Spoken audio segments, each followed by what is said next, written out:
Journey to Istlan. Copyright 1972 by Carlos Castaneda. Introduction. On Saturday, 1971 May 22, I went to Sonora, Mexico, to see Don Juan Matus, a Yaqui Indian sorcerer with whom I had been associated since 1960. I thought that my visit on that day was going to be in no way different from the scores of times I had gone to see him in the 10 years I had been his apprentice. The events that took place on that day and on the following days, however, were momentous to me. On that occasion my apprenticeship came to an end. This was not an arbitrary withdrawal on my part but a bona fide determination. I have already presented the case of my apprenticeship in 2 previous works, The Teachings of Don Juan, and A Separate Reality. My basic assumption in both books has been that the articulation points in learning to be a sorcerer were the states of non-ordinary reality produced by the ingestion of psychotropic plants. In this respect, Don Juan was an expert in the use of 3 such plants, Datra enoxia, commonly known as Jimpson weed, Lophophora wiamsi, known as peyote, and a hallucinogenic mushroom of the genus psilocybe. My perception of the world through the effects of those psychotropics had been so bizarre and impressive that I was forced to assume that such states were the only avenue for his communicating and my learning what Don Juan was attempting to teach me. That assumption was erroneous.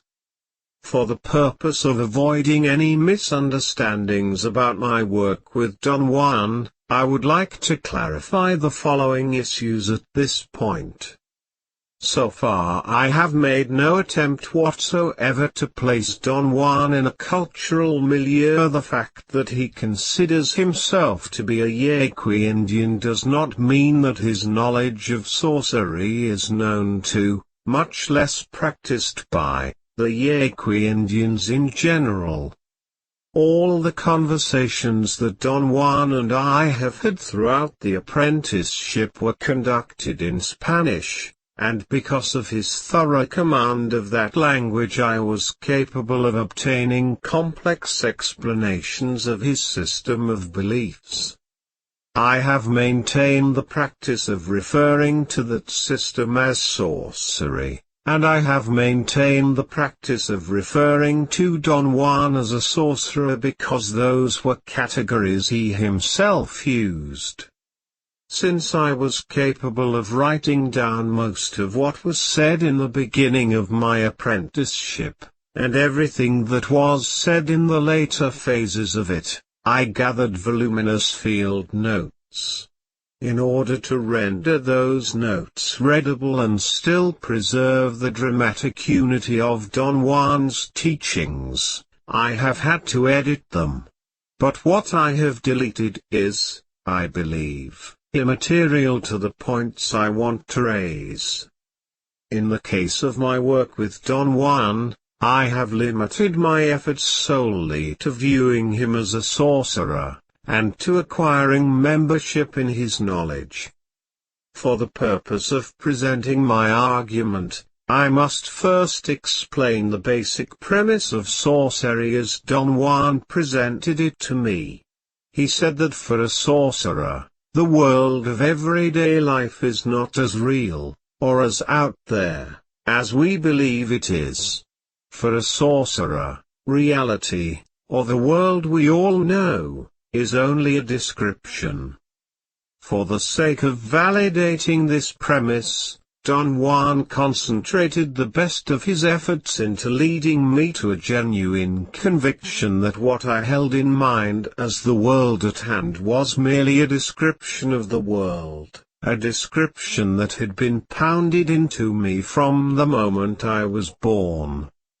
He pointed out that everyone who comes into contact with a newborn child is a teacher who incessantly describes the world to that child until the moment when the child is capable of perceiving the world as it is described. According to Don Juan, we have no memory of that portentous moment simply because none of us could possibly have had any earlier points of reference for comparing that moment to anything else. From that moment on, however, the child is a member. He or she knows the description of the world. Their membership becomes full-fledged, I suppose, when they are capable of making all of the proper perceptual interpretations that conform to that description, which in turn seems to validate that description. For Don Juan, then, the reality of our day-to-day life consists of an endless flow of perceptual interpretations which we, the individuals who share a specific membership, have learned to make in common. The idea that the perceptual interpretations that make up our world have a flow is congruous with the fact that they run uninterruptedly, and they are rarely, if ever, open to question. The reality of the world we know is so taken for granted that the basic premise of sorcery, that our reality is merely one of many possible descriptions, can hardly be taken as a serious proposition. Fortunately for me, in the case of my apprenticeship, Don Juan was not concerned at all with whether or not I could take his proposition seriously. He proceeded to elucidate his points in spite of my opposition, my disbelief, and my inability to understand what he was saying. Thus, as a teacher of sorcery, Don Juan endeavored to describe his world to me from the very first time we talked. My difficulty in grasping his concepts and methods stemmed from the fact that the units of his description were alien and incompatible with those of my own.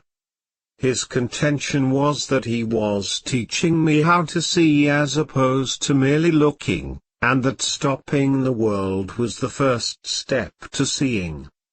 For years I had treated the idea of stopping the world as a cryptic metaphor that really did not mean anything. It was only during an informal conversation about a friend of mine's son that took place towards the end of my apprenticeship that I came fully to realize the scope of stopping the world, and its importance as one of the main propositions of Don Juan's knowledge. Don Juan and I had been talking about different things in a relaxed and unstructured manner. I told him about a friend of mine, and my friend's dilemma with his 9-year-old son. The child, who had been living with the mother for the previous 4 years, was then living with my friend, and the problem was what to do with his son.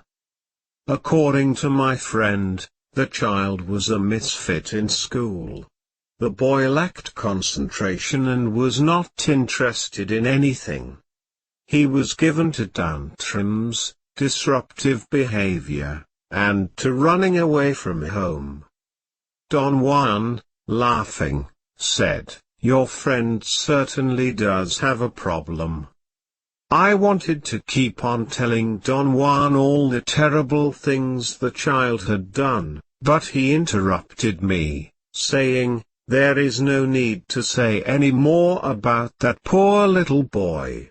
There is no need for you or for me to regard his actions in our thoughts one way or another." Don Juan's manner was abrupt, and his tone was firm, but then, he smiled. I asked, "What can my friend do?" Don Juan said, "The worst thing your friend can do is to force that child to agree with him." I asked, "What do you mean?"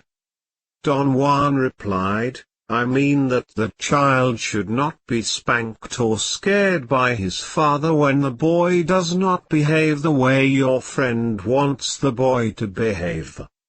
I asked, "How can my friend teach his son anything if my friend is not firm with him?" Don Juan answered, "Your friend should let someone else spank the child." I was surprised at his suggestion, and said, "He cannot let anyone else touch his little boy."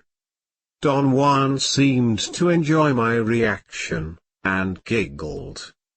He said, "Your friend is not a warrior. If he were, he would know that the worst thing one can do is to confront human beings bluntly." I asked, "What does a warrior do, Don Juan?" He said, "A warrior proceeds strategically." I responded, saying, "I still do not understand what you mean." Don Juan replied, "I mean that, if your friend were a warrior, he would help his child to stop the world." I asked, "How can my friend do that?" Don Juan said, "He would use the personal power that comes from being a warrior." I responded by saying, "But my friend is not a warrior." Don Juan then replied, saying, "In that case your friend must use ordinary means to help his son to change his idea of the world. It is not stopping the world, but it will work just the same." I asked Don Juan to explain his statements. He said, "If I were your friend, I would start by hiring someone to spank the little guy. I would go to Skid Row and hire the worst-looking man I could find." I asked, "To scare a little boy?" Don Juan replied, "Not just to scare a little boy, you fool. That little fellow must be stopped, and being beaten by his father will not do it. If you want to stop your fellow men, you must always be outside the circle that presses them. That way you can always direct the pressure." I thought Don Juan's idea was preposterous, but somehow it was appealing to me. Don Juan was resting his chin on his left palm. His left arm was propped against his chest on a wooden box that served as a low table. His eyes were closed but his eyeballs moved. I felt he was looking at me through his closed eyelids, and that idea scared me. I said, "Tell me more about what my friend should do with his little boy." Don Juan said, "Tell your friend to go to Skid Row and very carefully select an ugly-looking derelict. Tell him to get a young one who still has some strength left in him." Don Juan then delineated a strange strategy. I was to instruct my friend to have the hired man follow my friend and his son, or wait for them at a place where my friend would go with his son.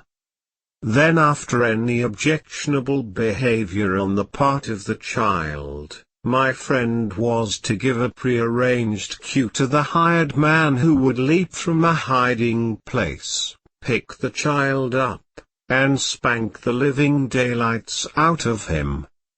Don Juan said, "After the man scares the boy, your friend must help his son to regain self-confidence and confidence in his father in any way your friend can.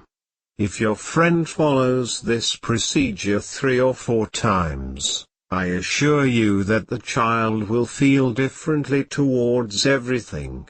The boy will change his idea of the world." I asked Don Juan, What if the fright injures him? Don Juan replied, fright never injures anyone. What injures the spirit is having someone always on your back, beating you, telling you what to do and what not to do. You must tell your friend to do one last thing for his son after the boy is more contained. Your friend must find some way to get to a dead child, perhaps in a hospital, or at the office of a doctor. He must take his son there and show the dead child to him. Your friend must let his son touch the corpse once with his left hand on any place except the corpse's belly. After the boy does that, he will be renewed. The world will never be the same for him. I realized then that throughout the years of our association Don Juan had been employing with me, although on a different scale, the same tactics he was suggesting my friend should use with his son. I asked Don Juan about it. Don Juan said that he had indeed been trying all along to teach me how to stop the world. Don Juan smiled and said, "You have not yet stopped the world. Nothing seems to work, because you are very stubborn. If you were less stubborn, however, by now you would probably have stopped the world with any of the techniques I have taught you." I asked, "What techniques, Don Juan?" Don Juan told me, "Everything I have told you to do was a technique for stopping the world." A few months after that conversation Don Juan accomplished what he had set out to do. I stopped the world. That monumental event in my life compelled me to re-examine in detail my work of 10 years. It became evident to me that my original assumption about the role of psychotropic plants was erroneous. They were not the essential feature of the sorcerer's description of the world, but were only an aid to cement, so to speak, parts of the description which I had been incapable of perceiving otherwise. My insistence on holding on to my standard version of reality rendered me almost deaf and blind to Don Juan's aims. Therefore, it was simply my lack of sensitivity which had fostered the power plant use. In reviewing the totality of my field notes, I became aware that Don Juan had given me the bulk of the new description at the very beginning of our association in what he called techniques for stopping the world. I had not included those parts of my field notes in my earlier works because they did not pertain to the use of psychotropic plants. I have now rightfully reinstated those techniques into the total scope of Don Juan's teachings, and they comprise the first 17 chapters of this work. The last 3 chapters are my field notes covering the events that culminated in my stopping the world. In summing up, I can say that when I began the apprenticeship, there was another reality, the sorcery description of the world, which I did not know. Don Juan, as a sorcerer and a teacher, taught me that description. The 10-year apprenticeship I have undergone consisted of Don Juan's setting up that unknown reality by unfolding its description first, and then his adding increasingly more complex parts as I went along. The termination of the apprenticeship meant that I had learned a new description of the world in a convincing and authentic manner, and thus I had become capable of eliciting a new perception of the world, which matched its new description. In other words, I have gained membership. Don Juan had stated that in order to arrive at seeing, one first had to stop the world. Stopping the world was indeed an appropriate rendition of a certain state of awareness in which the reality of everyday life is altered because the flow of interpretations, which ordinarily run uninterruptedly, has been stopped by a set of circumstances alien to that flow. In my case, the set of circumstances alien to my normal flow of interpretations was the sorcery description of the world. Don Juan's precondition for stopping the world was that a person had to be convinced. In other words, the apprentice had to learn the new description of the world in a total sense for the purpose of pitting it against their old learned description. This breaks our shared dogmatic certainty that the validity of our perceptions, and our certainty of the reality of the world, is not to be questioned. After stopping the world, the next step was seeing. Seeing, according to Don Juan, meant what I would like to categorize as responding to the perceptual solicitations of the world outside of the description we have learned to call reality. My contention is that all these steps can only be understood in terms of the description to which they belong. And since it was a description that Don Juan endeavored to give me from the beginning, I must then let his teachings be your proper source of entrance into it.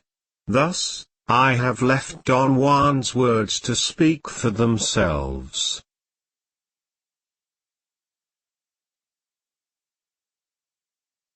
Journey to Istlan.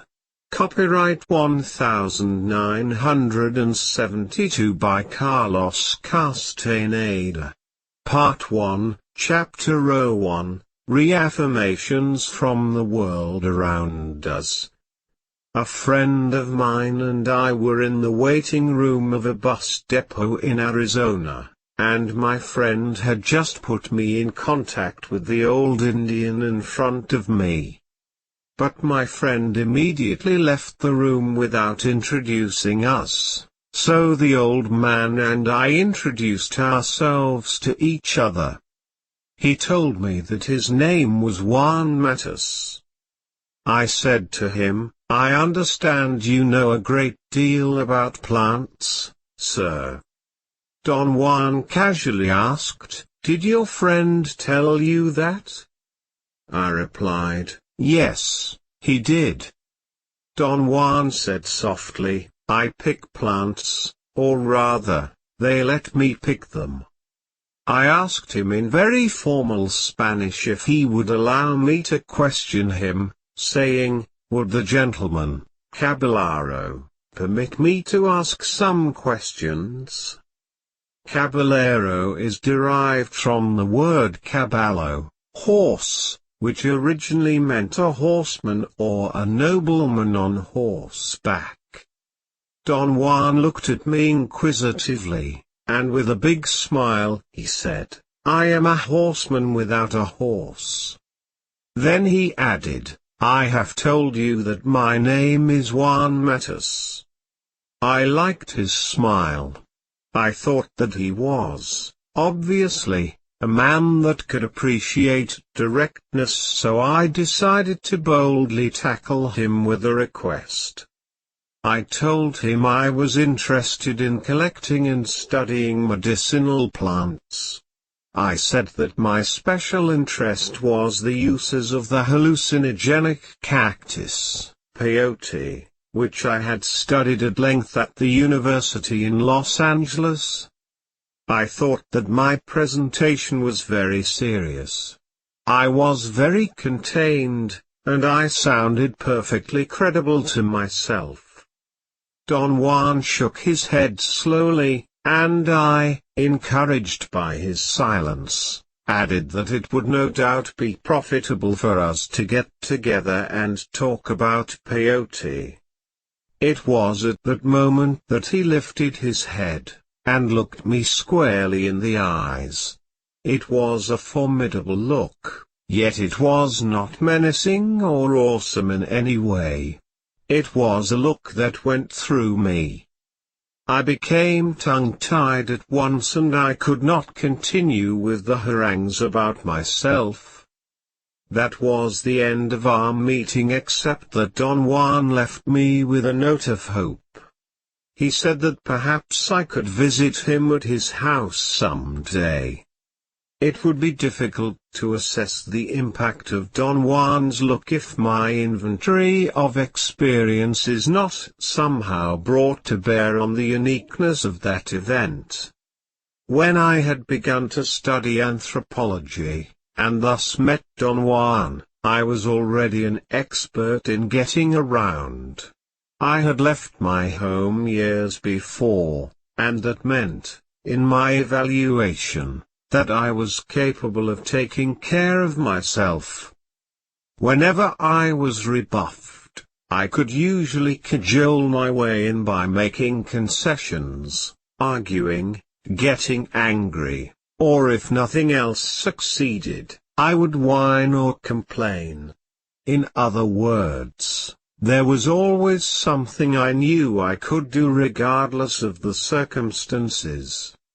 Never in my life had any human being stopped my momentum so swiftly and completely as Don Juan did that afternoon. However, it was not a matter of only being silenced. There had been times when I was unable to say a word to my opponent because of some inherent respect I felt for him. Yet in those cases my anger or frustration was still manifested in my thoughts. Don Juan's look numbed me to the point that I could not think coherently. I became thoroughly intrigued with that stupendous look, and I decided to search for him. I prepared myself for 6 months following that first meeting. I read up on the uses of peyote among the American Indians, especially about the peyote cult of the Indians of the Plains. I became acquainted with every work available, and when I felt I was ready I went back to Arizona. Saturday, 1960, December 17. I found Don Juan's home after making long and taxing inquiries among the local Indians. It was early afternoon as I drove up to his house, and parked in front of it. I saw Don Juan sitting on a wooden milk crate. He seemed to recognize me, and greeted me as I got out of my car. We exchanged social courtesies for a while, and then in plain terms I confessed that I had been very devious with him the first time we had met. I said I had boasted that I knew a great deal about peyote, when in reality, I knew nothing about it. Don Juan just stared at me with eyes full of kindness. I told him that for 6 months I had been reading to prepare myself for our meeting, and that this time I really knew a great deal more. Don Juan laughed. Obviously there was something in my statement which was funny to him. Because he was laughing at me, I felt a bit confused and offended. Don Juan apparently noticed my discomfort, and assured me that although I had good intentions there was really no way for me to have prepared myself for our meeting. I wondered if it would be proper for me to ask whether that statement had any hidden meaning, but I did not. Yet Don Juan seemed to be attuned to my feelings and he proceeded to explain what he had meant. He said that my endeavors reminded him of a story about some people a certain king had persecuted and killed once upon a time.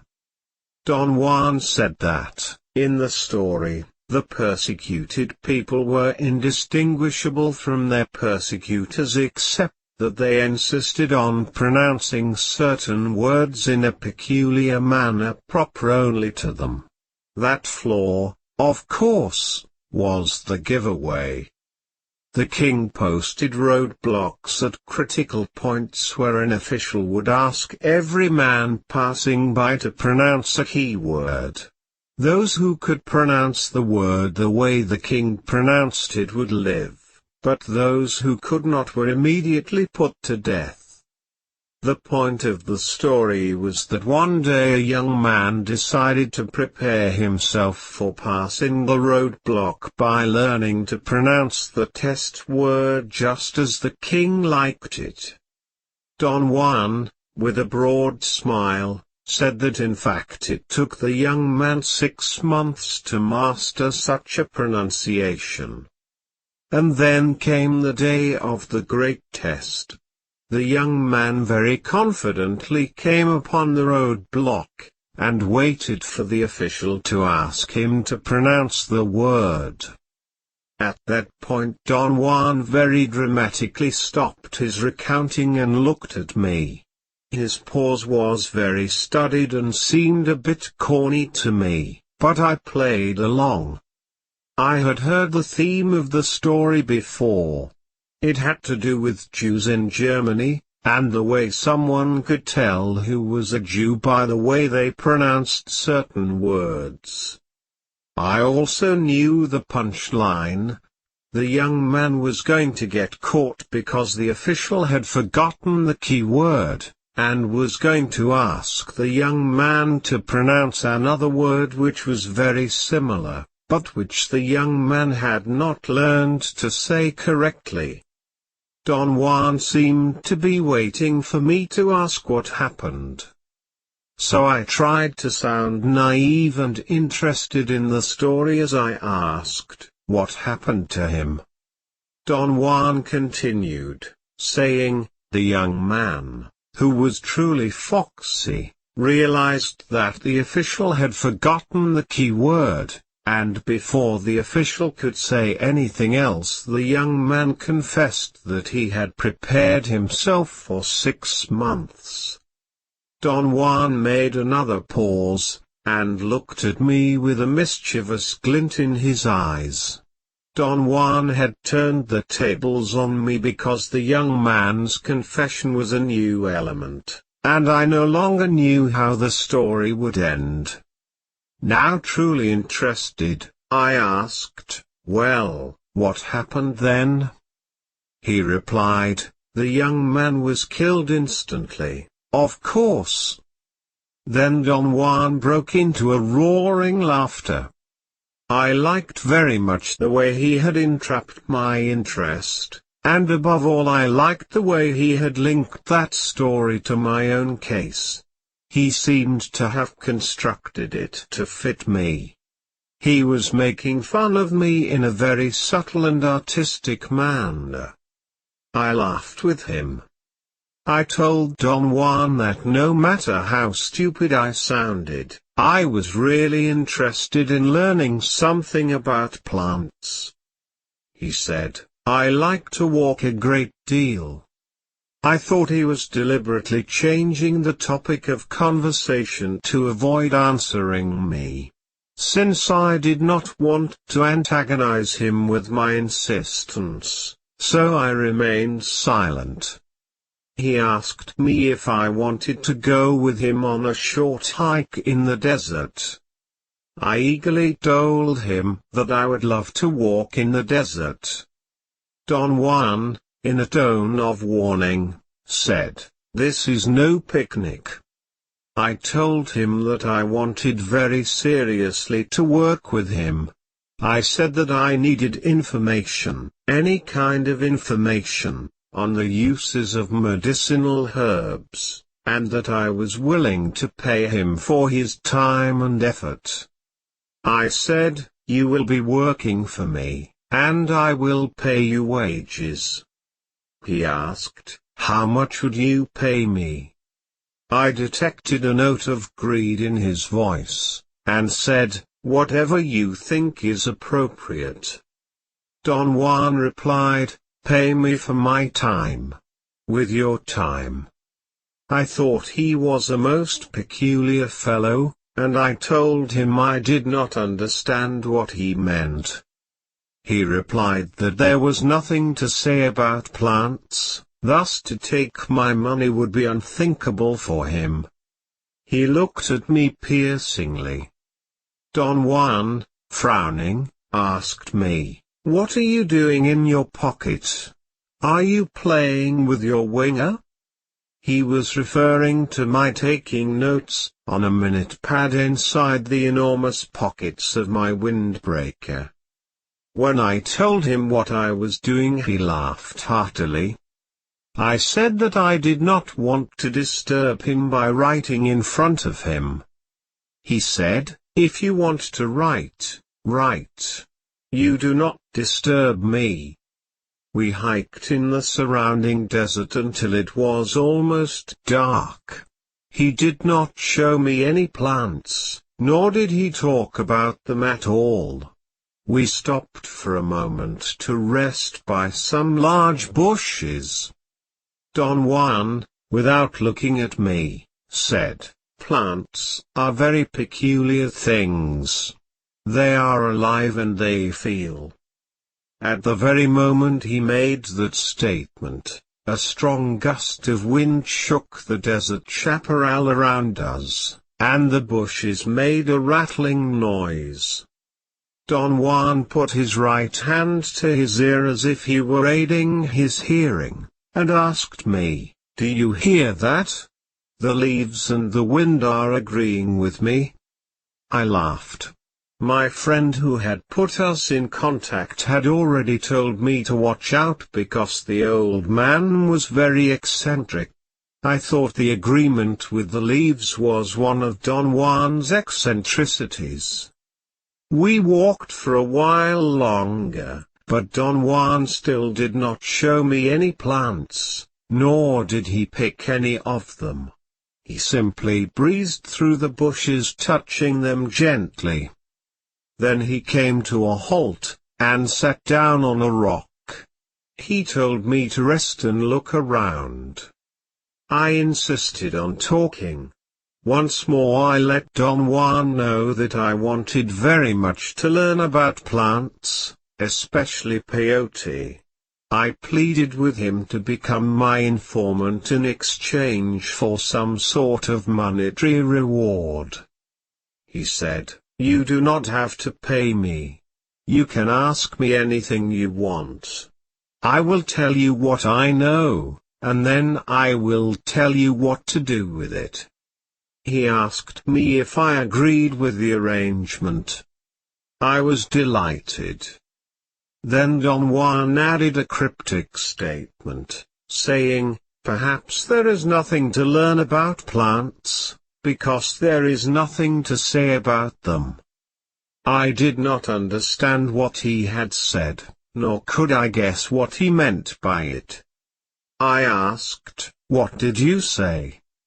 Don Juan repeated the statement 3 times, and then the whole area was shaken by the roar of an Air Force jet flying low.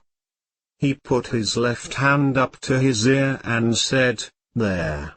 The world has just agreed with me." I found him very amusing, and his laughter was contagious. In my effort to keep the conversation centered around his being my informant, I asked, "Are you from Arizona, Don Juan?" He looked at me and nodded affirmatively. His eyes seemed to be tired.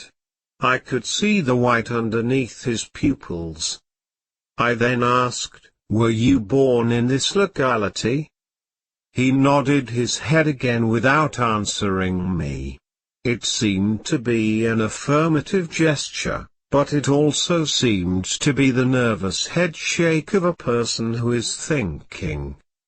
He asked, "And where are you from yourself?" I answered, "I come from South America." Don Juan said, "That is a big place. Do you come from all of it? His eyes were piercing again as he looked at me. I began to explain the circumstances of my birth, but he interrupted me by saying, "We are alike in this respect. I live here now, but I am really a Yaqui from Sonora." I quickly responded, "Is that so? I myself come from..." But Don Juan did not let me finish. He interrupted me, saying, I know. You are who you are, from wherever you are, as I am a Yaqui from Sonora." His eyes were very shiny, and his laughter was strangely unsettling. He made me feel as if he had caught me in a lie. I experienced a peculiar sensation of guilt. I had the feeling he knew something that I did not know, or that I did not want to tell, and my strange embarrassment grew. He must have noticed it, for he stood up, and asked me if I wanted to go eat in a restaurant in town. Walking back to his home, and then driving into town, made me feel better, but I was not quite relaxed. I somehow felt threatened, although I could not pinpoint the reason.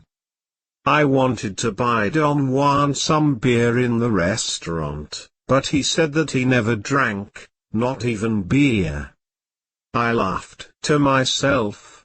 I did not believe him because the friend who had put us in contact had told me that this old man was plastered out of his mind most of the time. But I really did not mind if he was lying to me about not drinking. I liked him.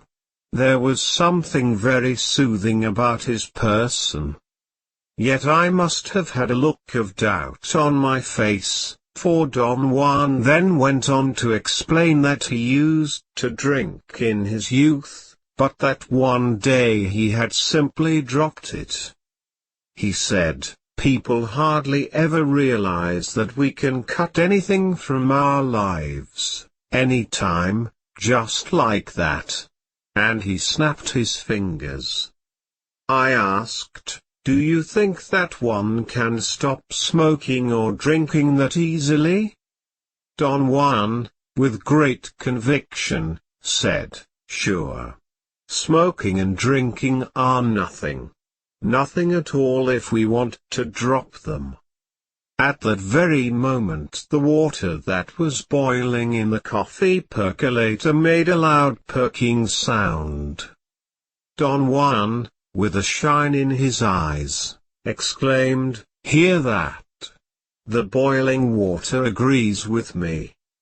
Then after a pause, he added, "A man can get agreements from everything around him." At that crucial instant the coffee percolator made a truly obscene gurgling sound. Don Juan looked at the percolator, and softly said, "Thank you," and he nodded his head. Then he broke into a roaring laughter. I was taken aback. His laughter was a bit too loud, but I was genuinely amused by it all. My first real session with my informant ended then. Don Juan said goodbye at the door of the restaurant. I told him I had to visit some friends, but that I would like to see him again at the end of the following week. I asked, "When will you be home?" He scrutinized me, and replied, "Whenever you come." I told him, "I do not know exactly when I can come." Don Juan said, "Just come then, and do not worry." I asked, "What if you are not in?" Smiling, Don Juan replied, "I will be there." Then he walked away. I ran after him, and asked him if he would mind my bringing a camera with me to take pictures of him and his house. He frowned, and said, "That is out of the question." I asked, "How about a tape recorder? Would you mind that?" Don Juan replied, "I am afraid there is no possibility of that either." I became annoyed, and began to fret. I said I saw no logical reason for his refusal. Don Juan shook his head negatively, and forcefully said, "Forget it. And if you still want to see me, do not ever mention it again." I staged a weak final complaint. I said that pictures and recordings were indispensable to my work. Don Juan told me that there was only one thing which was indispensable for anything we did. He called it the spirit.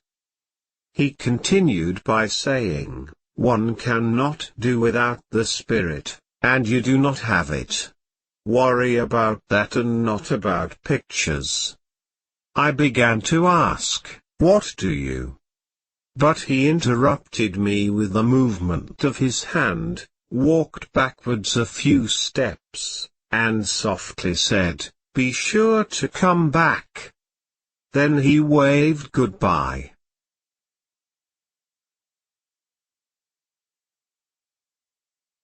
Journey to Istlan. Copyright 1972 by Carlos Castaneda. Part 1, Chapter 02, Erasing Personal History. Thursday, 1960, December 22. Don Juan was sitting on the floor by the door of his house with his back against the wall. He turned over a wooden milk crate, and asked me to sit down and make myself at home. I offered him some cigarettes. I had brought a carton of them. He said he did not smoke, but he accepted the gift. We talked about the coldness of the desert nights and other ordinary topics of conversation. I asked him if I was interfering with his normal routine. He looked at me with a sort of frown. He said he had no routines, and that I could stay with him all afternoon if I wanted to. I had prepared some genealogy and kinship charts that I wanted to fill out with his help. I had also compiled from ethnographic literature a long list of culture traits that were purported to belong to the Indians of the area. I wanted to go through the list with him, and mark all the items that were familiar to him. I began with the kinship charts, and asked, "What did you call your father?" Don Juan, with a very serious face, said, "I called him Dad." I felt a little bit annoyed, but I proceeded on the assumption that he had not understood. I showed Don Juan the chart, and explained that one space was for the father, and another space was for the mother. I gave as an example the different words used in English and in Spanish for father and mother. Then I thought that perhaps I should have taken mother first, so I asked, "What did you call your mother?" In a naive tone, he replied, "I called her Mom." I tried to be patient and polite, saying, "I mean, what other words did you use to call your father and mother? How did you call them?" Don Juan scratched his head, and looked at me with a stupid expression. Then he said, "Golly! You got me there. Let me think." After a moment's hesitation he seemed to remember something, and I got ready to write. As if he were involved in serious thought, he said, "Well, how else did I call them? I called them hey, hey, Dad. Hey, hey, Mom." I laughed against my desire. His expression was truly comical, and at that moment I did not know whether he was a preposterous old man pulling my leg, or whether he was really a simpleton. Using all the patience I had, I explained to him that these were very serious questions, and that it was very important for my work to fill out the forms. I tried to make him understand the idea of a genealogy and personal history. I asked, "What were the names of your father and mother?" He looked at me with clear, kind eyes, and he said softly, but with unsuspected force, "Do not waste your time with that crap." I did not know what to say. It was as if someone else had uttered those words. A moment before, he had been a fumbling stupid Indian scratching his head, and then in an instant he had reversed the roles. I was the stupid one, and he was staring at me with an indescribable look that was not a look of arrogance, or defiance, or hatred, or contempt. His eyes were kind and clear and penetrating. After a long pause, he said, "I do not have any personal history. One day I found out that personal history was no longer necessary for me, and, like drinking, I dropped it." I did not quite understand what he meant by that. I suddenly felt ill at ease, and threatened. I reminded him that he had assured me that it was all right to ask him questions, and he reiterated that he did not mind at all. He looked at me probingly, and said, "I do not have personal history anymore. I dropped it one day when I felt it was no longer necessary." I stared at him and tried to detect the hidden meanings of his words. I asked in an argumentative mood, "How can one drop one's personal history?"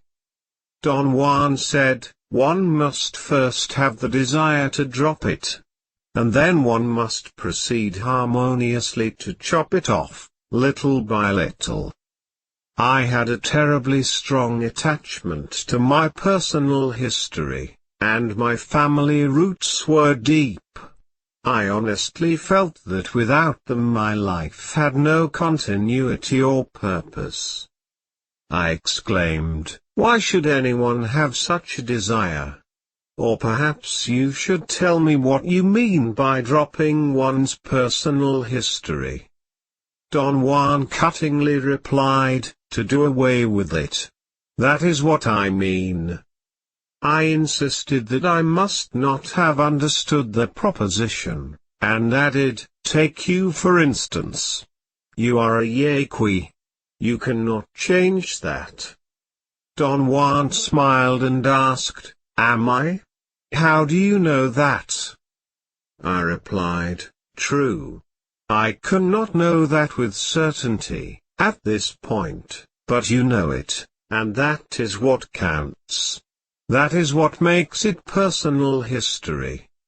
I felt I had driven a hard nail in. Don Juan replied, "The fact that I know whether I am a Yaqui or not does not make it personal history. Only when someone else knows it does it become personal history, and I assure you that no one will ever know that for sure." I had written down what he had said in a clumsy way. I stopped writing and looked at him. I could not figure him out.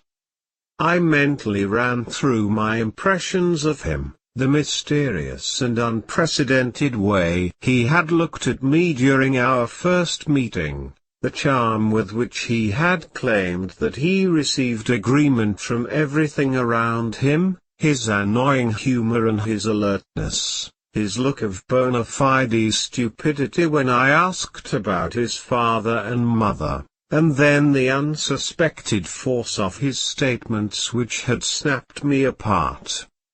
As if he were reading my thoughts, Don Juan said, "You do not know what I am, do you? You will never know who or what I am, because I do not have a personal history." He asked me if I had a father. I told him I did. He said that my father was an example of what he had in mind. He urged me to remember what my father thought of me. He said, "Your father knows everything about you, so he has you all figured out. He knows who you are and what you do. And there is no power on earth that can make him change his mind about you." Don Juan said that everybody that knew me had an idea about me, and that I kept feeding that idea with everything I did. He dramatically asked, "Do you not see? You must renew your personal history by telling your parents, your relatives, and your friends everything you do. On the other hand, if you have no personal history, no explanations are needed. Nobody is angry or disillusioned with your acts. And above all, no one pins you down with their thoughts." Suddenly the idea became clear in my mind. I had almost known it myself, but I had never examined it. Not having personal history was indeed an appealing concept, at least on the intellectual level. It gave me, however, a sense of loneliness which I found threatening and distasteful. I wanted to discuss my feelings with Don Juan, but I kept myself in check. Something was terribly incongruous in the situation at hand.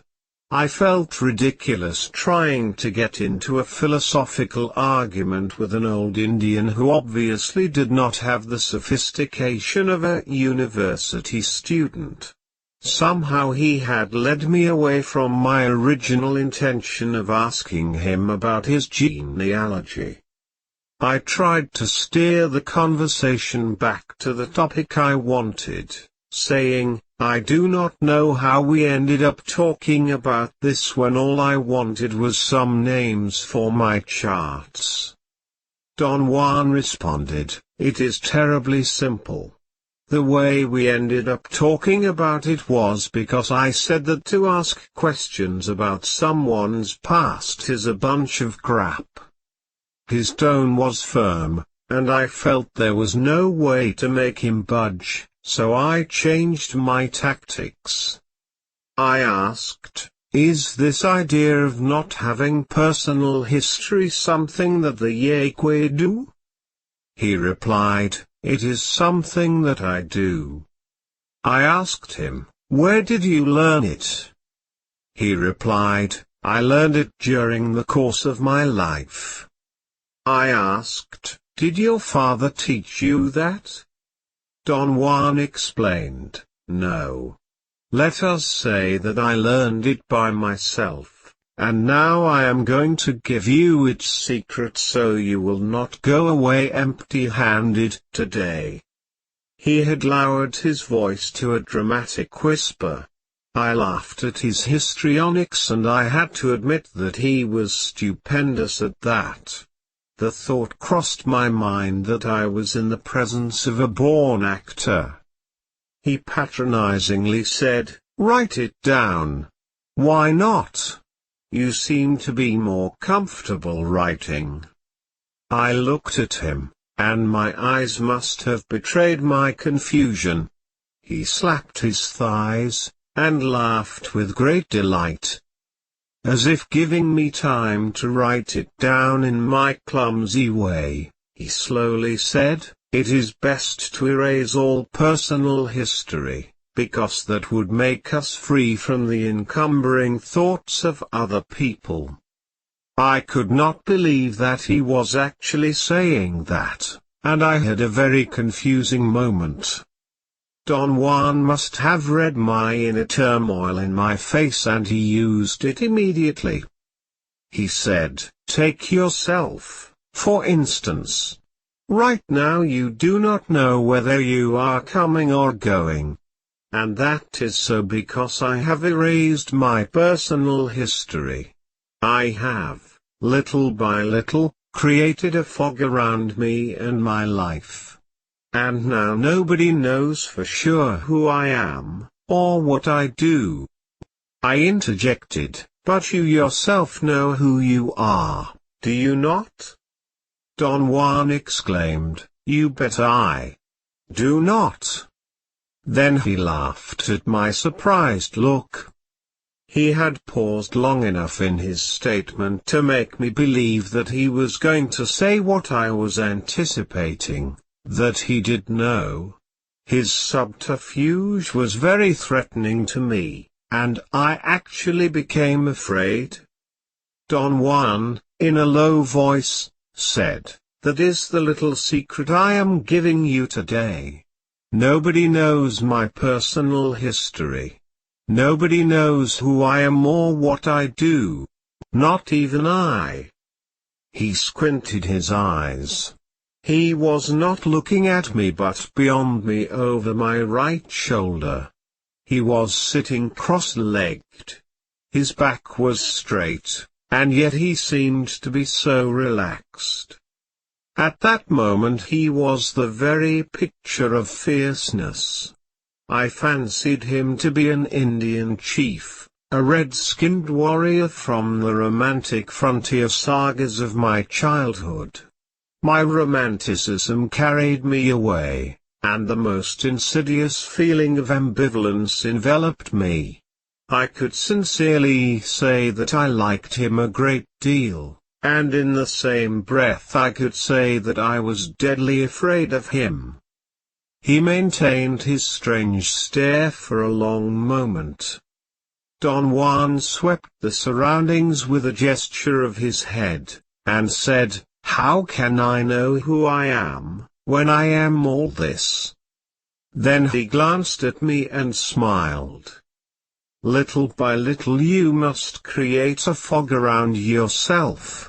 You must erase everything around you until nothing can be taken for granted, until nothing is any longer for sure, or real.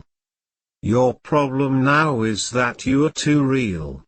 Your endeavors are too real. Your moods are too real.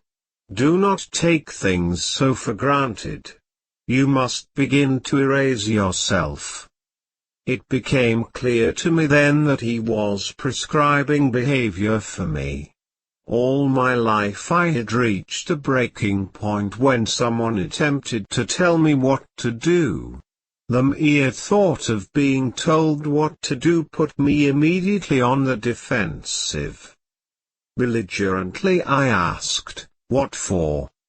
Calmly Don Juan said, you said that you wanted to learn about plants. Do you want to get something for nothing? What do you think this is? We agreed that you would ask me questions, and that I would tell you what I know. If you do not like it, there is nothing else we can say to each other. His terrible directness made me feel peeved, but begrudgingly I conceded to him that he was right.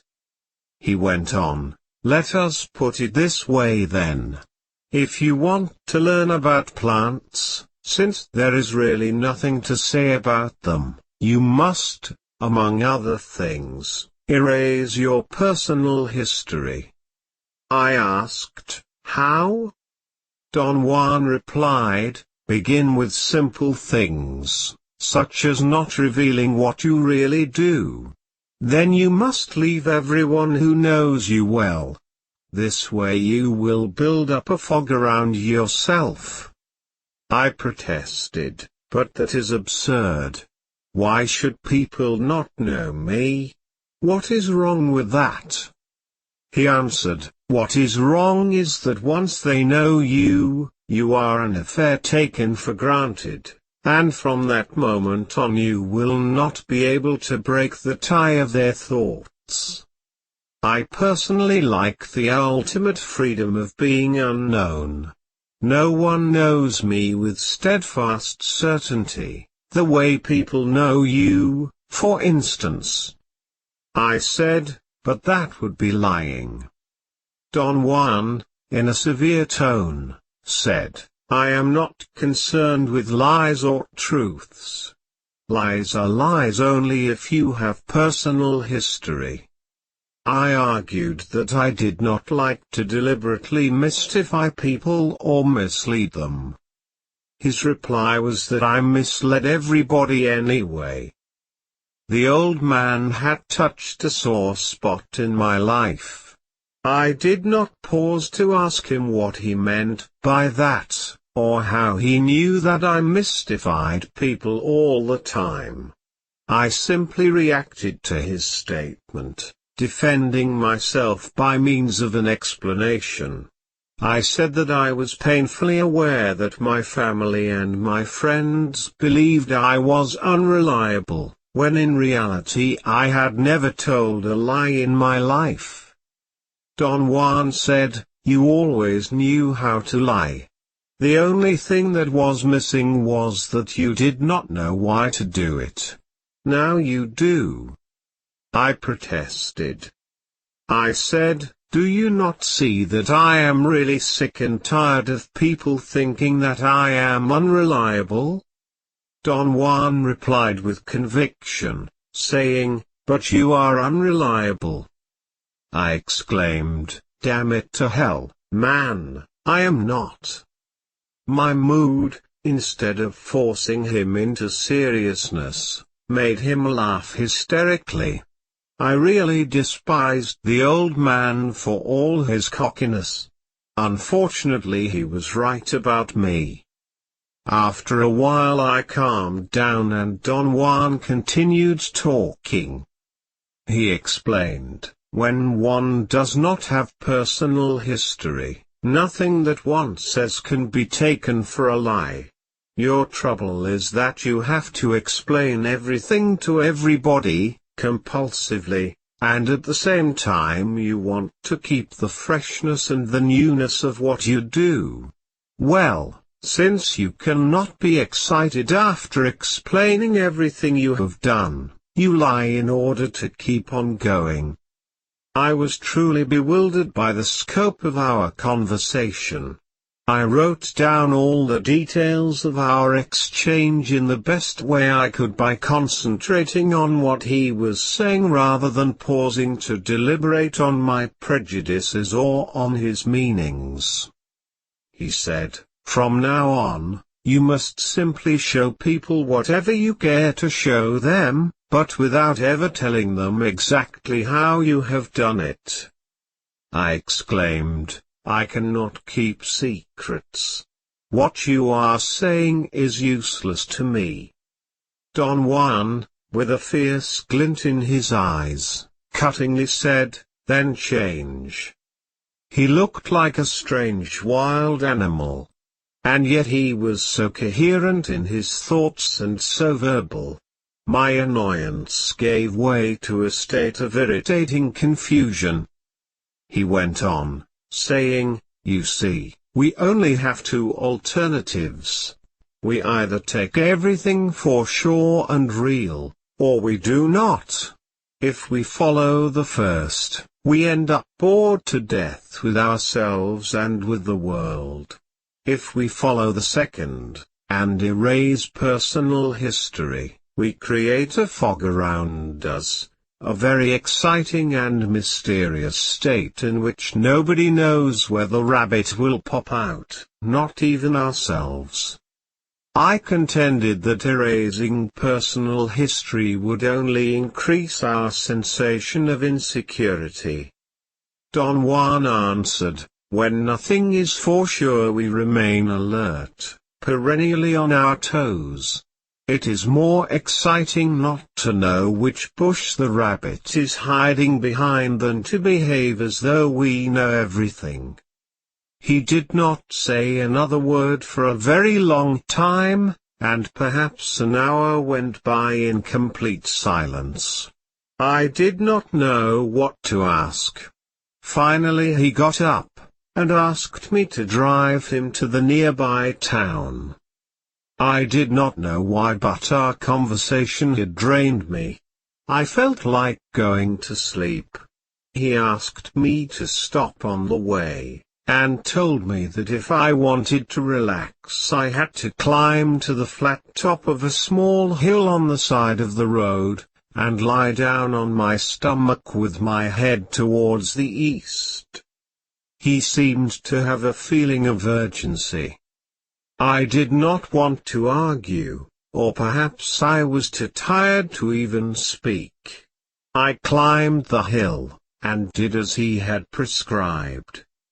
I slept only 2 or 3 minutes, but it was sufficient to have my energy renewed. We drove to the center of town where he told me to let him off. As he stepped out of the car, Don Juan said, "Come back again. Be sure to come back."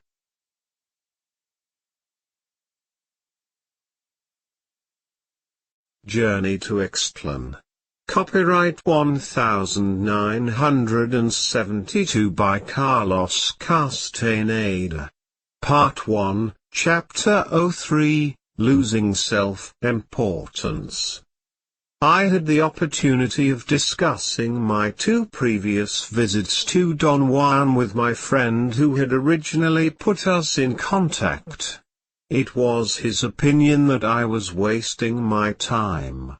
I related to him, in every detail, the scope of our conversations.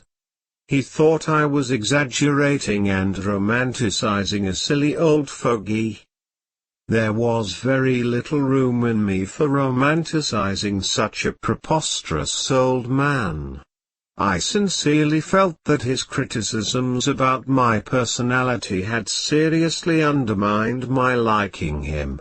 Yet I had to admit that they had always been apropos, sharply delineated, and true to the letter.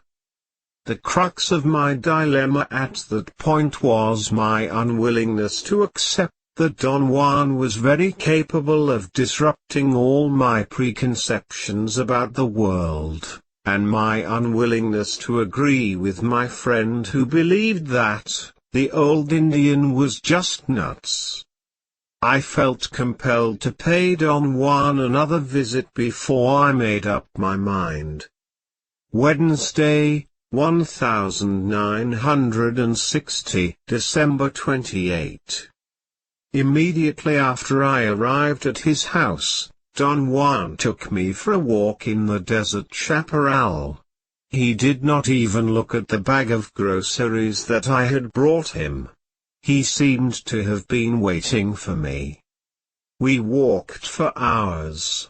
He did not collect nor show me any plants. He did, however, teach me an appropriate form of walking. He claimed that my ordinary way of walking was debilitating, and said that I had to curl my fingers gently as I walked so that I would keep my attention on the trail and the surroundings. He added that I should never carry anything in my hands. If things had to be carried, I should use a knapsack or any sort of carrying net or shoulder bag. Don Juan said that by forcing my hands into a specific position, I would be capable of greater stamina and greater awareness. I saw no point in arguing, and as I kept walking, I curled my fingers as he had prescribed. My awareness was in no way different, nor was my stamina. We had started our hike in the morning and we stopped to rest around noon. I was perspiring and tried to drink from my canteen, but Don Juan stopped me by saying that it was better to have only a sip of water. He cut some leaves from a small yellowish bush, chewed them, and then gave me some. He remarked that they were excellent, and that if I chewed them slowly my thirst would vanish. It did not, but I was not uncomfortable either. He seemed to have read my thoughts and explained that I had not felt the benefits of the right way of walking or the benefits of chewing the leaves because I was young and strong, and my body did not notice anything because it was a bit stupid. He laughed. I was not in a laughing mood, and that seemed to amuse him even more. He corrected his previous statement, saying that my body was not really stupid, but somehow dormant. At that moment an enormous crow flew right over us, cawing. That startled me and I began to laugh. I thought that the occasion called for laughter, but to my utter amazement he shook my arm vigorously and hushed me up. He had a most serious expression. As if I knew what he was talking about, he said severely, "That was not a joke." I asked for an explanation, and I said that it was incongruous that my laughing at the crow had made him angry when we had laughed at the coffee percolator. He exclaimed, "What you saw was not just a crow." I insisted, "But I saw it and it was a crow." Don Juan, in a gruff voice, said, "You saw nothing, you fool." His rudeness was uncalled for, so I told him that I did not like to make people angry, and that perhaps it would be better if I left since he did not seem to be in a mood to have company. He laughed uproariously as if I were a clown performing for him. My annoyance and embarrassment grew in proportion. Casually, he commented, "You are very violent. And you are taking yourself too seriously." I interjected, "But were you not doing the same question, taking yourself seriously when you got angry at me?" He said that to get angry at me was the farthest thing from his mind. He looked at me piercingly and said, "What you saw was not an agreement from the world. Crows flying or cawing are never an agreement. That was an omen." I asked, "An omen of what?" Don Juan cryptically replied, "A very important indication about you."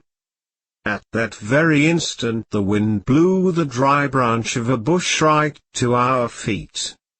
Don Juan exclaimed, "That was an agreement." He looked at me with shiny eyes, and broke into a belly laugh. I had the feeling that he was teasing me by making up the rules of his strange game as we went along. Thus it was all right for him to laugh, but not for me. My annoyance mushroomed again and I told him what I thought of him. He was not cross or offended at all. He laughed and his laughter caused me even more anguish and frustration. I thought that he was deliberately humiliating me, and I decided right then that I had had my fill of field work. I stood up and said that I wanted to start walking back to his house because I had to leave for Los Angeles. He said imperatively, "Sit down. You get peeved like an old lady.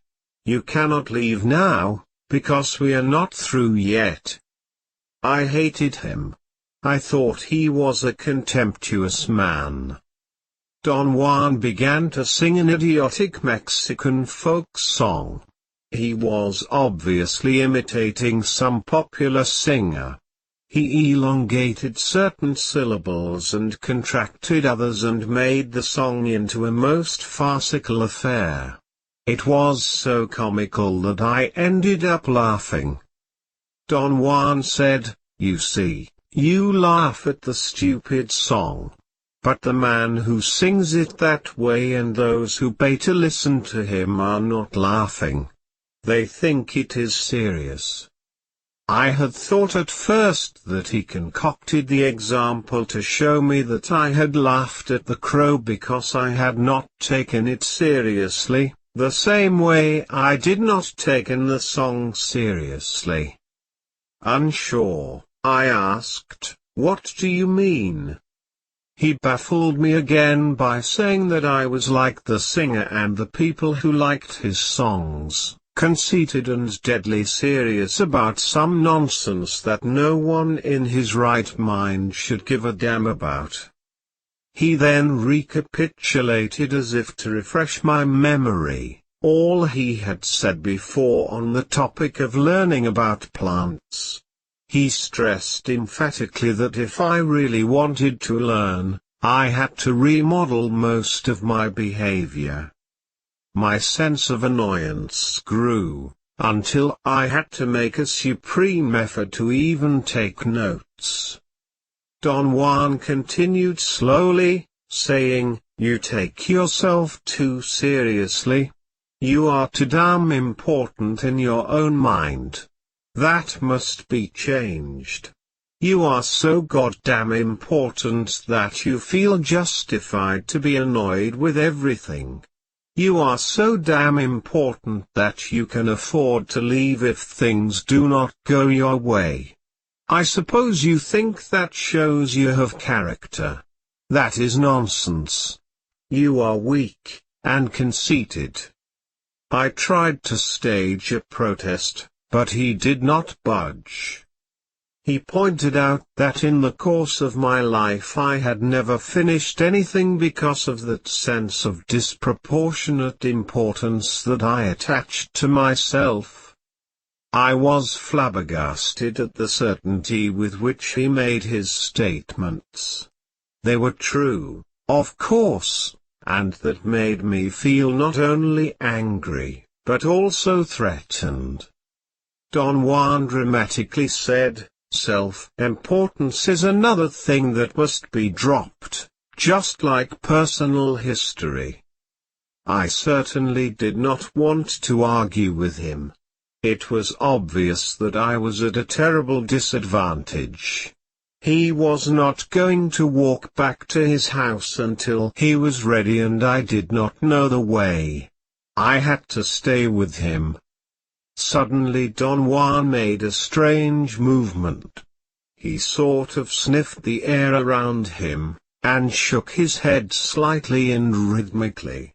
He seemed to be in a state of unusual alertness.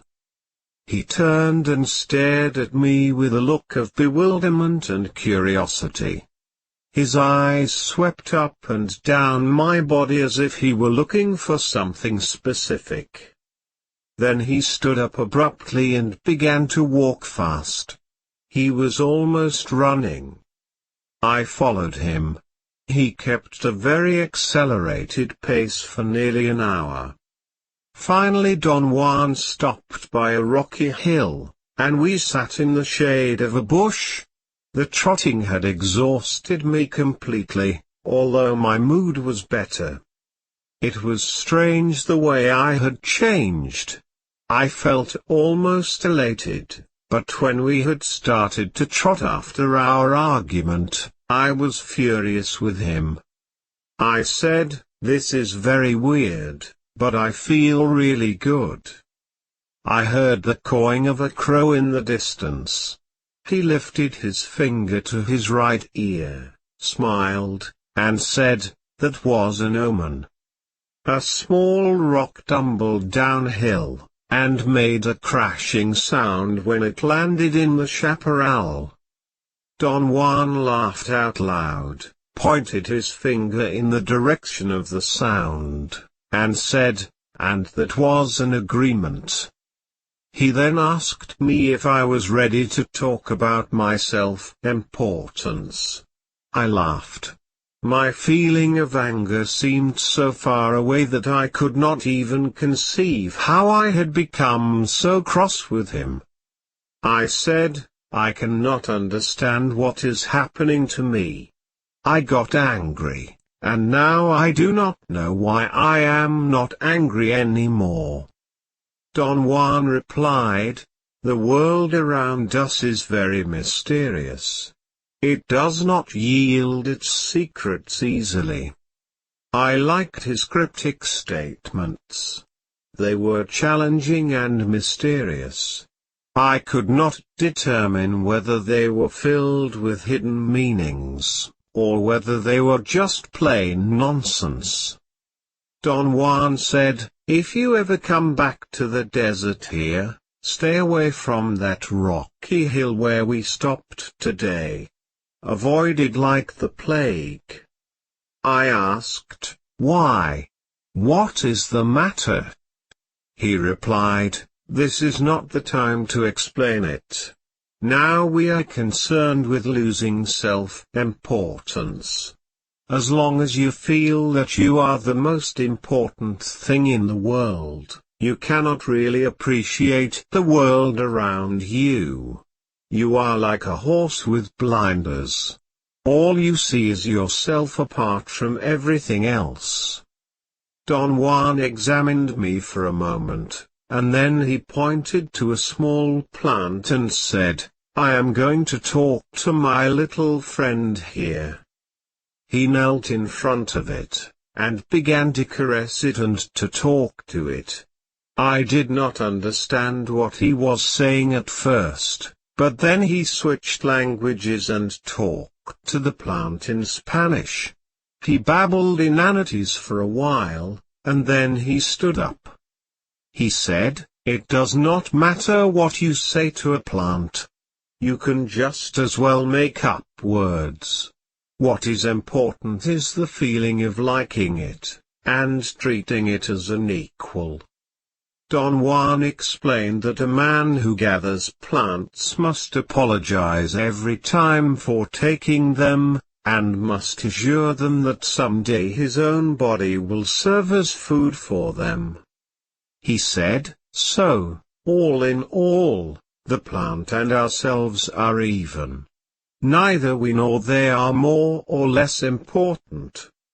Don Juan urged me, saying, "Come on, and talk to the little plant.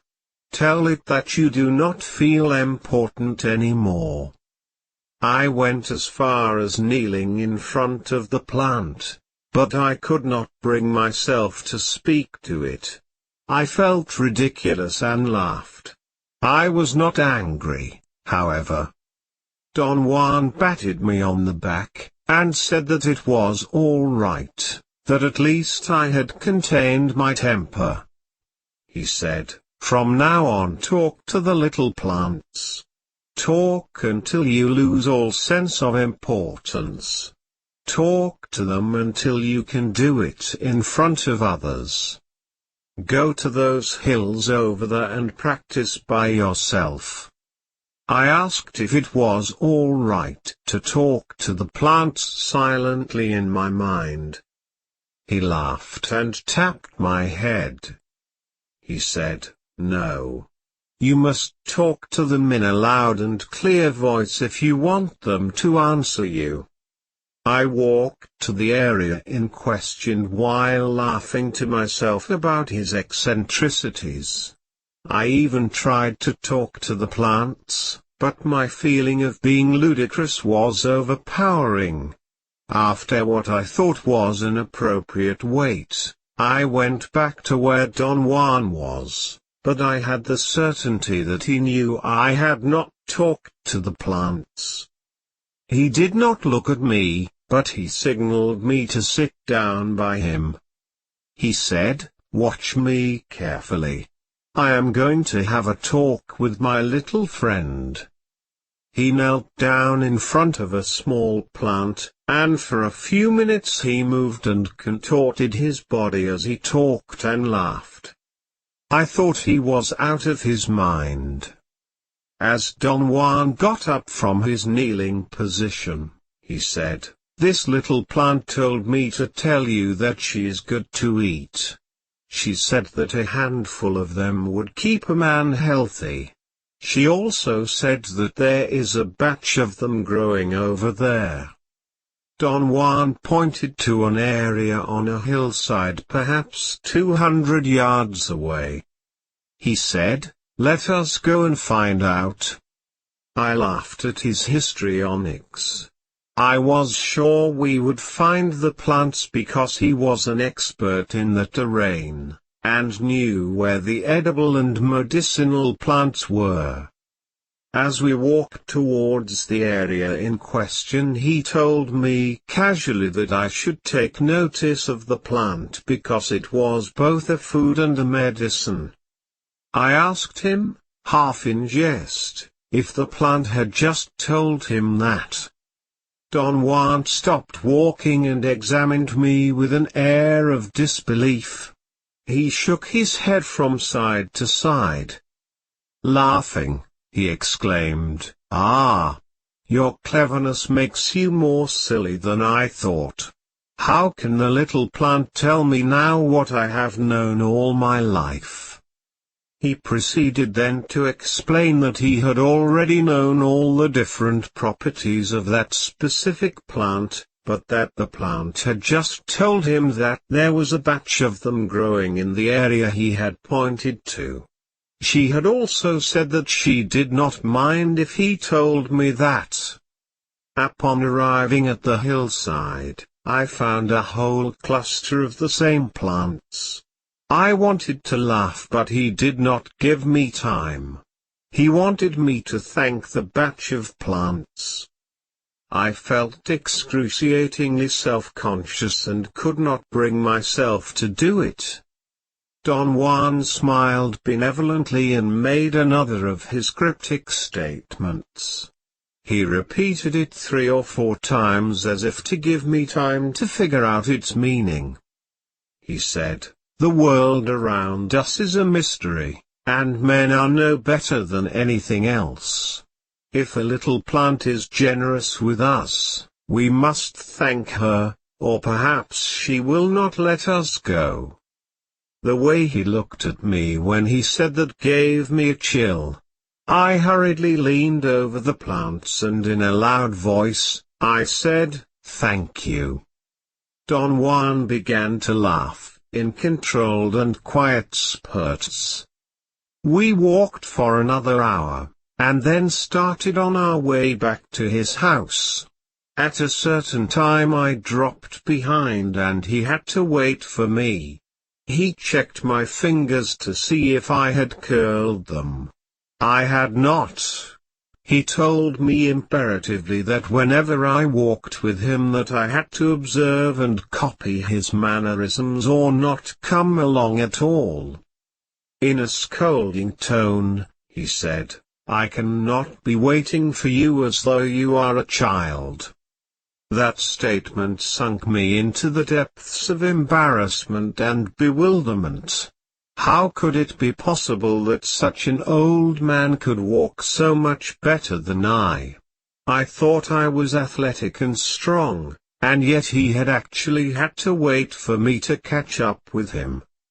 I curled my fingers, and strangely enough I was able to keep his tremendous pace without any effort. In fact, at times I felt that my hands were pulling me forward. I felt elated. I was quite happy walking inanely with the strange old Indian. I began to talk and asked repeatedly if he would show me some peyote plants. He looked at me but he did not say a word.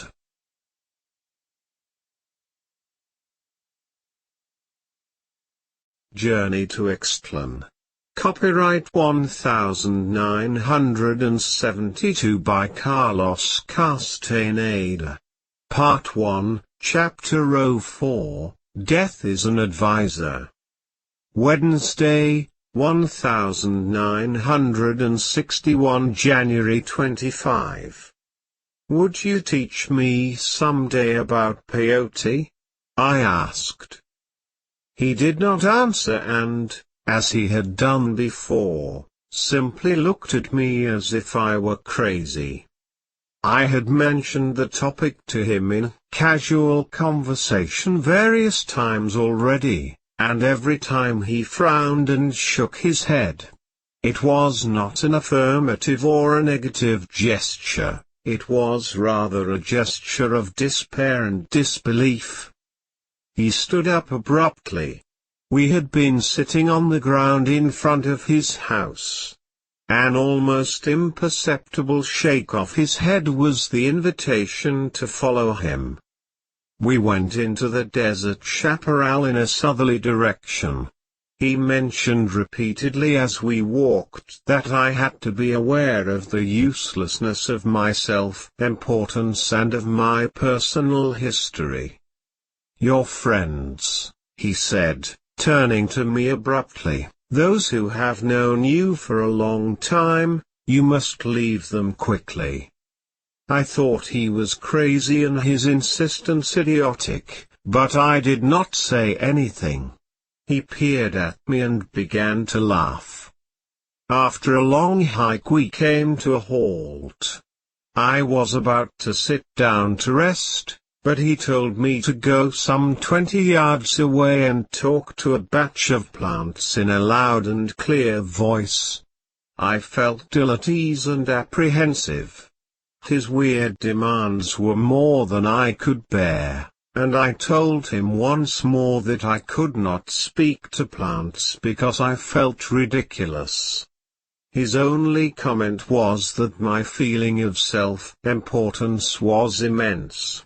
He seemed to have made a sudden decision, and said that I should not try to talk to plants until I felt easy and natural about it.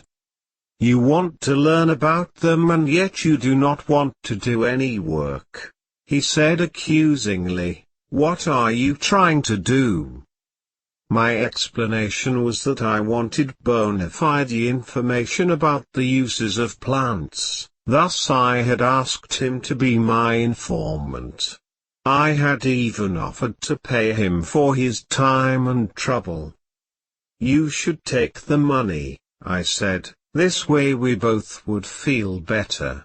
I could then ask you anything I want to because you would be working for me, and I would pay you for it. What do you think of that?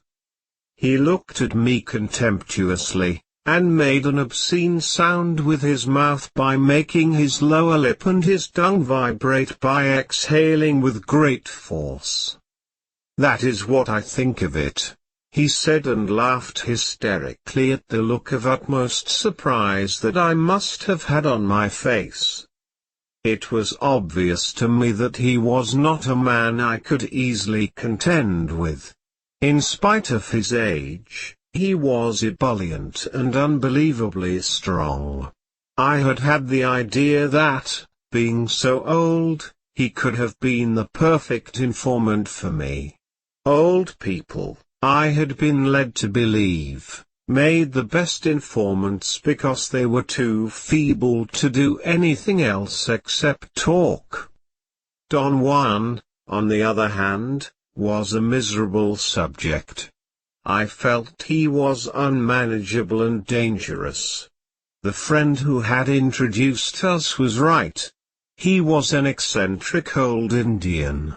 And although he was not plastered out of his mind most of the time, as my friend had told me, he was worse yet, he was crazy. I again felt the terrible doubt and apprehension I had experienced before. I thought I had overcome that. In fact, I had had no trouble at all convincing myself that I wanted to visit him again.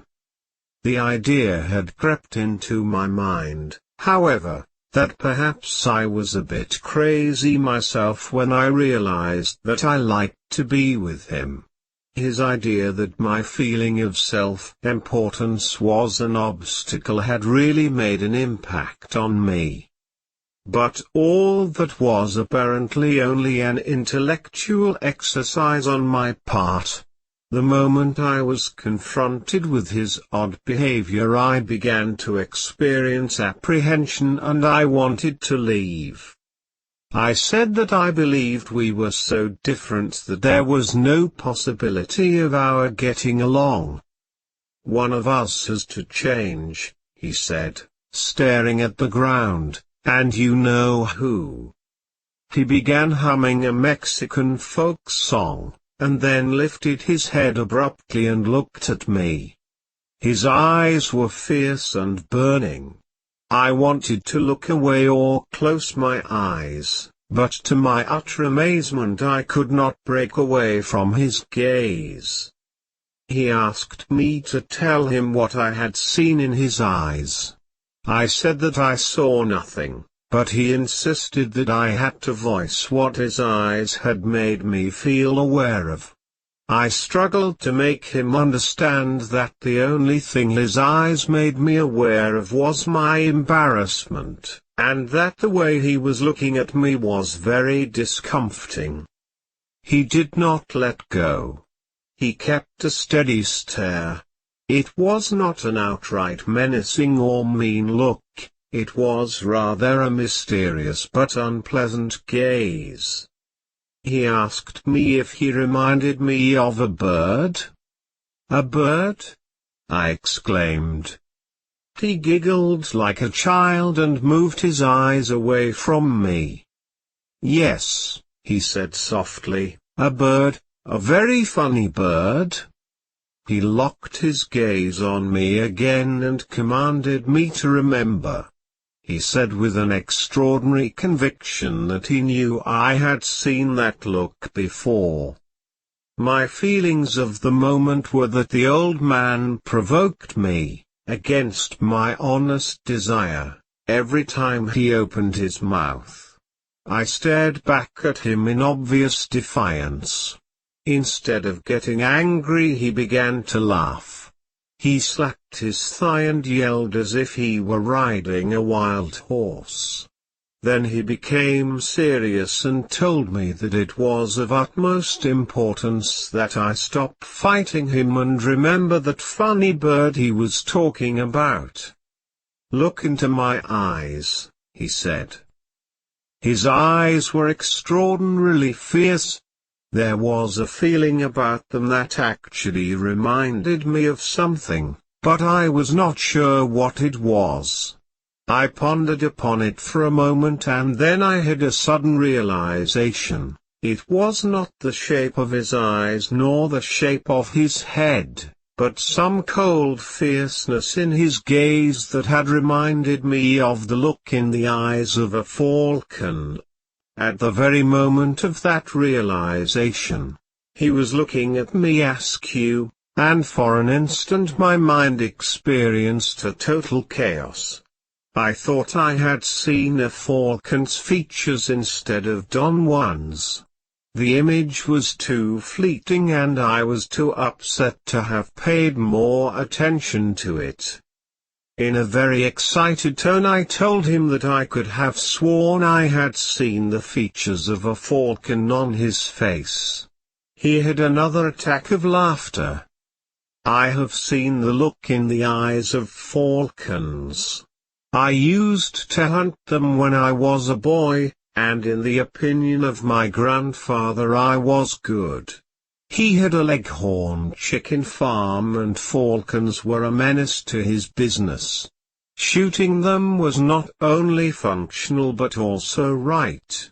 I had forgotten until that moment that the fierceness of their eyes had haunted me for years, but it was so far in my past that I thought I had lost the memory of it.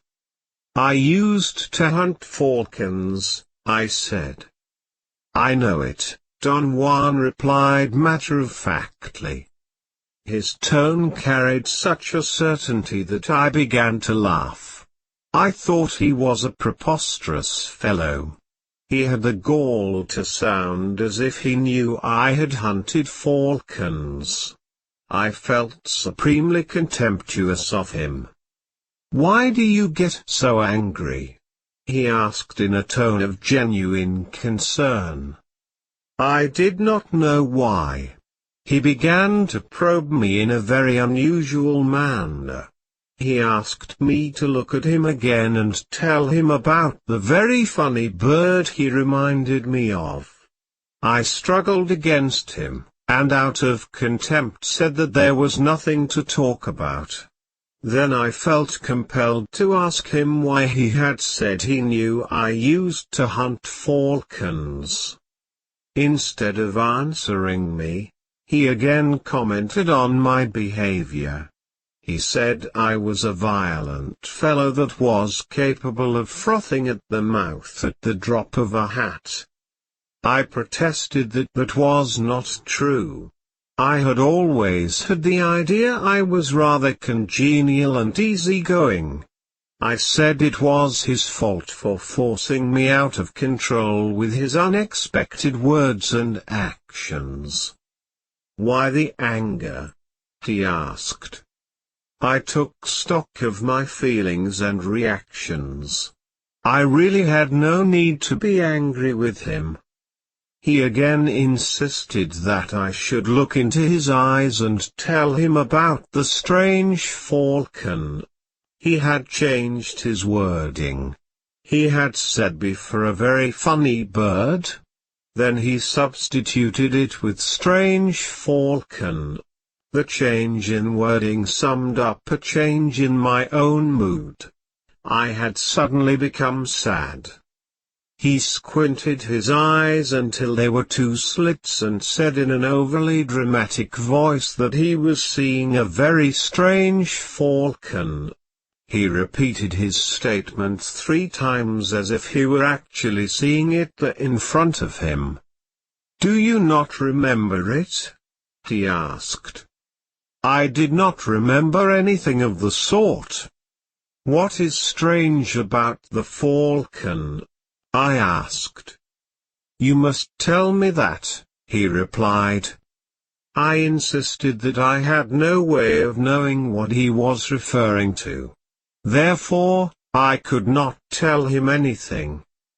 "Do not fight me," he said, "fight your sluggishness and remember." I seriously struggled for a moment to figure him out. It did not occur to me that I could just as well have tried to remember. "There was a time when you saw a lot of birds," he said as though cueing me.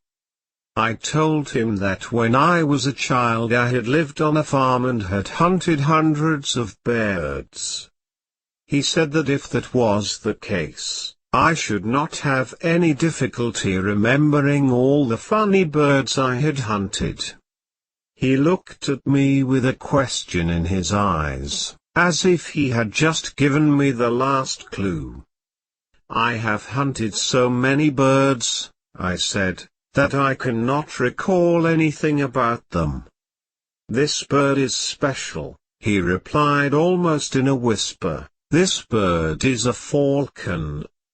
I became involved again in figuring out what he was driving at. Was he teasing me? Was he serious? After a long interval he urged me again to remember. I felt that it was useless for me to try to end his play. The only other thing I could do was to join him. "Are you talking about a falcon that I have hunted?" I asked. "Yes," he whispered with his eyes closed. "So this happened when I was a boy?" "Yes." "But you said you are seeing a falcon in front of you now." "I am." "What are you trying to do to me?" "I am trying to make you remember." "What? For heaven's sakes?" "A falcon swift as light," he said, looking at me in the eyes. I felt my heart had stopped. "Now look at me," he said. But I did not. I heard his voice as a faint sound. Some stupendous recollection had taken me wholly. The white falcon. It all began with my grandfather's explosion of anger upon taking account of his young leghorn chickens. They had been disappearing in a steady and disconcerting manner. He personally organized and carried out a meticulous vigil, and after days of steady watching we finally saw a big white bird flying away with a young leghorn chicken in its claws.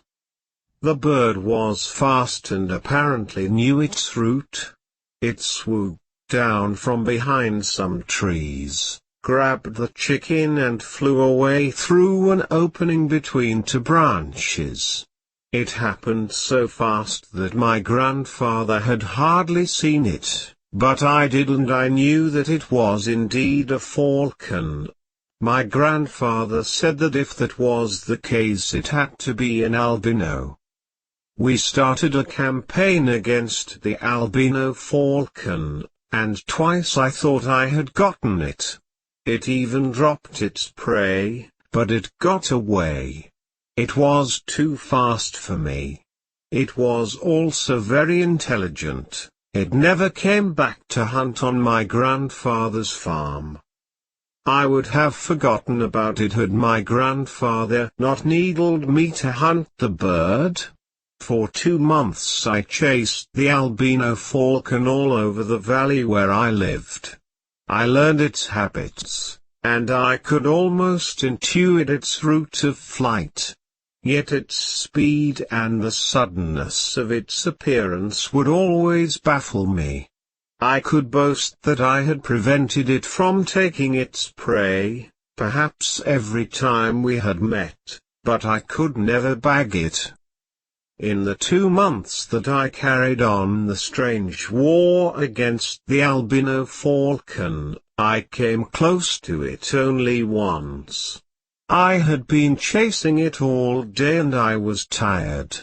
I had sat down to rest, and fell asleep under a tall eucalyptus tree.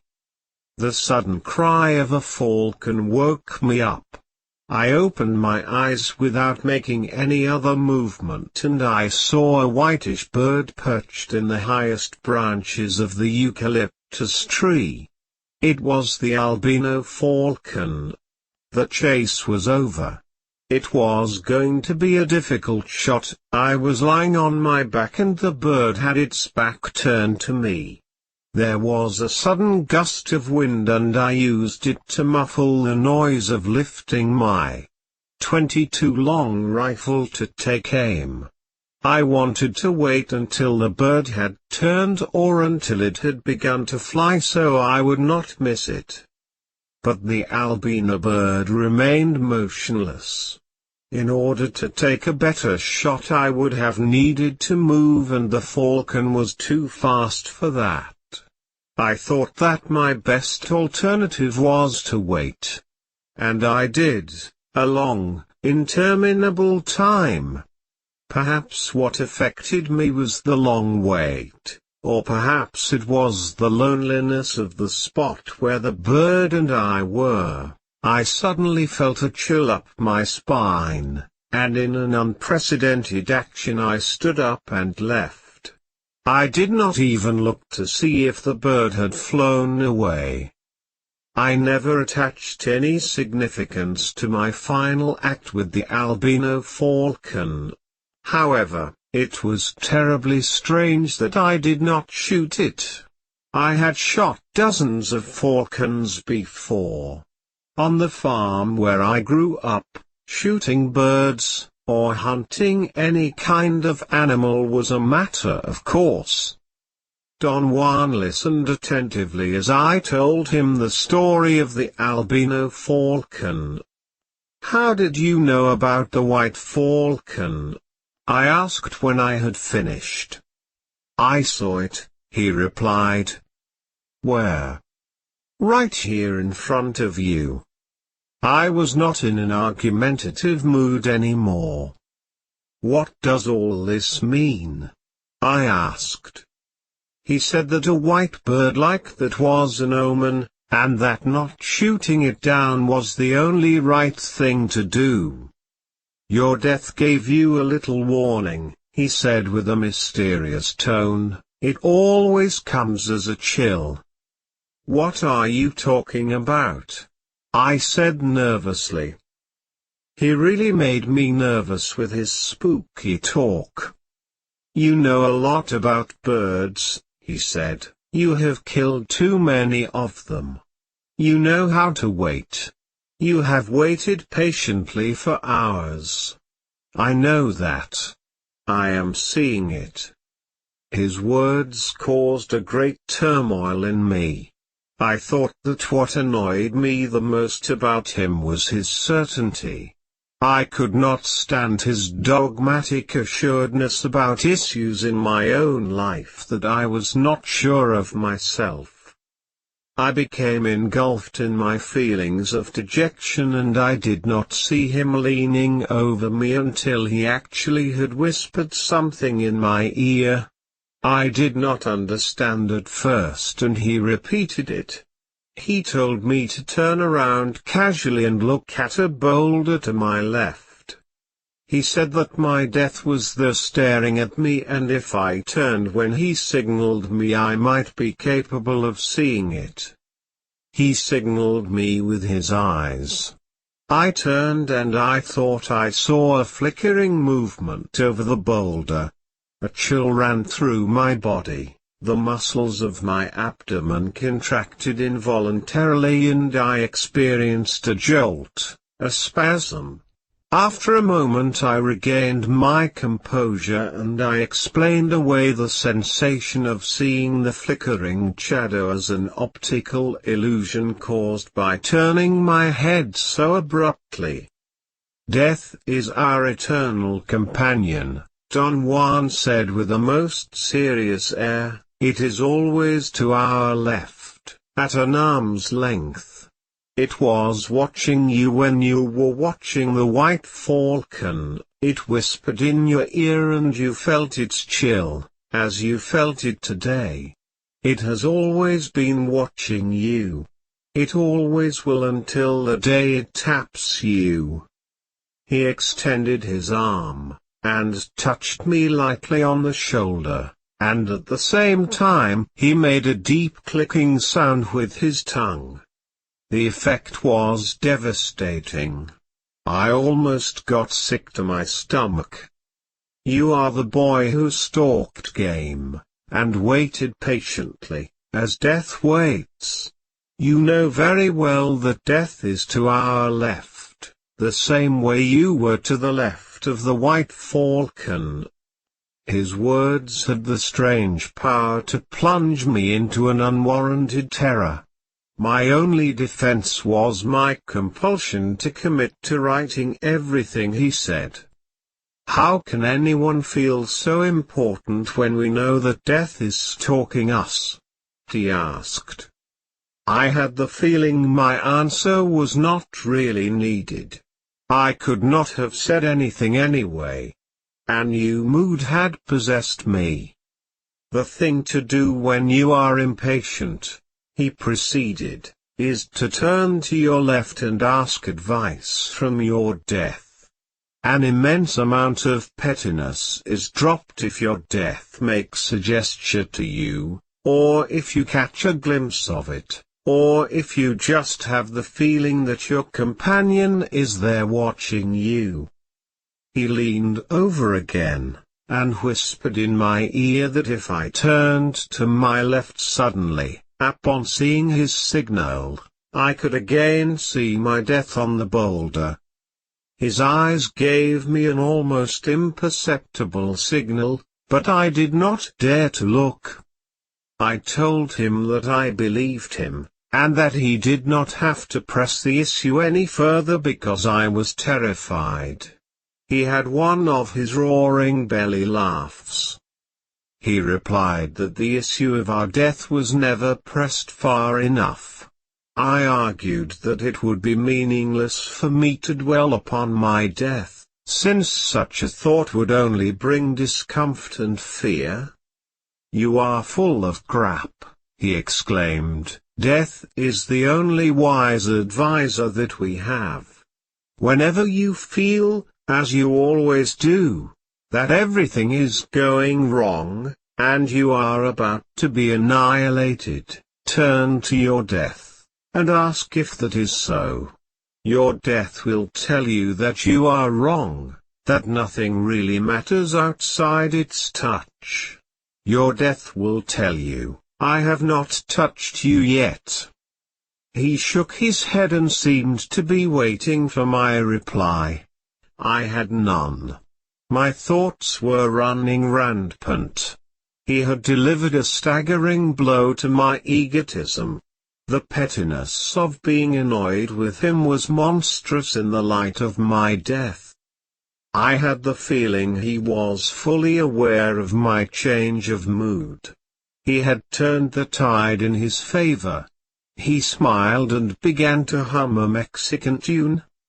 Yes, he said softly after a long pause, one of us here has to change, and fast.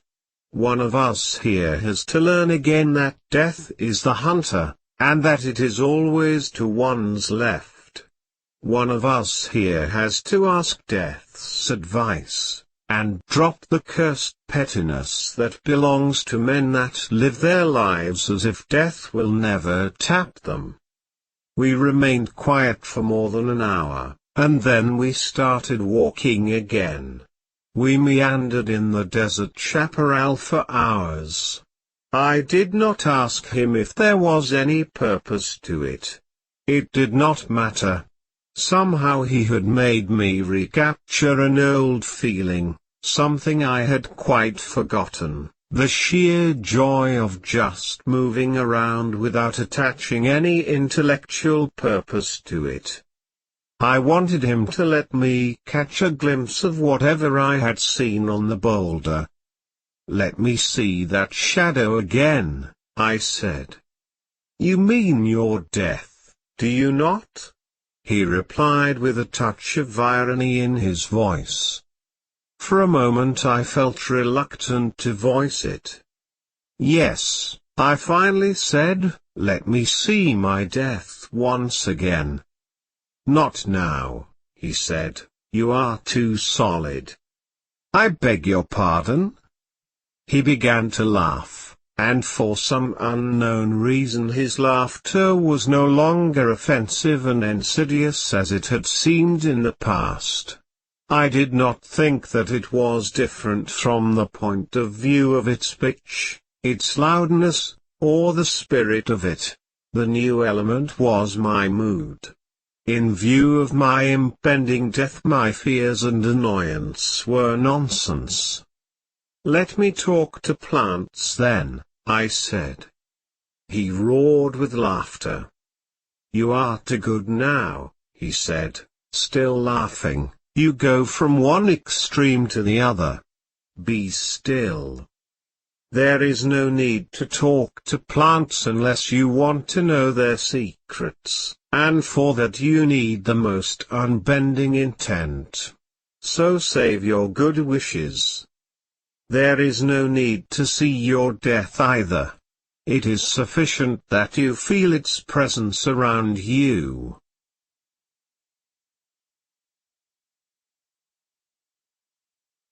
Journey to Istlaну. Copyright 1972 by Carlos Castaneda. Part 1, Chapter 05, Assuming Responsibility. Tuesday, 1961 April 11. I arrived at Don Juan's house in the early morning on Sunday, April 9. Good morning, Don Juan, I said, am I glad to see you? He looked at me, and broke into a soft laughter. He had walked to my car as I was parking it, and held the door open while I gathered some packages of food that I had brought for him. We walked to the house, and sat down by the door. This was the first time I had been really aware of what I was doing there. For 3 months I had actually looked forward to going back to the field. It was as if a time bomb set within myself had exploded, and suddenly I had remembered something transcendental to me. I had remembered that once in my life I had been very patient and very efficient. Before Don Juan could say anything, I asked him the question that had been pressing hard in my mind. For 3 months I had been obsessed with the memory of the albino falcon. How did he know about it when I myself had forgotten? He laughed but did not answer. I pleaded with him to tell me. It was nothing, he said with his usual conviction. Anyone could tell that you are strange. You are just numb, that is all. I felt that he was again getting me off guard, and was pushing me into a corner in which I did not care to be. Is it possible to see our death? I asked, trying to remain within the topic. Sure, he said, laughing, it is here with us. How do you know that? I am an old man. With age, one learns all kinds of things. I know lots of old people, but they have never learned this. How come you did? Well, let us say that I know all kinds of things because I do not have a personal history, and because I do not feel more important than anything else, and because my death is sitting with me right here. He extended his left arm, and moved his fingers as if he were actually petting something. I laughed. I knew where he was leading me. The old devil was going to clobber me again, probably with my self-importance, but I did not mind this time. The memory that I had once had a superb patience filled me with a strange, quiet euphoria that dispelled most of my feelings of nervousness and intolerance towards Don Juan. What I felt instead was a sensation of wonder about his acts. Who are you, really? I asked. He seemed surprised. He opened his eyes to an enormous size and blinked like a bird, closing his eyelids as if they were a shutter. They came down and went up again, and his eyes remained in focus. His maneuver startled me and I recoiled, and he laughed with childlike abandon. For you I am Juan Matus, and I am at your service, he said with exaggerated politeness. I then asked my other burning question, what did you do to me the first day we met? I was referring to the look he had given me. Me? Nothing, he replied with a tone of innocence.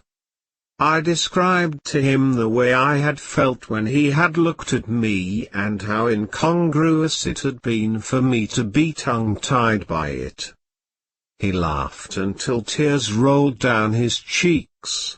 I again felt a surge of animosity towards him. I thought that I was being so serious and thoughtful, and he was being so Indian in his coarse ways. He apparently detected my mood, and stopped laughing all of a sudden. After a long hesitation, I told him that his laughter had annoyed me because I was seriously trying to understand what had happened to me. There is nothing to understand, he replied, undisturbed. I reviewed for him the sequence of unusual events that had taken place since I had met him, starting with the mysterious look he had given me, to remembering the albino falcon and seeing on the boulder the shadow he had said was my death. Why are you doing all this to me? I asked. There was no belligerence in my question. I was only curious as to why it was me in particular. You asked me to tell you what I know about plants, he said.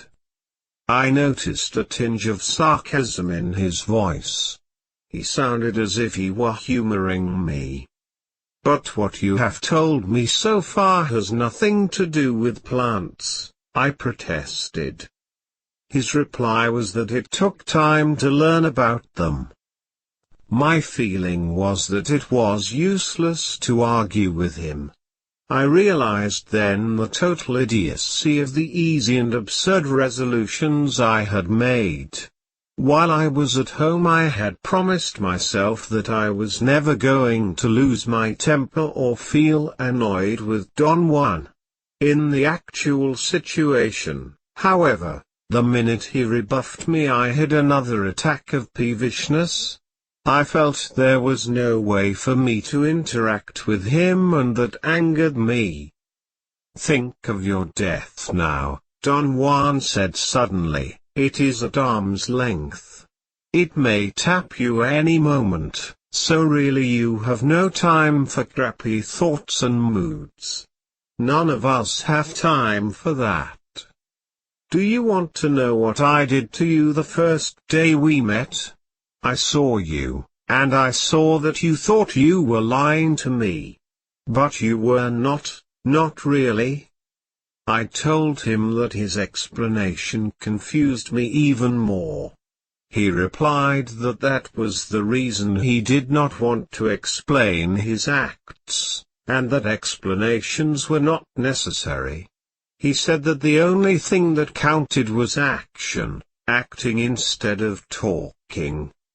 He pulled out a straw mat and lay down, propping his head up with the bundle. He made himself comfortable and then he told me that there was another thing I had to perform if I really wanted to learn about plants. "What was wrong with you when I saw you, and what is wrong with you now, is that you do not like to take responsibility for what you do," he said slowly, as if to give me time to understand what he was saying. "When you were telling me all those doings in the bus depot you were aware that they were lies. Why were you lying?" I explained that my objective had been to find a key informant for my work. Don Juan smiled and began humming a Mexican tune. "When a man decides to do something, he must go all the way," he said. "But he must take responsibility for what he does. No matter what he does, he must know first why he is doing it, and then he must proceed with his actions without having doubts or remorse about them." He examined me. I did not know what to say. Finally I ventured an opinion, almost as a protest. "That is an impossibility," I said. He asked me why, and I said that perhaps ideally that was what everybody thought they should do. In practice, however, there was no way to avoid doubts and remorse. "Of course there is a way," he replied with conviction. "Look at me," he said, "I have no doubts or remorse. Everything I do is my decision and my responsibility. The simplest thing I do, to take you for a walk in the desert, for instance, may very well mean my death. Death is stalking me. Therefore, I have no room for doubts or remorse. If I have to die as a result of taking you for a walk, then I must die. You, on the other hand, feel that you are immortal, and the decisions of an immortal man can be cancelled or regretted or doubted. In a world where death is the hunter, my friend, there is no time for regrets or doubts. There is only time for decisions." I argued, in sincerity, that in my opinion that was an unreal world, because it was arbitrarily made by taking an idealized form of behavior and saying that that was the way to proceed.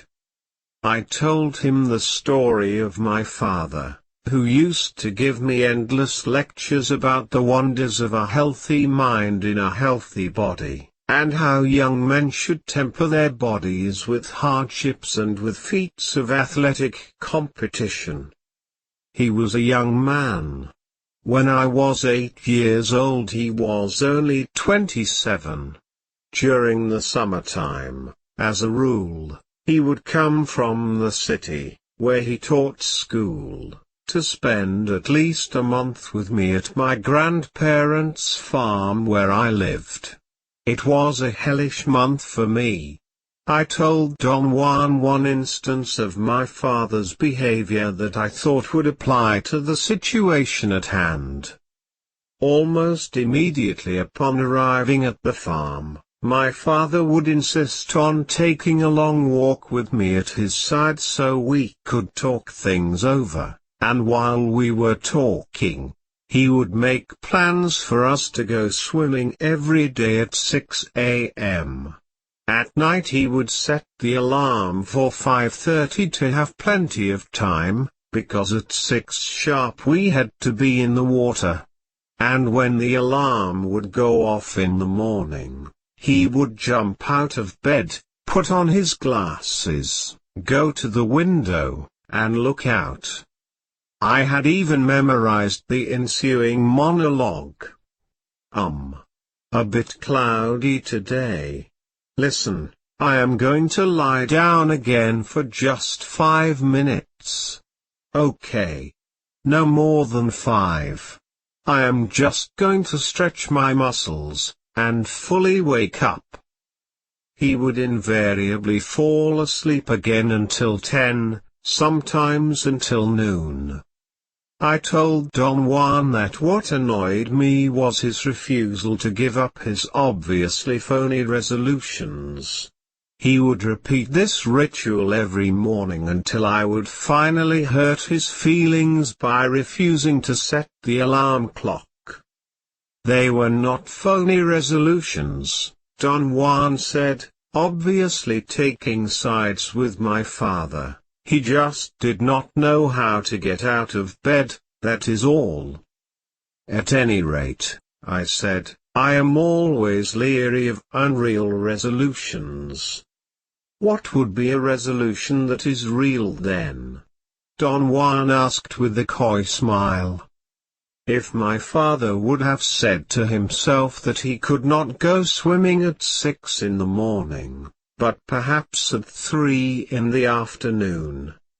Your resolutions injure the spirit, Don Juan said with an air of great seriousness. I thought I even detected a note of sadness in his tone. We were quiet for a long time.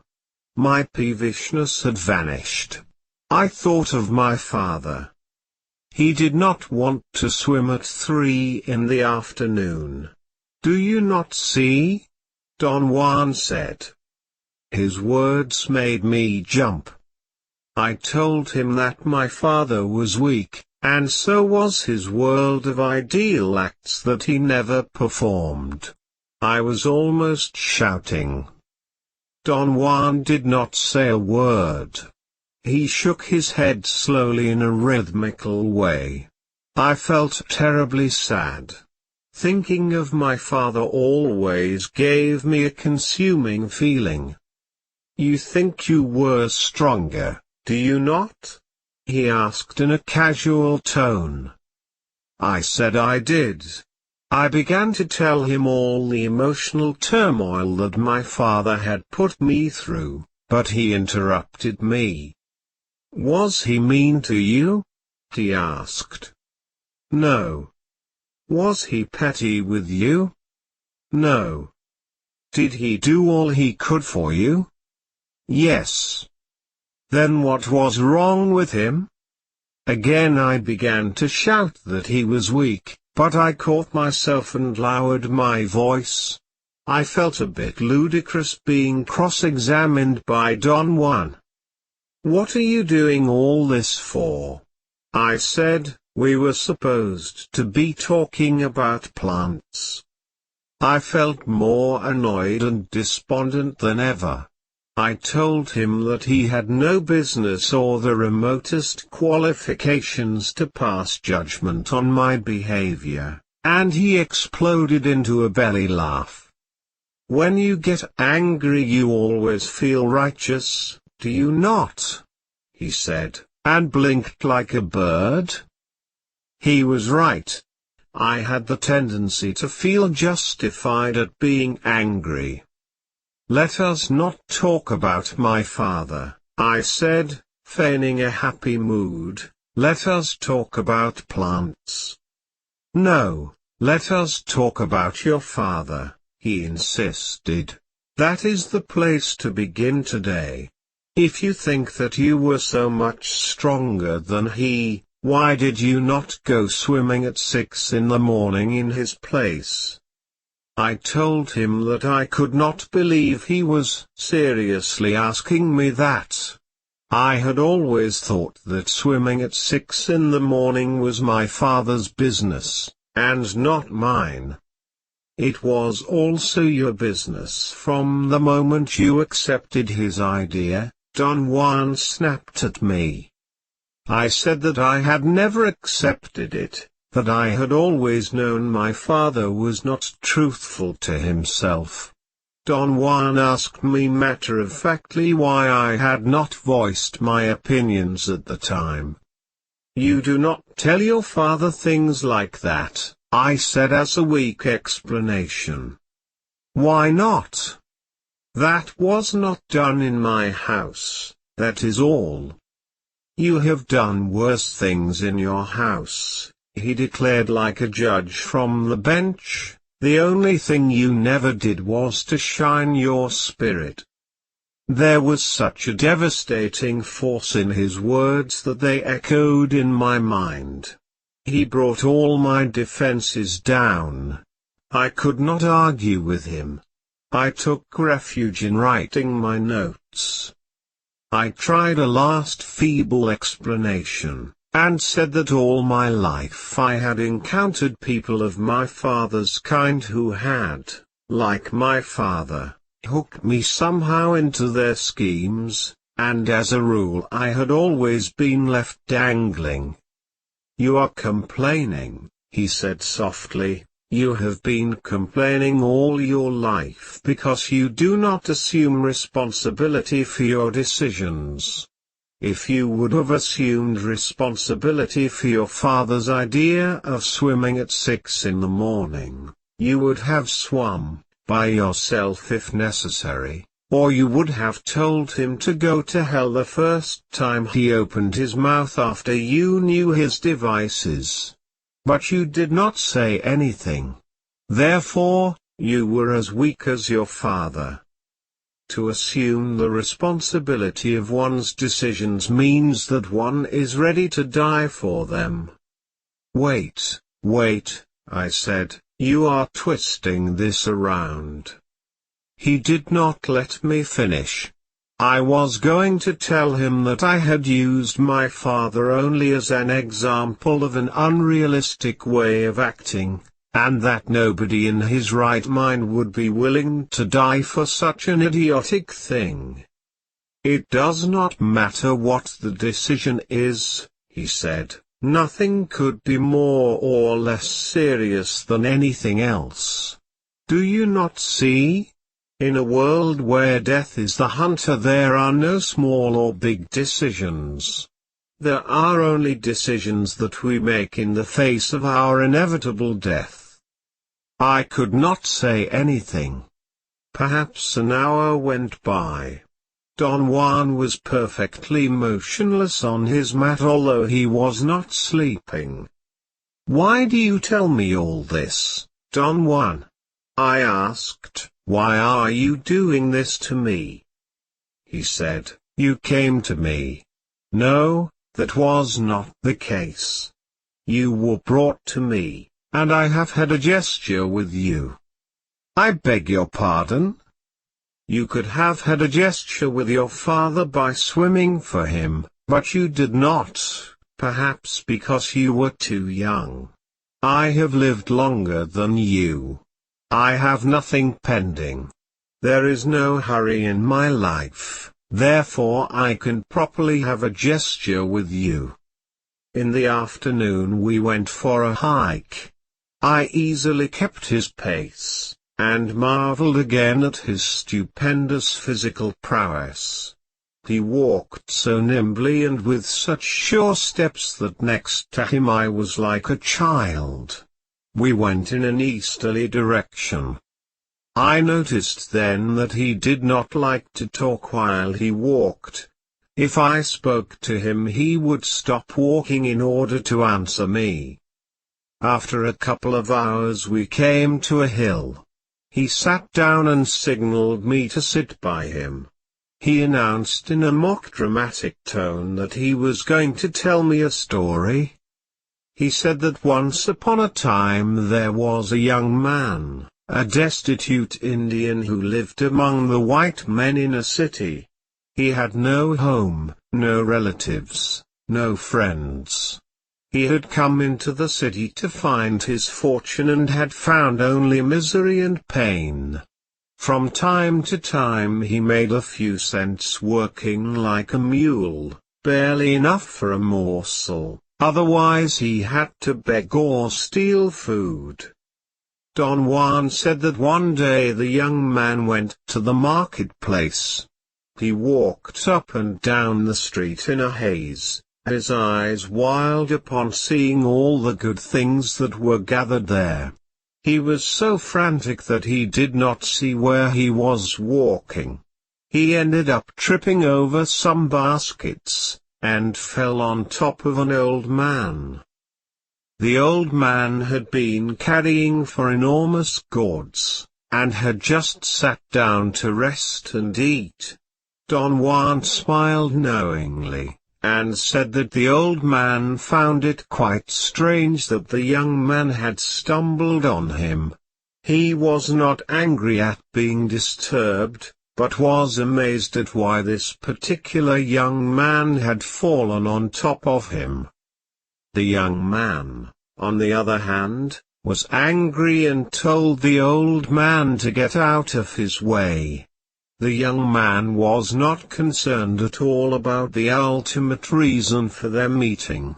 He had not noticed that their paths had actually crossed. Don Juan mimicked the motions of someone going after something that was rolling over. He said that the old man's gourds had turned over, and were rolling down the street. When the young man saw the gourds, he thought he had found his food for the day. He helped the old man up and insisted on helping him carry the heavy gourds. The old man told him that he was on his way to his home in the mountains. The young man insisted on going with him, at least part of the way. The old man took the road to the mountains, and as they walked, he gave the young man part of the food he had bought at the market. The young man ate to his heart's content. When he was quite satisfied, he began to notice how heavy the gourds were, and clutched them tightly. Don Juan opened his eyes and smiled with a devilish grin, and said that the young man asked, "What do you carry in these gourds?" The old man did not answer, but told him that he was going to show him a companion, or friend, who could alleviate the young man's sorrows, and give him advice and wisdom about the ways of the world. Don Juan made a majestic gesture with both hands, and said that the old man summoned the most beautiful deer that the young man had ever seen. The deer was so tame that it came to him, and walked around him. It glittered and shone. The young man was spellbound and knew right away that it was a spirit deer. The old man told him then, that if he wished to have that friend and its wisdom, all he had to do was to let go of the gourds. Don Juan's grin portrayed ambition. He said that the young man's petty desires were pricked upon hearing such a request. Don Juan's eyes became small and devilish as he voiced the young man's question, "What do you have in these four enormous gourds?" Don Juan said that the old man very serenely replied that he was carrying food, pinole and water. He stopped narrating the story and walked around in a circle a couple of times. I did not know what he was doing, but apparently it was part of the story. The circle seemed to portray the deliberations of the young man. Don Juan said that, of course, the young man had not believed a word. He calculated that if the old man, who was obviously a wizard, was willing to give a spirit deer for his gourds, then the gourds must have been filled with power beyond belief. Don Juan contorted his face again into a devilish grin, and said that the young man declared that he wanted to have the gourds. There was a long pause that seemed to mark the end of the story. Don Juan remained quiet, yet I was sure he wanted me to ask about it, and I did. What happened to the young man? He took the gourds, he replied with a smile of satisfaction. There was another long pause. I laughed. I thought that this had been a real Indian story. Don Juan's eyes were shining as he smiled at me. There was an air of innocence about him. He began to laugh in soft spurts and asked me, "Do you not want to know about the gourds?" Of course I want to know. I thought that was the end of the story. Oh no, he said with a mischievous light in his eyes. The young man took his gourds, and ran away to an isolated place and opened them. What did he find? I asked. Don Juan glanced at me and I had the feeling he was aware of my mental gymnastics. He shook his head and chuckled. Well, I urged him, were the gourds empty? There was only food and water inside the gourds, he said, and the young man, in a fit of anger, smashed them against the rocks. I said that his reaction was only natural, anyone in his position would have done the same. Don Juan's reply was that the young man was a fool who did not know what he was looking for. He did not know what power was, so he could not tell whether or not he had found it. He had not taken responsibility for his decision. Therefore he was angered by his blunder. He expected to gain something and got nothing instead. Don Juan speculated that if I were the young man and if I had followed my inclinations, I would have ended up angry and remorseful, and would, no doubt, have spent the rest of my life feeling sorry for myself for what I had lost. Then he explained the behavior of the old man. He had cleverly fed the young man so as to give him the daring of a satisfied stomach, thus the young man upon finding only food in the gourds smashed them in a fit of anger. Had the young man been aware of his decision and assumed responsibility for it, Don Juan said, he would have taken the food, and would have been more than satisfied with it. And perhaps he might even have realized that that food was power too.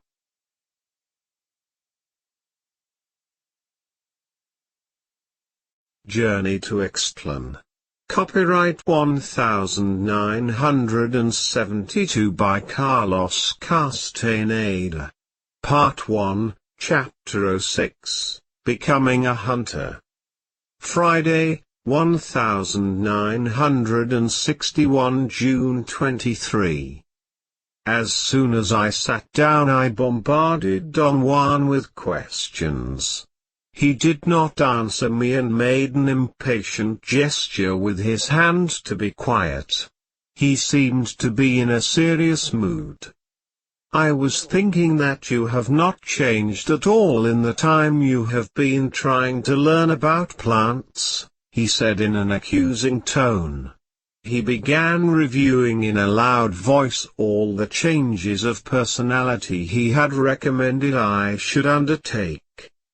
I told him that I had considered the matter very seriously and found that I could not possibly fulfill them because each of them ran contrary to my core.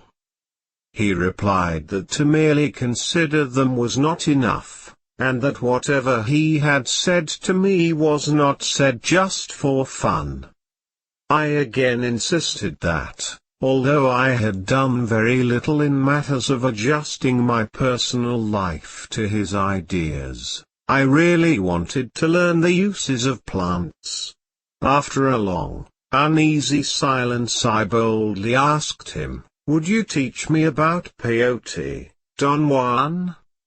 He said that my intentions alone were not enough, and that to know about peyote, he called it mezcalito for the first time, was a serious matter. It seemed that there was nothing else to say. In the early evening, however, he set up a test for me. He put forth a problem without giving me any clues to its solution, to find a beneficial place, or spot, in the area right in front of his door where we always sat to talk. A spot where I could allegedly feel perfectly happy and invigorated. During the course of the night, while I attempted to find the spot by rolling on the ground, I twice detected a change of coloration on the uniformly dark dirt floor of the designated area. The problem exhausted me and I fell asleep on one of the places where I had detected the change in color. In the morning Don Juan woke me up, and announced that I had had a very successful experience. Not only had I found the beneficial spot I was looking for, but I had also found its opposite, an enemy or negative spot, and the colors associated with both. Saturday, 1961 June 24. We went into the desert chaparral in the early morning. As we walked, Don Juan explained to me that finding a beneficial or an enemy spot was an important need for a man in the wilderness. I wanted to steer the conversation to the topic of peyote, but he flatly refused to talk about it. He warned me that there should be no mention of it unless he himself brought up the subject. We sat down to rest in the shade of some tall bushes in an area of thick vegetation. The desert chaparral around us was not quite dry yet. It was a warm day and the flies kept on pestering me, but they did not seem to bother Don Juan. I wondered whether he was just ignoring them, but then I noticed they were not landing on his face at all. Sometimes it is necessary to find a beneficial spot quickly out in the open, Don Juan went on. Or maybe it is necessary to determine quickly whether or not the spot where one is about to rest is a bad one. One time we sat to rest by some hill, and you got very angry and upset. That spot was your enemy. A little crow gave you a warning, remember? I remembered that he had made a point of telling me to avoid that area in the future. I also remembered that I had become angry because he had not let me laugh. I thought that the crow that flew overhead was an omen for me alone, he said. I would never have suspected that the crows were friendly towards you too. What are you talking about?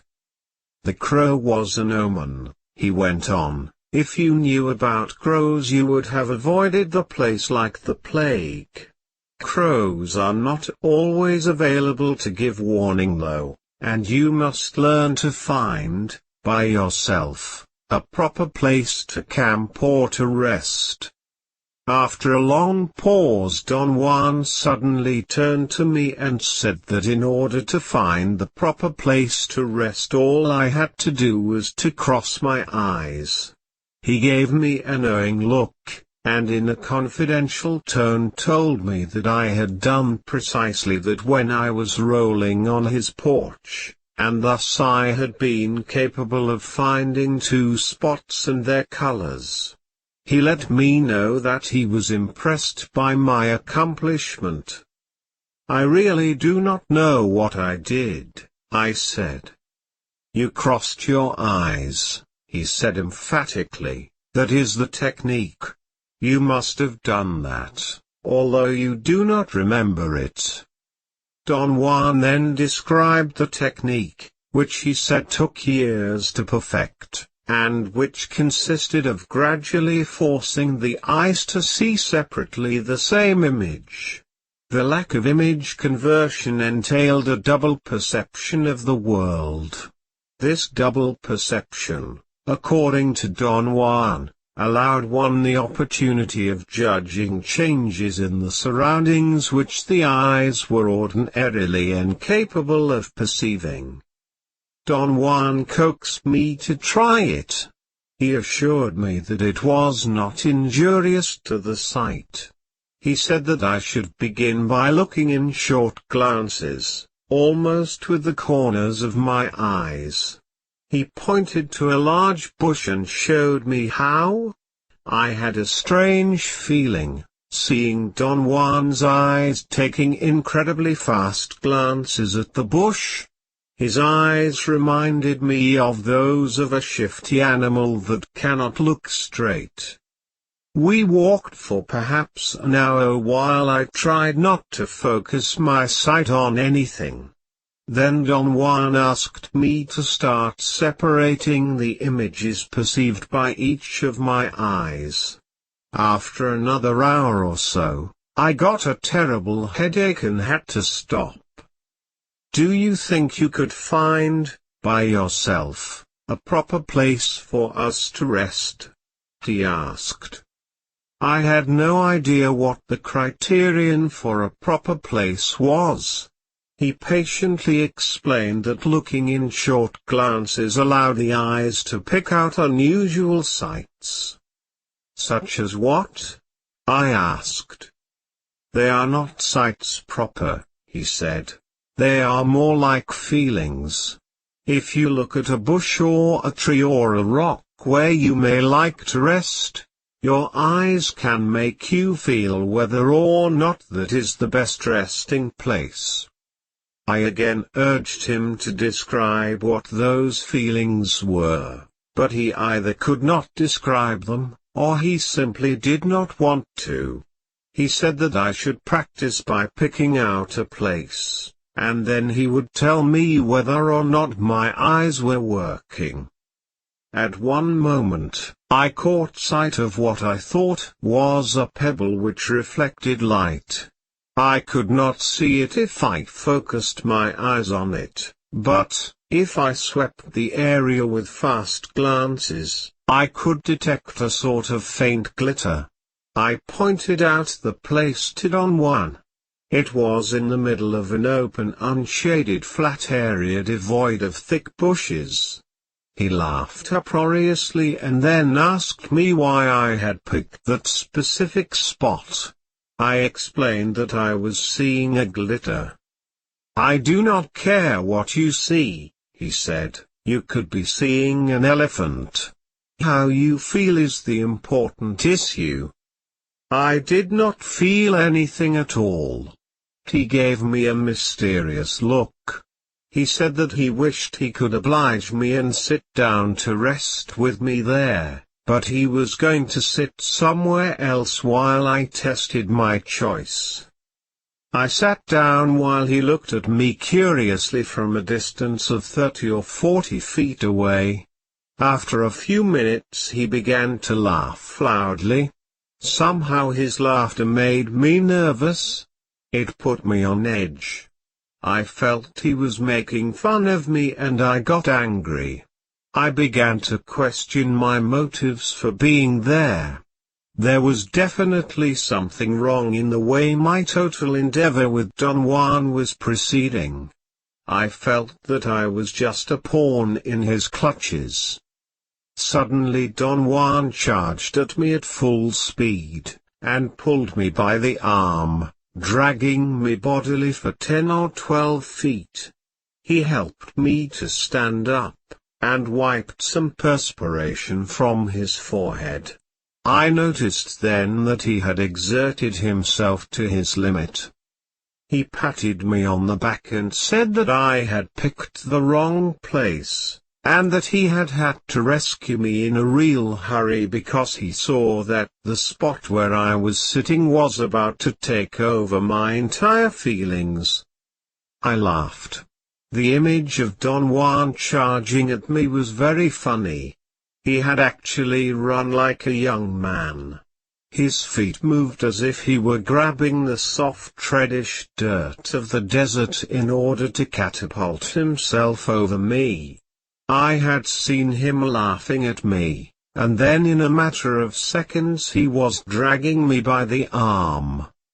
After a while he urged me to continue looking for a proper place to rest. We kept on walking, but I did not detect or feel anything at all. Perhaps if I had been more relaxed I would have noticed or felt something.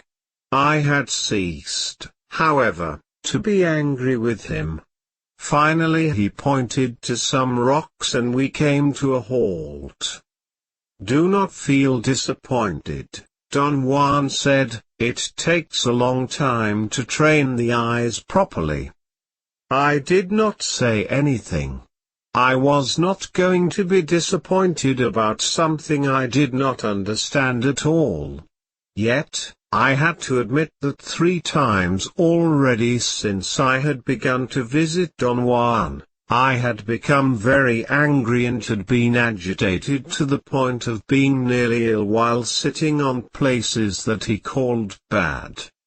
"The trick is to feel with your eyes," he said. "Your problem now is that you do not know what to feel. It will come to you, though, with practice. Perhaps you should tell me, Don Juan, what I am supposed to feel." "That is impossible." "Why?"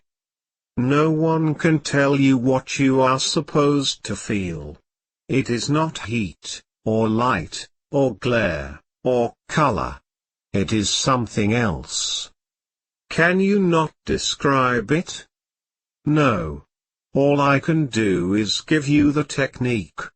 Once you learn to separate the images and see two of everything, you must focus your attention in the area between the two images. Any change worthy of notice would take place in that area." "What kind of changes are they?" "That is not important. The feeling that you get is what counts.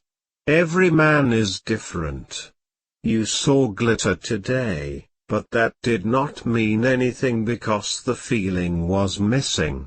I cannot tell you how to feel. You must learn that yourself." We rested in silence for some time. Don Juan covered his face with his hat, and remained motionless as if he were asleep. I became absorbed in writing my notes until he made a sudden movement that made me jolt. He sat up abruptly and faced me, frowning. "You have a knack for hunting," he said, "and that is what you should learn, hunting. We are not going to talk about plants anymore." He puffed out his jaws for an instant, then candidly added, "I do not think we ever have anyway. Have we?" and laughed. We spent the rest of the day walking in every direction while he gave me an unbelievably detailed explanation about rattlesnakes, the way they nest, the way they move around, their seasonal habits, their quirks of behavior. Then he proceeded to corroborate each of the points he had made, and finally he caught and killed a large snake. He cut its head off, cleaned its viscera, skinned it, and roasted the meat. His movements had such a grace and skill that it was a sheer pleasure just to be around him. I had listened to him and watched him spellbound. My concentration had been so complete that the rest of the world had practically vanished for me. Eating the snake was a hard re-entry into the world of ordinary affairs. I felt nauseated when I began to chew a bite of snake meat. It was an ill-founded queasiness as the meat was delicious, but my stomach seemed to be rather an independent unit. I could hardly swallow at all. I thought Don Juan would have a heart attack from laughing so hard. Afterwards we sat down for a leisurely rest in the shade of some rocks. I began to work on my notes, and the quantity of them made me realize that he had given me an astonishing amount of information about rattlesnakes. "Your hunter's spirit has returned to you," Don Juan said suddenly and with a serious face. "Now you are hooked." "I beg your pardon?" I wanted him to elaborate on his statement that I was hooked, but he only laughed and repeated it. "How am I hooked?" I insisted. "Hunters will always hunt," he said. "I am a hunter myself." "Do you mean you hunt for a living?" "I hunt in order to live. I can live off the land, anywhere." He indicated the total surroundings with his hand. "To be a hunter means that one knows a great deal," he went on. "It means that one can see the world in different ways. In order to be a hunter one must be in perfect balance with everything else. Otherwise hunting would become a meaningless chore. For instance, today we took a little snake. I had to apologize to her for cutting her life off so suddenly and so definitely. I did what I did knowing that my own life will also be cut off someday in very much the same fashion, suddenly and definitely. So, all in all, we and the snakes are on a par. One of them fed us today. I had never conceived a balance of that kind when I used to hunt," I said. "That is not true. You did not just kill animals. You and your family all at the game." His statements carried the conviction of someone who had been there. He was, of course, right. There had been times when I had provided the incidental wild meat for my family. After a moment's hesitation I asked, "How did you know that?" "There are certain things that I just know," he said. "I cannot tell you how though." I told him that my aunts and uncles would very seriously call all the birds I would bag pheasants. Don Juan said he could easily imagine them calling a sparrow a tiny pheasant and added a comical rendition of how they would chew it. The extraordinary movements of his jaw gave me the feeling that he was actually chewing a whole bird, bones and all. "I really think that you have a touch for hunting," he said, staring at me, "and we have been barking up the wrong tree. Perhaps you will be willing to change your way of life in order to become a hunter."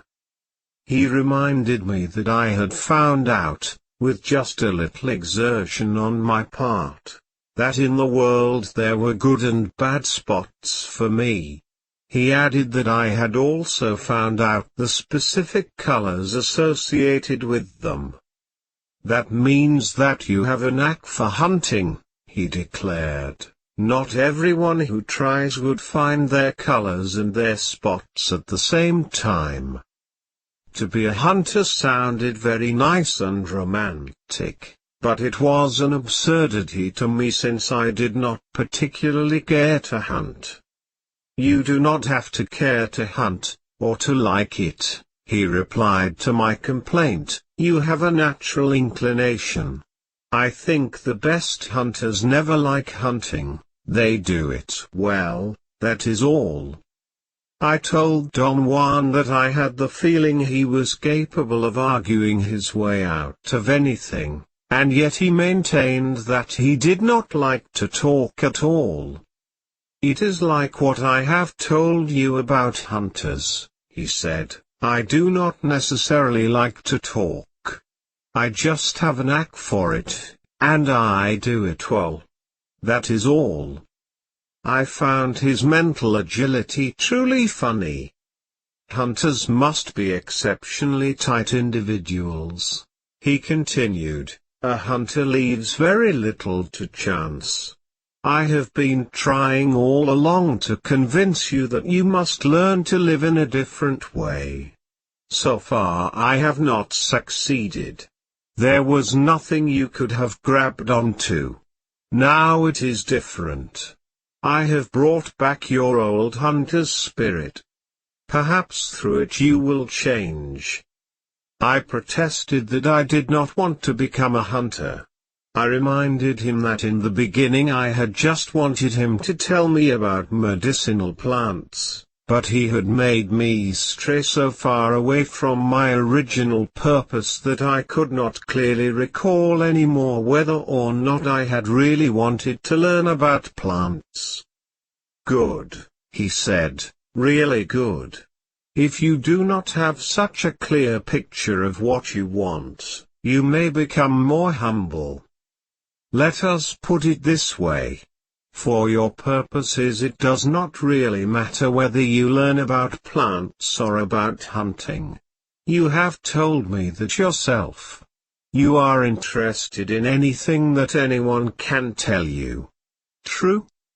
I had said that to him in trying to define the scope of anthropology, and in order to draft him as my informant.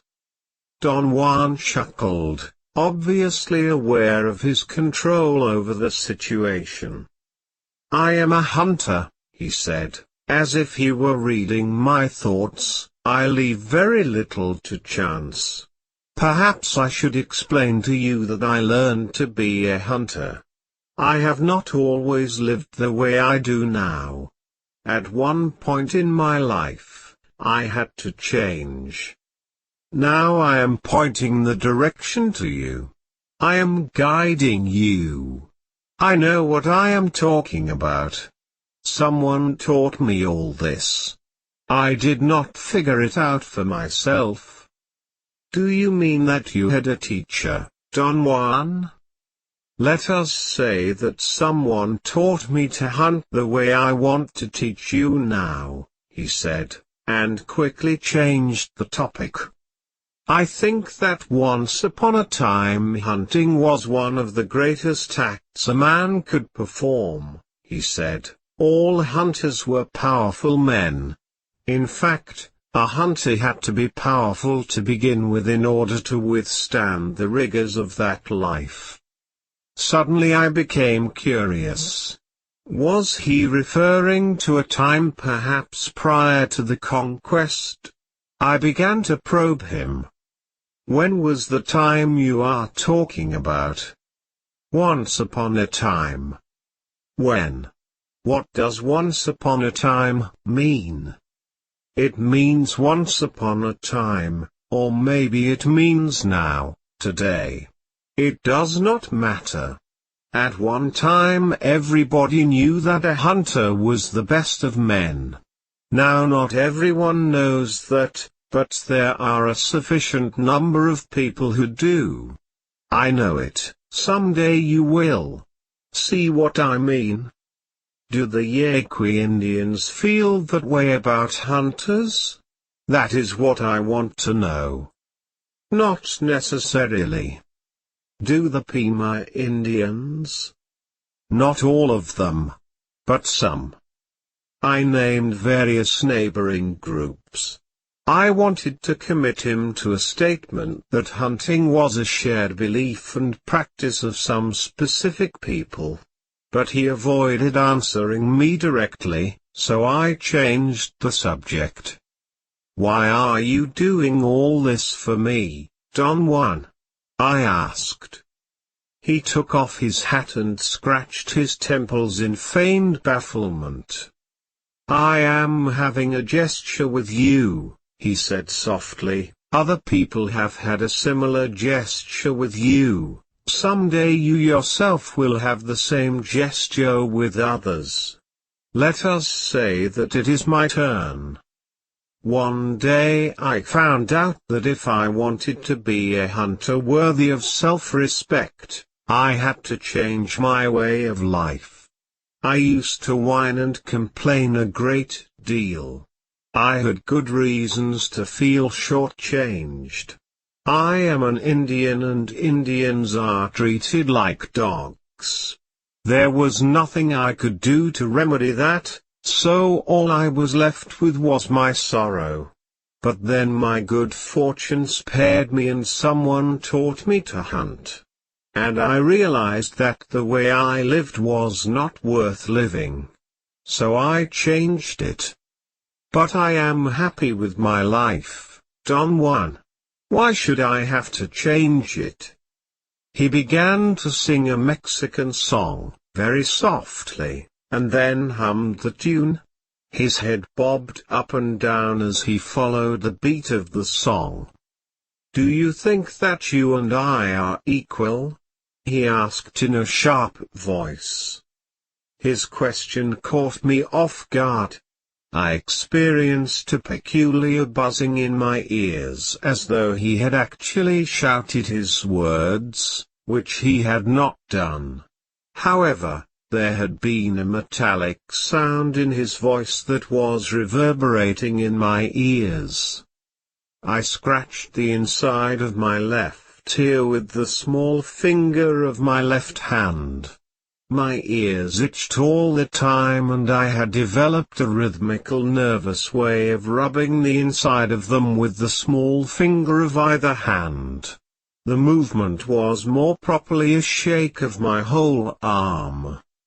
Don Juan watched my movements with apparent fascination. Well, are we equals? He asked. Of course we are equals, I said. I was, naturally, being condescending. I felt very warm towards him even though at times I did not know what to do with him.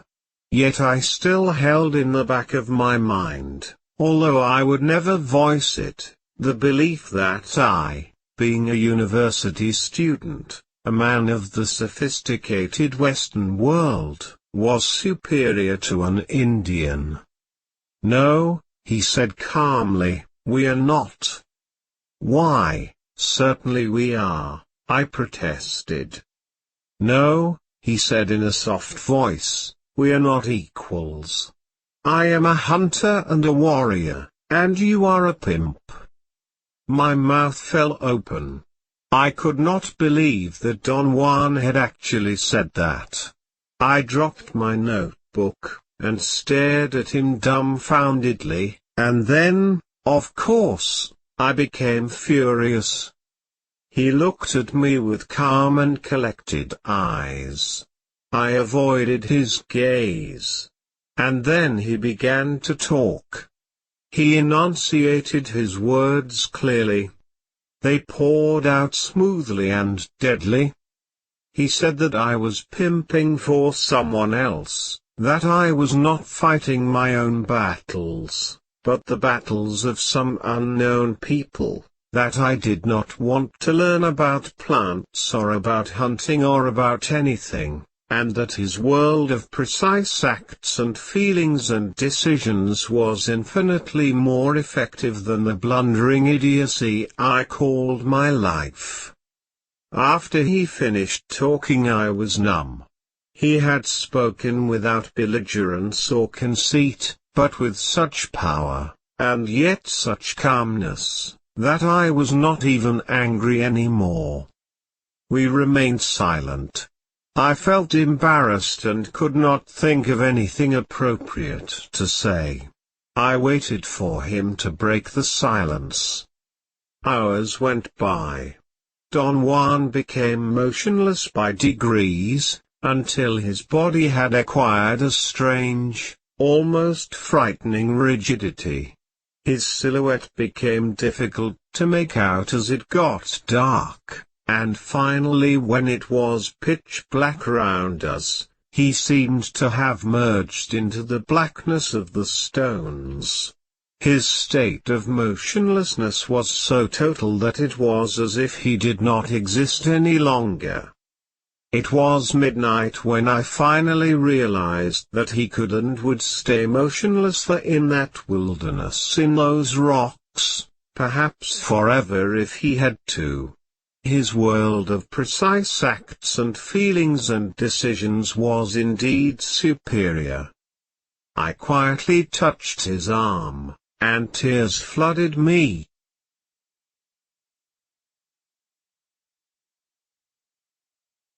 Journey to Istlan. Copyright 1972 by Carlos Castaneda. Part 1, Chapter 07, Being Inaccessible.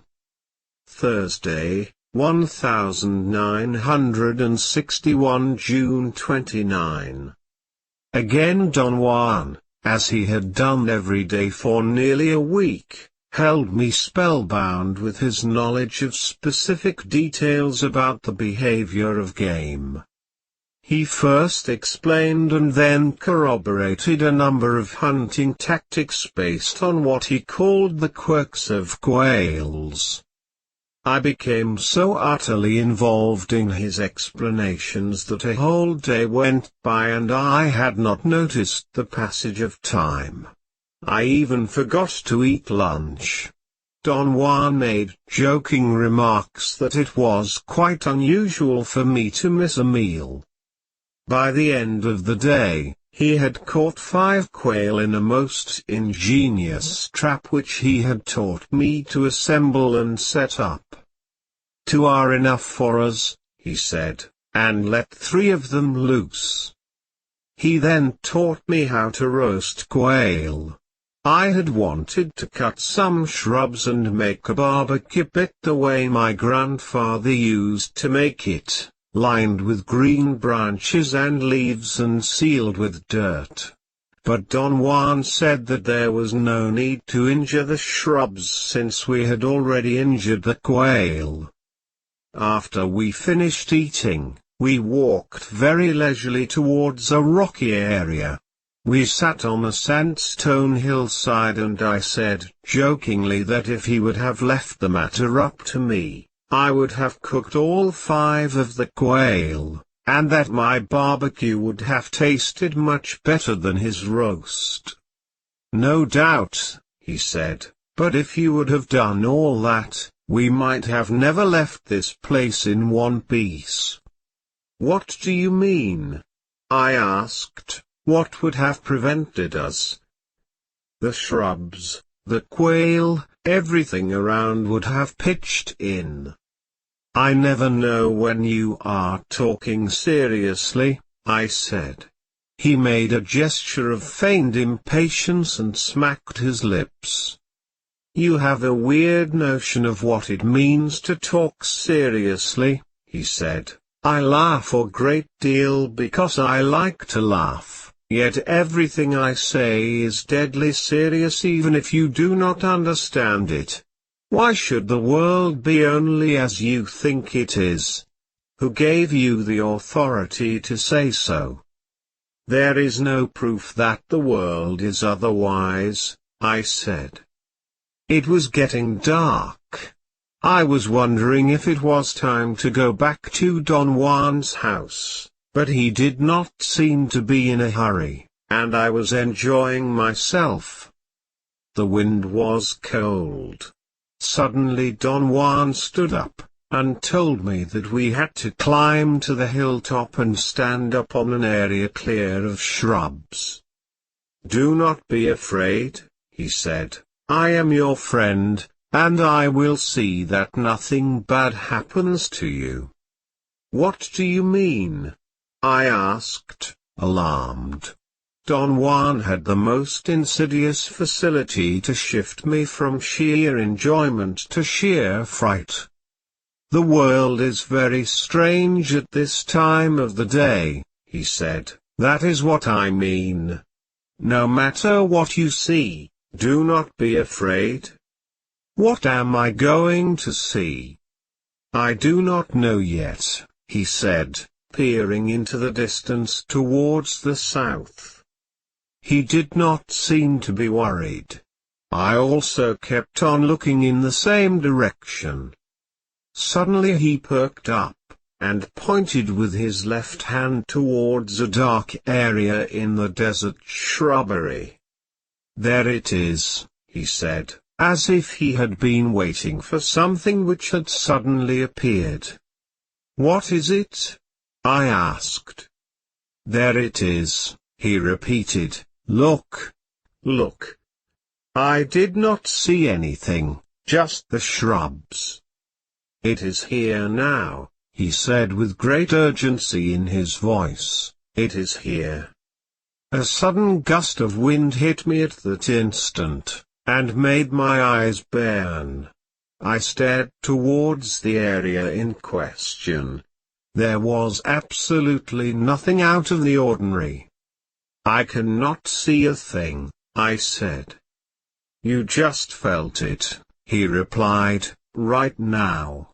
It got into your eyes, and kept you from seeing." "What are you talking about?" "I have deliberately brought you to a hilltop," he said. "We are very noticeable here, and something is coming to us." "What? The wind?" "Not just the wind," he said sternly. "It may seem to be wind to you, because wind is all you know." I strained my eyes staring into the desert shrubs. Don Juan stood silently by me for a moment. He then walked into the nearby chaparral, and began to tear some big branches from the surrounding shrubs. He gathered 8 of them, and made a bundle. He ordered me to do the same, and to apologize to the plants in a loud voice for mutilating them. When we had 2 bundles, he made me run with them to the hilltop, and lie down on my back between 2 large rocks. With tremendous speed, he arranged the branches of my bundle to cover my entire body. Then he covered himself in the same manner, and whispered through the leaves that I should watch how the so-called wind would cease to blow once we had become unnoticeable. At one moment, to my utter amazement, the wind actually ceased to blow as Don Juan had predicted. It happened so gradually that I would have missed the change had I not been deliberately waiting for it. For a while the wind had hissed through the leaves over my face, and then gradually it became quiet all around us.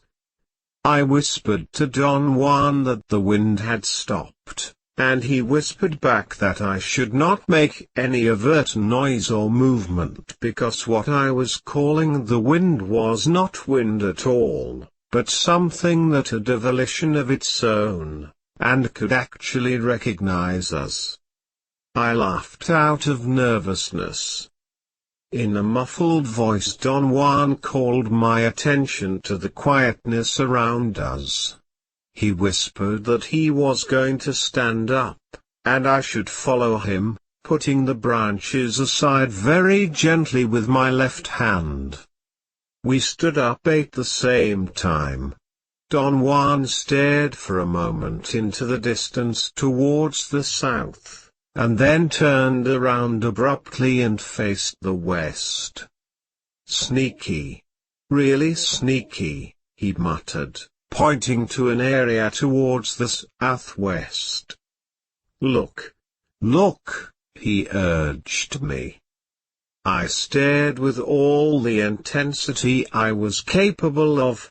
I wanted to see whatever he was referring to, but I did not notice anything at all, or rather, I did not notice anything I had not seen before. There were just shrubs which seemed to be agitated by a soft wind. They rippled. "It is here," Don Juan said. At that moment I felt a blast of air in my face. It seemed that the wind had actually begun to blow after we stood up. I could not believe it. There had to be a logical explanation for it. Don Juan chuckled softly, and told me not to tax my brain trying to reason it out. "Let us go gather the shrubs once more," he said. "I hate to do this to these little plants, but we must stop you." He picked up the branches we had used to cover ourselves, and piled small rocks and dirt over them. Then, repeating the same movements we had made before, each of us gathered 8 new branches. In the meantime the wind kept on blowing ceaselessly. I could feel it ruffling the hair around my ears. Don Juan whispered that once he had covered me I should not make the slightest movement or sound. He very quickly put the branches over my body and then he lay down and covered himself. We stayed in that position for about 20 minutes, and during that time a most extraordinary phenomenon occurred. The wind again changed from a hard continuous gust to a mild vibration. I held my breath, waiting for Don Juan's signal. At a given moment, he gently shoved off the branches. I did the same and we stood up. The hilltop was very quiet. There was only a slight, soft vibration of leaves in the surrounding chaparral. Don Juan's eyes were fixedly staring at an area in the shrubs south of us. "There it is again," he exclaimed in a loud voice. I involuntarily jumped, nearly losing my balance, and he ordered me in a loud imperative voice to look. "What am I supposed to see?" I asked desperately. He said that the wind or whatever, was like a cloud or a whirl that was quite a way above the shrubs, twirling its way to the hilltop where we were. I saw a ripple forming on the bushes in the distance. "There it comes," Don Juan said in my ear. "Look how it is searching for us." Right then a strong steady gust of wind hit my face as it had hit it before. This time, however, my reaction was different. I was terrified. I had not seen what Don Juan had described, but I had seen a most eerie wave rippling the shrubs. I did not want to succumb to my fear and deliberately sought any kind of suitable explanation. I said to myself that there must be continuous air currents in the area, and Don Juan, being thoroughly acquainted with the whole region, was not only aware of that, but was capable of mentally plotting their occurrence. All he had to do was to lie down, count, and wait for the wind to taper off, and once he stood up, He had only to wait again for its reoccurrence. Don Juan's voice shook me out of my mental deliberations. He was telling me that it was time to leave. I stalled. I wanted to stay to make sure that the wind would taper off. "I did not see anything, Don Juan," I said. "You noticed something unusual though. Perhaps you should tell me again what I was supposed to see." "I have already told you," he said, "something that hides in the wind and looks like a whirl, a cloud, a mist, a face that twirls around." Don Juan made a gesture with his hands to depict a horizontal and a vertical motion. "It moves in a specific direction," he went on. "It either tumbles or it twirls. A hunter must know all that in order to move correctly." I wanted to humor him, but he seemed to be trying so hard to make his point that I did not dare. He looked at me for a moment, and I moved my eyes away. "To believe that the world is only as you think it is stupid," he said. "The world is a mysterious place. Especially in the twilight." He pointed towards the wind with a movement of his chin. "This can follow us," he said. "It can make us tired or it might even kill us." "That wind? At this time of the day, in the twilight, there is no wind. At this time there is only power." We sat on the hilltop for an hour. The wind blew hard and constantly all that time. Friday, 1961 June 30. In the late afternoon, after eating, Don Juan and I moved to the area in front of his door. I sat on my spot and began working on my notes. He lay down on his back with his hands folded over his stomach. We had stayed around the house all day on account of the wind. Don Juan explained that we had disturbed the wind deliberately, and that it was better not to fool around with it. I had even had to sleep covered with branches. A sudden gust of wind made Don Juan get up in one incredibly agile jump. "Damn it," he said, "the wind is looking for you." "I cannot buy that, Don Juan," I said, laughing. "I really cannot. I was not being stubborn. I just found it impossible to endorse the idea that the wind had its own volition and was looking for me, or that it had actually spotted us and rushed to us on top of the hill. I said that the idea of a willful wind was a view of the world that was rather simplistic. "What is the wind then?" he asked in a challenging tone. I patiently explained to him that masses of hot and cold air produced different pressures, and that the pressure made the masses of air move vertically and horizontally. It took me a long while to explain all the details of basic meteorology. "You mean that all there is to the wind is hot and cold air?" he asked in a tone of bafflement. "I am afraid so," I said, and silently enjoyed my triumph. Don Juan seemed to be dumbfounded. But then he looked at me and began to laugh uproariously. "Your opinions are final opinions," he said with a note of sarcasm. "They are the last word, are they not? For a hunter, however, your opinions are pure crap. It makes no difference whether the pressure is 1 or 2 or 10. If you would live out here in the wilderness, you would know that during the twilight the wind becomes power. A hunter that is worth his salt knows that, and acts accordingly." "How does he act?" He uses the twilight and that power hidden in the wind.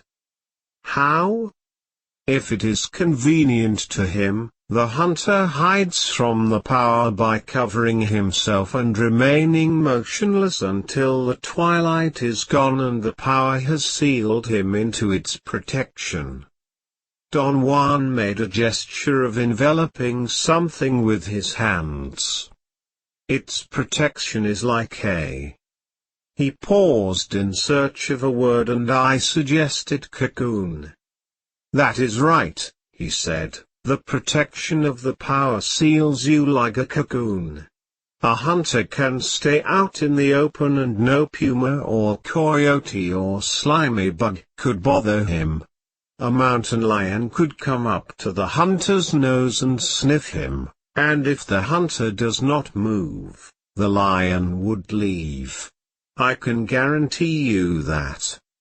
If the hunter, on the other hand, wants to be noticed, all he has to do is to stand on a hilltop at the time of the twilight and the power will nag him and seek him all night. Therefore, if a hunter wants to travel at night or if he wants to be kept awake, he must make himself available to the wind. Therein lies the secret of great hunters. To be available and unavailable at the precise turn of the road.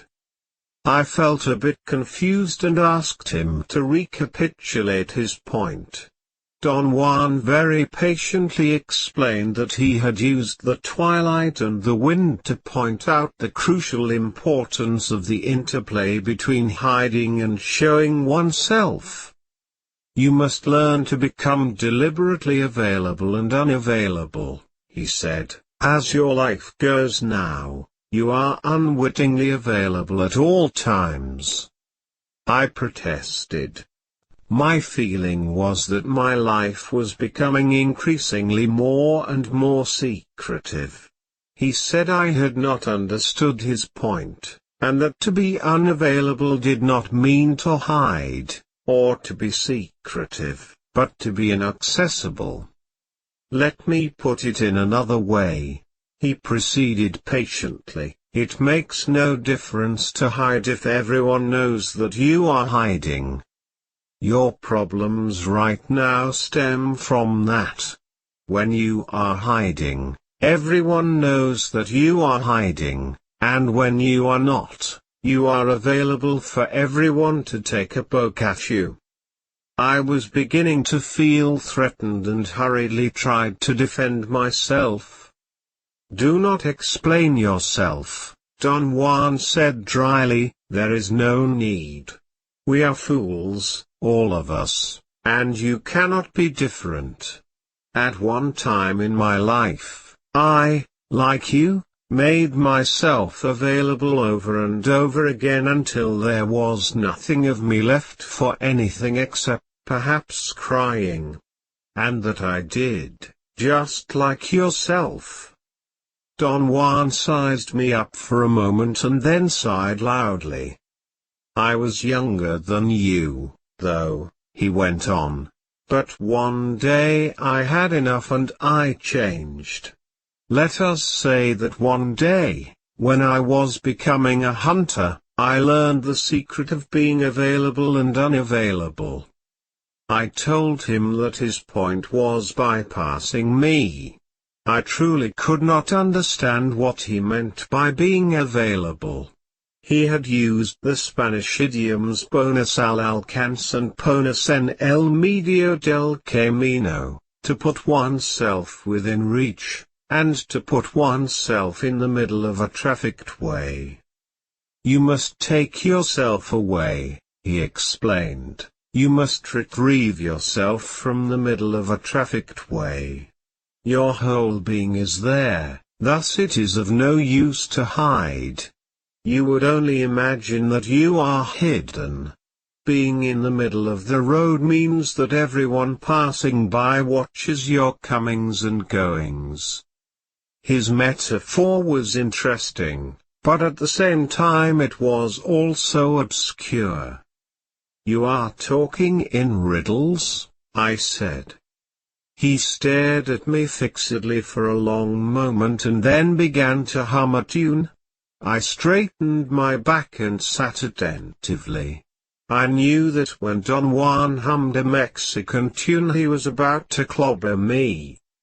"Hey," he said, smiling, and peering at me, "whatever happened to your blonde friend? That girl that you used to really like?" I must have looked at him like a confounded idiot. He laughed with great delight. I did not know what to say. "You told me about her," he said reassuringly. But I did not remember ever telling him about anybody, much less about a blonde girl. "I have never mentioned anything like that to you," I said. "Of course you have," he said as if dismissing the argument. I wanted to protest, but he stopped me, saying that it did not matter how he knew about her, that the important issue was that I had liked her. I sensed a surge of animosity towards him building up within myself. "Do not stall," Don Juan said dryly, "this is a time when you should cut off your feelings of importance. You once had a woman, a very dear woman, and then one day you lost her." I began to wonder if I had ever talked about her to Don Juan. I concluded that there had never been an opportunity. Yet I might have. Every time he drove with me we had always talked incessantly about everything. I did not remember everything we had talked about because I could not take notes while driving. I felt somehow appeased by my conclusions. I told him that he was right. There had been a very important blonde girl in my life. "Why is she not with you?" he asked. "She left." "Why?" There were many reasons. There were not so many reasons. There was only one. You made yourself too available. I earnestly wanted to know what he meant. He touched me. He seemed to be cognizant of the effect of his touch, and puckered up his lips to hide a mischievous smile.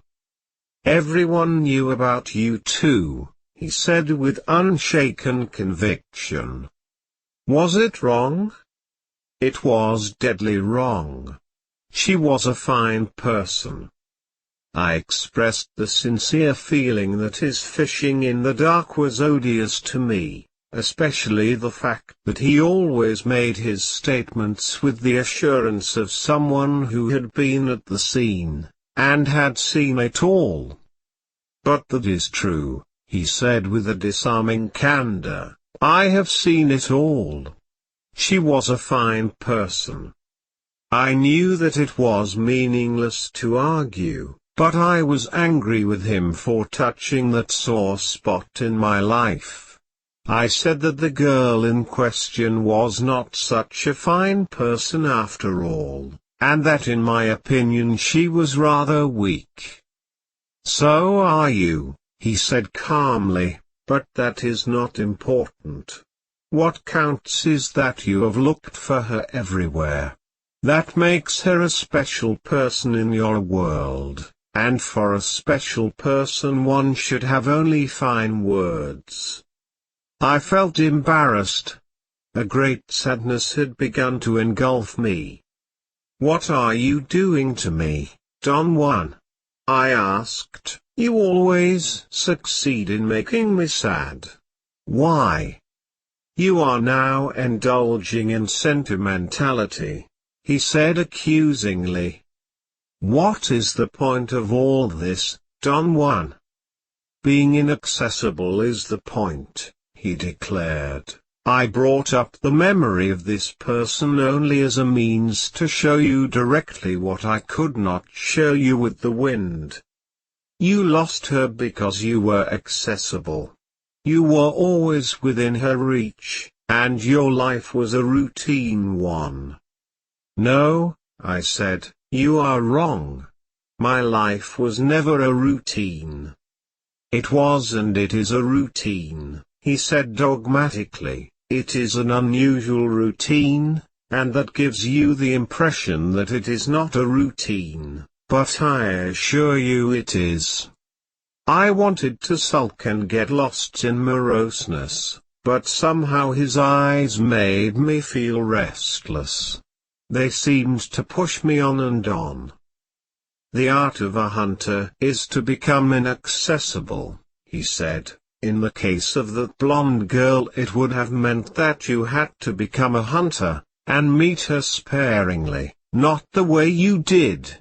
You stayed with her day after day, until the only feeling that remained was boredom. True?" I did not answer.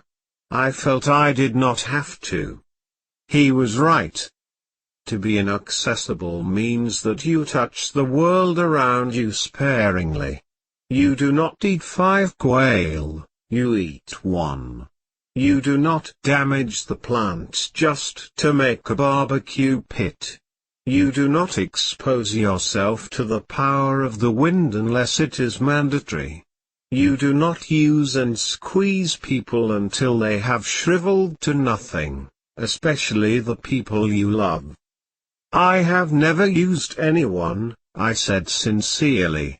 But Don Juan maintained that I had, and thus I could bluntly state that I became tired and bored with people.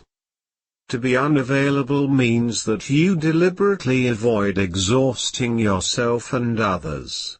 He continued, "It means that you are not hungry and desperate, like the poor bastard that feels he will never eat again and devours all the food he can, all 5 quail." Don Juan was definitely hitting me below the belt. I laughed and that seemed to please him. He touched my back lightly. "A hunter knows he will lure game into his traps over and over again, so he does not worry. To worry is to become accessible, unwittingly accessible. And once you worry, you cling to anything out of desperation, and once you cling, you are bound to get exhausted, or to exhaust whoever or whatever you are clinging to." I told him that in my day-to-day life it was inconceivable to be inaccessible.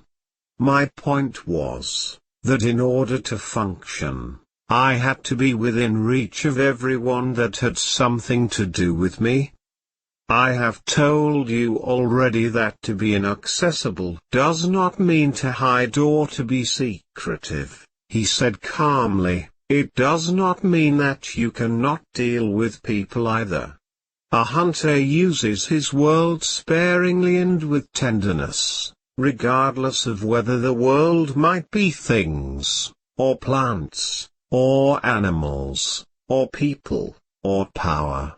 A hunter deals intimately with his world, and yet he is inaccessible to that same world." "That is a contradiction," I said. "He cannot be inaccessible if he is there in his world, hour after hour, day after day." "You did not understand," Don Juan said patiently. "He is inaccessible because he is not squeezing his world out of shape. He taps it lightly, stays for as long as he needs to, and then swiftly moves away, leaving hardly a mark."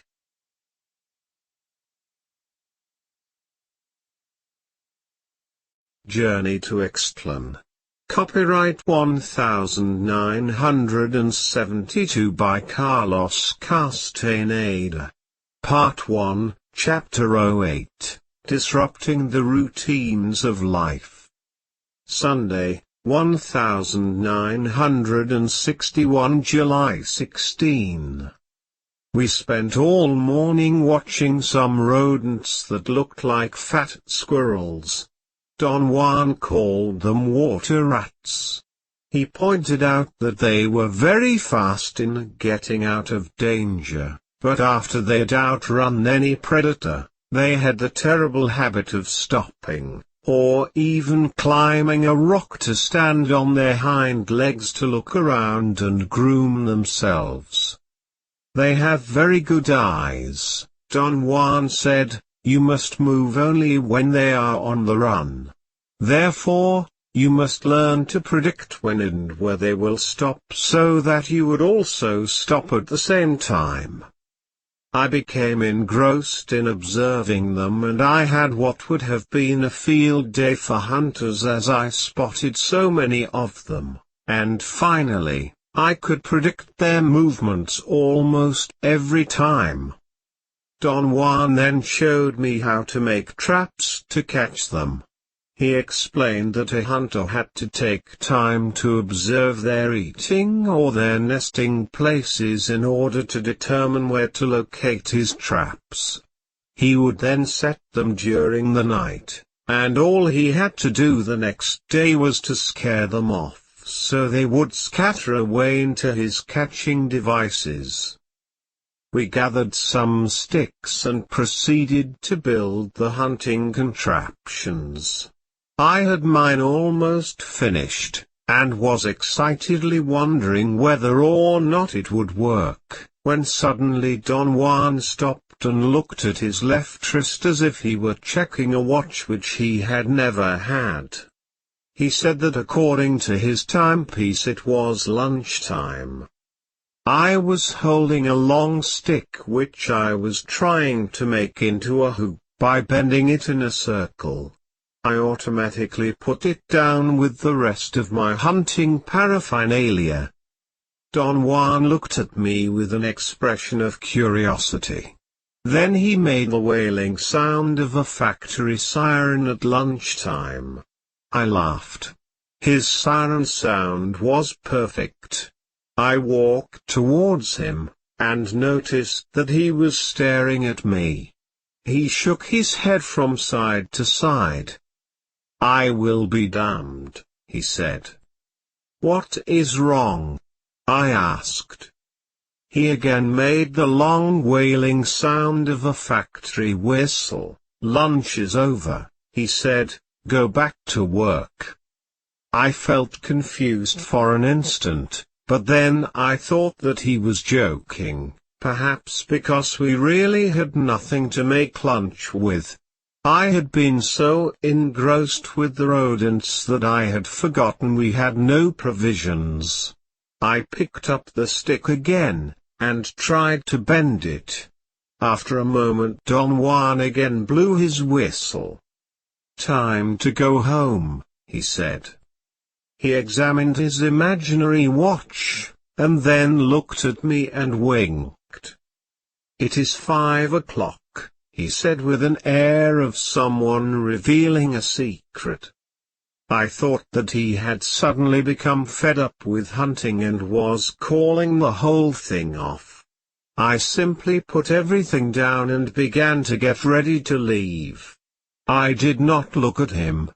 I presumed that he also was preparing his gear. When I was through I looked up and saw him sitting cross-legged a few feet away.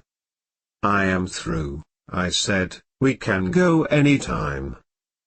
He got up and climbed a rock. He stood there, 5 or 6 feet above the ground, looking at me. He put his hands on either side of his mouth, and made a very prolonged and piercing sound. It was like a magnified factory siren. He turned around in a complete circle, making the wailing sound. "What are you doing, Don Juan?" I asked. He said that he was giving the signal for the whole world to go home. I was completely baffled. I could not figure out whether he was joking, or whether he had simply flipped his lid. I watched him intently and tried to relate what he was doing to something he may have said before. We had hardly talked at all during the morning and I could not remember anything of importance. Don Juan was still standing on top of the rock. He looked at me, smiled and winked again. I suddenly became alarmed. Don Juan put his hands on both sides of his mouth and let out another long whistle-like sound. He said that it was 8 o'clock in the morning, and that I had to set up my gear again because we had a whole day ahead of us. I was completely confused by then. In a matter of minutes my fear had mounted to an irresistible desire to run away from the scene. I thought Don Juan was crazy.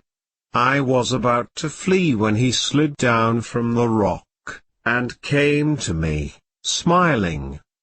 "You think I am crazy, do you not?" he asked. I told him that he was frightening me out of my wits with his unexpected behavior. He said that we were even. I did not understand what he meant. I was deeply preoccupied with the thought that his acts seemed thoroughly insane. He explained that he had deliberately tried to scare me out of my wits with the heaviness of his unexpected behavior because I myself was driving him up the walls with the heaviness of my expected behavior. He added that my routines were as insane as his blowing his whistle. I was shocked and asserted that I did not really have any routines. I told him that I believed my life was, in fact, a mess because of my lack of healthy routines. Don Juan laughed and signaled me to sit down by him. The whole situation had mysteriously changed again. My fear had vanished as soon as he had begun to talk. "What are my routines?" I asked. "Everything you do is a routine. Are we not all that way?" "Not all of us. I do not do things out of routine." "What prompted all this, Don Juan? What did I do or what did I say that made you act the way you did?" "You were worrying about lunch." "I did not say anything to you. How did you know that I was worrying about lunch?" "You worry about eating every day around noontime, and around 6 in the evening, and around 8 in the morning," he said with a malicious grin. "You worry about eating at those times even if you are not hungry. All I had to do to show your routine spirit was to blow my whistle. Your spirit is trained to work with a signal." He stared at me with a question in his eyes. I could not defend myself. "Now you are getting ready to make hunting into a routine," he went on. "You have already set your pace in hunting. You talk at a certain time, eat at a certain time, and fall asleep at a certain time." I had nothing to say. The way Don Juan had described my eating habits was the pattern I used for everything in my life. Yet I strongly felt that my life was less routine than that of most of my friends and acquaintances. "You know a great deal about hunting now," Don Juan continued. "It will be easy for you to realize that a good hunter knows one thing above all. He knows the routines of his prey. That is what makes him a good hunter. If you would remember the way I have proceeded in teaching you hunting, you would perhaps understand what I mean. First I taught you how to make and set up your traps. Then I taught you the routines of the game you were after, and then we tested the traps against their routines. Those parts are the outside forms of hunting. Now I have to teach you the final and, by far, the most difficult part. Perhaps years will pass before you can say that you understand it, and that you are a hunter." Don Juan paused as if to give me time. He took off his hat, and imitated the grooming movements of the rodents we had been observing. It was very funny to me. His round head made him look like one of those rodents. "To be a hunter is not just to trap game," he went on. "A hunter that is worth his salt does not catch game because he sets his traps, or because he knows the routines of his prey, but because he himself has no routines. This is his advantage. He is not at all like the animals he is after, fixed by heavy routines and predictable quirks. He is free, fluid, unpredictable." What Don Juan was saying sounded to me like an arbitrary and irrational idealization. I could not conceive of life without routines. I wanted to be very honest with him and not just agree or disagree with him. I felt that what he had in mind was not possible to accomplish by me or by anyone. "I do not care how you feel," he said. "In order to be a hunter you must disrupt the routines of your life. You have done well in hunting. You have learned quickly, and now you can see that you are like your prey, easy to predict." I asked him to be specific and give me concrete examples. "I am talking about hunting," he said calmly. "Therefore I am concerned with the things animals do, the places they eat, the place, the manner, the time they sleep, where they nest, how they walk. These are the routines I am pointing out to you so you can become aware of them in your own being.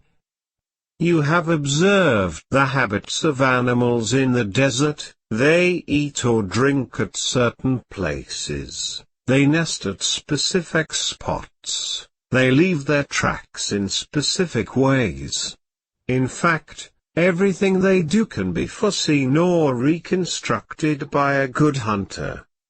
As I told you before, in my eyes you behave like your prey. Once in my life someone pointed out the same thing to me. So you are not unique in that. All of us behave like the prey we are after. That, of course, also makes us prey for something or someone else. Now, the concern of a hunter who knows all this is to stop being a prey himself. Do you see what I mean? I again expressed the opinion that his proposition was unattainable. "It takes time," Don Juan said. "You could begin by not eating lunch every single day at 12 o'clock. He looked at me and smiled benevolently. His expression was very funny and made me laugh. "There are certain animals, however, that are impossible to track," he went on. "There are certain types of deer, for instance, which a fortunate hunter might be able to come across, by sheer luck, once in his lifetime."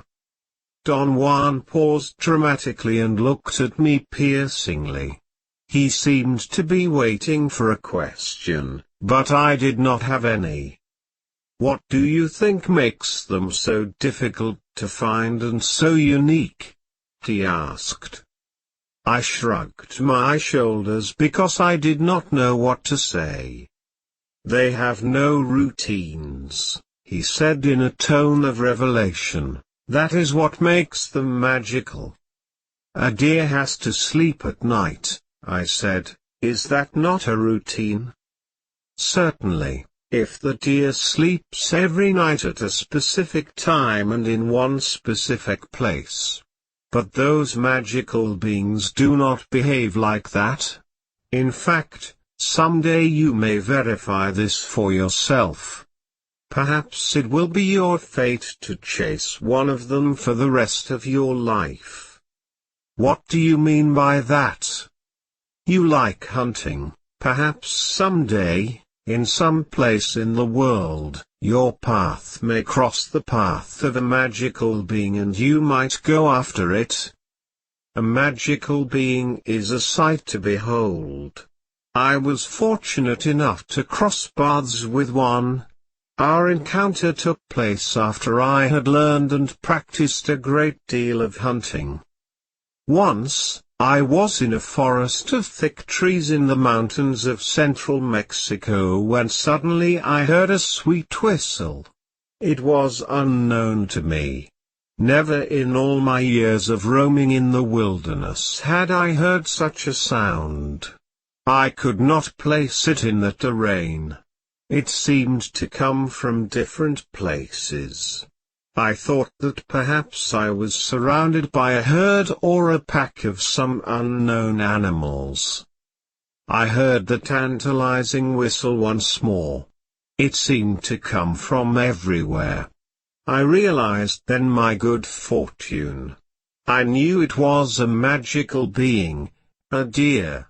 I also knew that a magical deer is aware of the routines of ordinary men and the routines of hunters. It is very easy to figure out what an average man would do in a situation like that. First of all, his fear would immediately turn him into a prey. Once he becomes a prey, he has two courses of action left. He either flees or he makes his stand. If he is not armed, he would ordinarily flee into the open field to run for his life. If he is armed, he could get his weapon ready, and would then make his stand either by freezing on the spot, or by dropping to the ground. A hunter, on the other hand, when he stalks in the wilderness, would never walk into any place without figuring out his points of protection. Therefore, he would immediately take cover.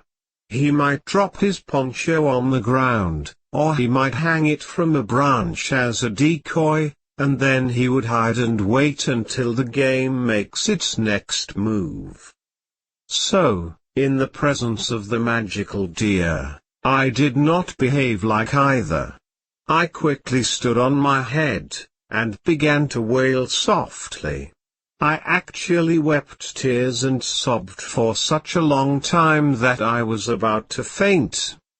Suddenly I felt a soft breeze. Something was sniffing my hair behind my right ear. I tried to turn my head to see what it was and tumbled down. I sat up and saw a radiant creature staring at me. The deer looked at me, and I told him I would not harm him. Then the deer talked to me. Don Juan stopped and looked at me. I smiled involuntarily. The idea of a talking deer was quite incredible, to put it mildly.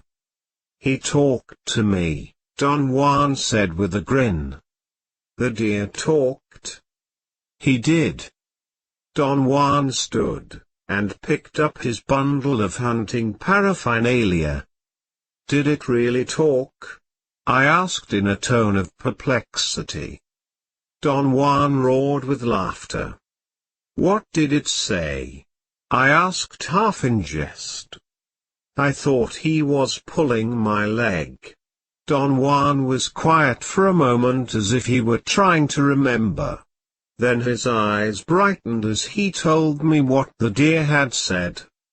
The magical deer said, "Hello friend," Don Juan went on, and I answered, "Hello." Then he asked me, "Why are you crying?" And I said, "Because I am sad."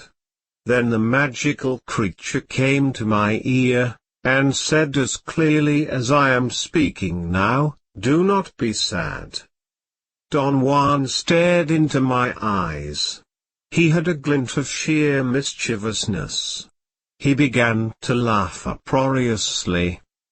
I said that his dialogue with the deer had been sort of dumb. What did you expect? he asked, still laughing. "I am an Indian." His sense of humor was so outlandish that all I could do was laugh with him. "You do not believe that a magical deer talks, do you?" "I am sorry, but I just cannot believe things like that can happen," I said.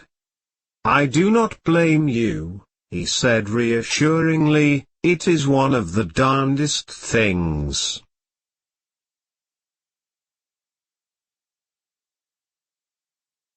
Journey to Istlan. Copyright 1972 by Carlos Castaneda. Part 1, Chapter 09. The Last Battle on Earth. Monday, 1961 July 24th. Around mid-afternoon, after we had roamed for hours in the desert, Don Juan chose a place to rest in a shaded area.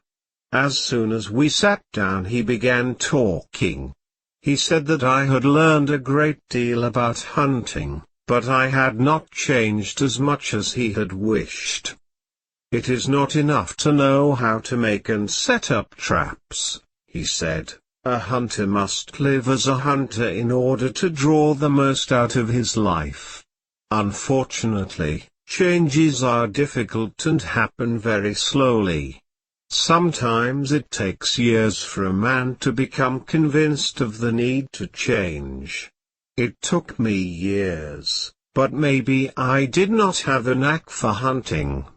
I think for me the most difficult thing was to really want to change."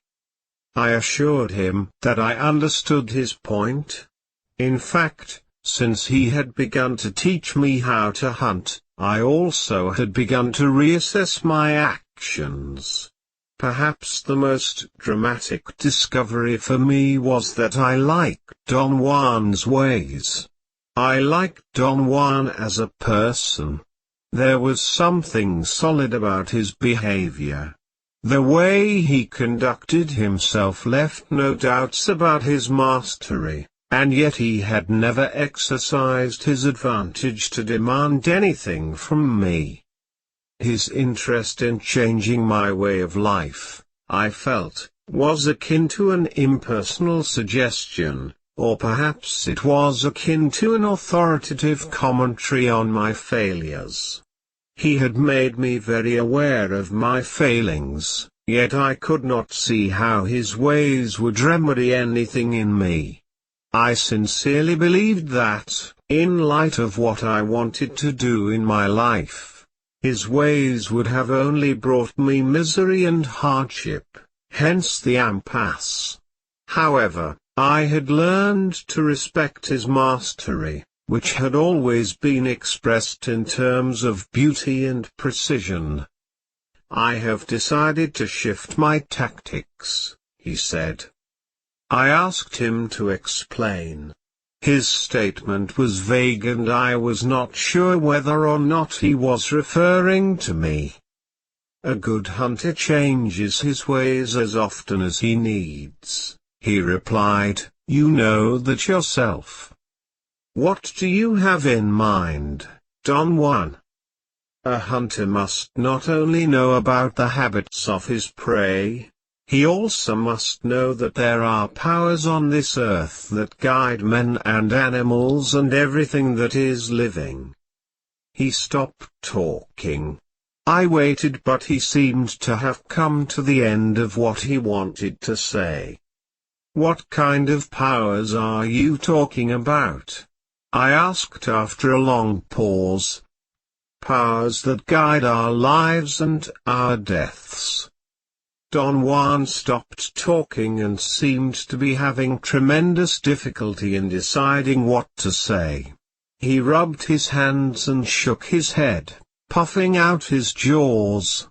Twice he signaled me to be quiet as I started to ask him to explain his cryptic statements. "You will not be able to stop yourself easily," he finally said. "I know that you are stubborn, but that does not matter. The more stubborn you are, the better it will be when you finally succeed in changing yourself. I am trying my best, I said. No. I disagree. You are not trying your best. You just said that because it sounds good to you. In fact, you have been saying the same thing about everything you do. You have been trying your best for years to no avail. Something must be done to remedy that. I felt compelled, as usual, to defend myself. Don Juan seemed to aim, as a rule, at my very weakest points. I remembered then that every time I had attempted to defend myself against his criticisms, I had ended up feeling like a fool. I stopped myself in the midst of a long explanatory speech. Don Juan examined me with curiosity and laughed. He said in a very kind tone that he had already told me that all of us were fools. I was not an exception. You always feel compelled to explain your acts as if you were the only man on earth who is wrong, he said. It is your old feeling of importance. You have too much of it. You also have too much personal history. On the other hand, you do not assume responsibility for your acts. You are not using your death as an advisor, and above all, you are too accessible. In other words, your life is as messy as it was before I met you. Again I had a genuine surge of pride and wanted to argue that he was wrong. He gestured me to be quiet. One must assume responsibility for being in a weird world, he said. We are in a weird world, you know. I nodded my head affirmatively. We are not talking about the same thing, he said. For you the world is weird because if you are not bored with it you are at odds with it. For me the world is weird because it is stupendous, awesome, mysterious, unfathomable. My interest has been to convince you that you must assume responsibility for being here, in this marvelous world, in this marvelous desert, in this marvelous time. I wanted to convince you that you must learn to make every act count since you are going to be here for only a short while, in fact, too short for witnessing all the marvels of it. I insisted that to be bored with the world or to be at odds with it was the human condition. So, change it, he replied dryly. If you do not respond to that challenge you are as good as dead. He dared me to name an issue, an item in my life that had engaged all my thoughts. I said art. I had always wanted to be an artist and for years I had tried my hand at that. I still had the painful memory of my failure. You have never taken the responsibility for being in this unfathomable world, he said in an indicting tone, therefore, you were never an artist, and perhaps you will never be a hunter. This is my best, Don Juan. No. You do not know what your best is. I am doing all I can. You are wrong again. You can do better. There is one simple thing wrong with you, you think you have plenty of time. He paused and looked at me as if waiting for my reaction. You think you have plenty of time, he repeated. Plenty of time for what, Don Juan? You think your life is going to last forever? No. I do not. Then, if you do not think your life is going to last forever, what are you waiting for? Why the hesitation to change? Has it ever occurred to you Don Juan, that I may not want to change? Yes, it has occurred to me. I did not want to change either, just like you. However, I did not like my life. I was tired of it, just like you. Now I do not have enough of it. I vehemently asserted that his insistence about changing my way of life was frightening and arbitrary. I said that I really agreed with him at a certain level, but the mere fact that he was always the master that called the shots made the situation untenable for me. You do not have time for this display, you fool, he said in a severe tone. This, whatever you are doing now, may be your last act on earth. It may very well be your last battle. There is no power which could guarantee that you are going to live one more minute. I know that, I said with contained anger. No. You do not. If you knew that, you would be a hunter.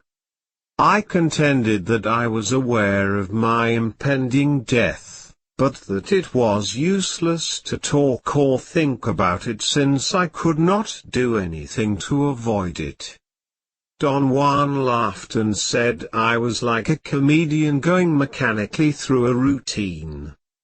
If this were your last battle on earth, I would say that you are an idiot, he said calmly. You are wasting your last act on earth in some stupid mood.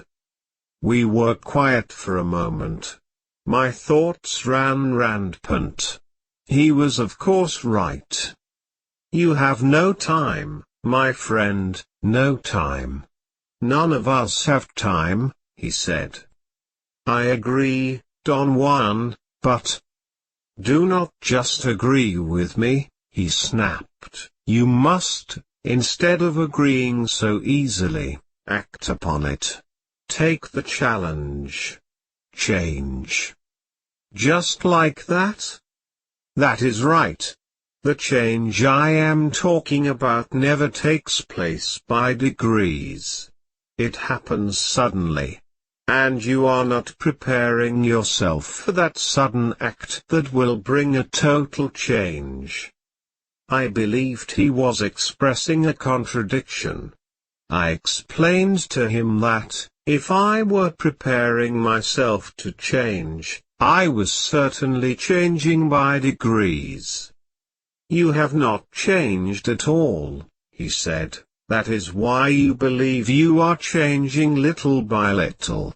Yet, perhaps you will surprise yourself someday by changing suddenly and without a single warning. I know this is so, and thus I do not lose sight of my interest in convincing you. I could not persist in my arguing. I was not sure of what I really wanted to say. After a moment's pause, Don Juan went on explaining his point. Perhaps I should put it in a different way, he said. What I recommend you to do is to notice that we do not have any assurance that our lives will go on indefinitely. I have just said that change comes suddenly and unexpectedly, and so does death. What do you think we can do about it? I thought he was asking a rhetorical question, but he made a gesture with his eyebrows urging me to answer. To live as happily as possible, I said. Right. But do you know anyone who lives happily? My first impulse was to say yes. I thought I could use a number of people I knew as examples. On second thought, however, I knew my effort would only be an empty attempt at exonerating myself. No, I said, I really do not. I do, Don Juan said. There are some people who are very careful about the nature of their acts. Their happiness is to act with the full knowledge that they do not have time. Therefore, Their acts have a peculiar power, their acts have a sense of. Don Juan seemed to be at a loss for words. He scratched his temples and smiled. Then suddenly he stood up as if he were through with our conversation. I beseeched him to finish what he was telling me. He sat down and puckered up his lips. Acts have power, he said, especially when the person acting knows that those acts are his last battle. There is a strange consuming happiness in acting with the full knowledge that whatever one is doing may very well be one's last act on earth. I recommend that you reconsider your life and bring your acts into that light. I disagreed with him. Happiness for me was to assume that there was an inherent continuity to my acts, and that I would be able to continue doing, at will, whatever I was doing at the moment, especially if I was enjoying it. I told him that my disagreement was not a banal one, but stemmed from the conviction that the world and myself had a determinable continuity. Don Juan seemed to be amused by my efforts to make sense. He laughed, shook his head, and scratched his hair. Finally, when I talked about a determinable continuity, he threw his hat to the ground and stamped on it. I ended up laughing at his clowning. "You do not have time, my friend," he said. "That is the misfortune of human beings. None of us have sufficient time, and your continuity has no meaning in this awesome, mysterious world. Your continuity only makes you timid," he said. "Your acts cannot possibly have the flair, the power, and the compelling force of the acts performed by a man who knows that he is fighting his last battle on earth. In other words, your continuity does not make you happy or powerful." I admitted that I was afraid of thinking I was going to die, and I accused him of causing great apprehension in me with his constant talk and concern about death. "But we are all going to die," he said. He pointed towards some hills in the distance. "There is something out there waiting for me, for sure, and I will join it, also for sure. But perhaps you are different, and death is not waiting for you at all." He laughed at my gesture of despair. "I do not want to think about it, Don Juan." "Why not?" "It is meaningless. If it is out there waiting for me, why should I worry about it?" "I did not say that you have to worry about it." "What am I supposed to do then?" "Use it. Focus your attention on the link between you and your death without remorse or sadness or worrying. Focus your attention on the fact you do not have time, and let your acts flow accordingly. Let each of your acts be your last battle on earth. Only under those conditions will your acts have their rightful power. Otherwise they will be, for as long as you live, the acts of a timid man. Is it so terrible to be a timid man? No, it is not if you are going to be immortal. But if you are going to die, there is no time for timidity simply because timidity makes you cling to something that exists only in your thoughts. That which you cling to soothes you while everything is a lull. But then the awesome and mysterious world will open its mouth for you, as it will open for every one of us, and then you will realize that your sure ways were not sure at all. Being timid prevents us from examining and exploiting our lot as men. It is not natural to live with the constant idea of our death, Don Juan. Our death is waiting, and this very act we are performing now may well be our last battle on earth, he replied in a solemn voice. I call it a battle because it is a struggle. Most people move from act to act without any struggle or thought. A hunter, on the contrary, assesses every act, and since he has an intimate knowledge of his death, he proceeds judiciously as if every act were his last battle. Only a fool would fail to notice the advantage a hunter has over his fellow men. A hunter gives his last battle its due respect. It is only natural that his last act on earth should be the best of himself. It is pleasurable that way. It dulls the edge of his fright. You are right, I conceded, it is just hard to accept. It will take years for you to convince yourself, and then it will take years for you to act accordingly. I only hope you have time left. I get scared when you say that, I said.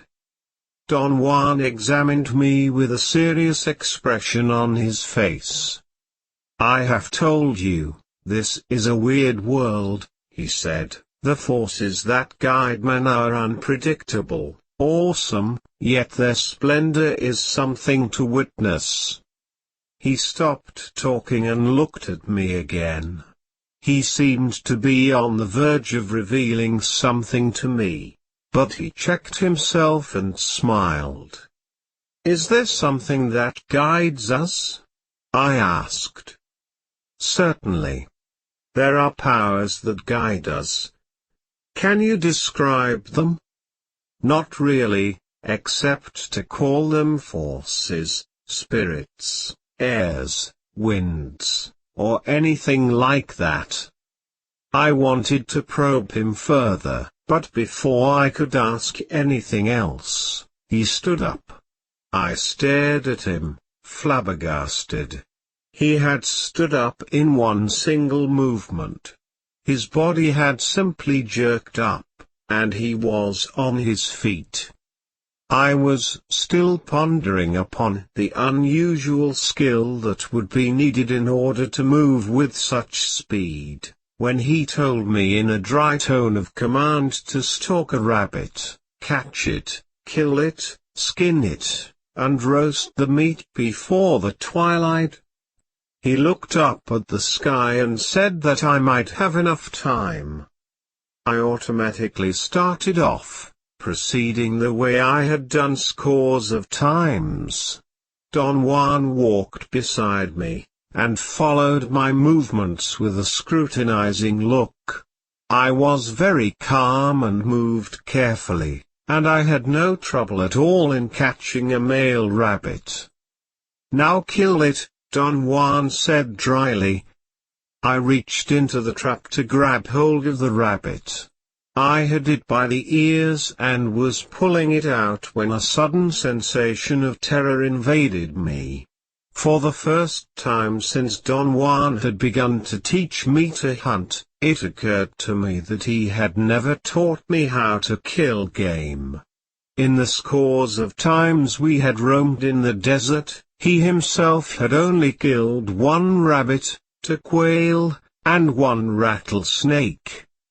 I dropped the rabbit, and looked at Don Juan. I cannot kill it, I said. Why not? I have never done that. But you have killed hundreds of birds and other animals. With a gun, not with my bare hands. What difference does it make? This rabbit's time is up. Don Juan's tone shocked me. It was so authoritative and so knowledgeable that it left no doubts in my mind that he knew that the rabbit's time was up. Kill it, he commanded with a ferocious look in his eyes. I cannot. He yelled at me that the rabbit had to die. He said that its roaming in that beautiful desert had come to an end. I had no business stalling because the power or the spirit that guides rabbits had led that particular one into my trap right at the edge of the twilight.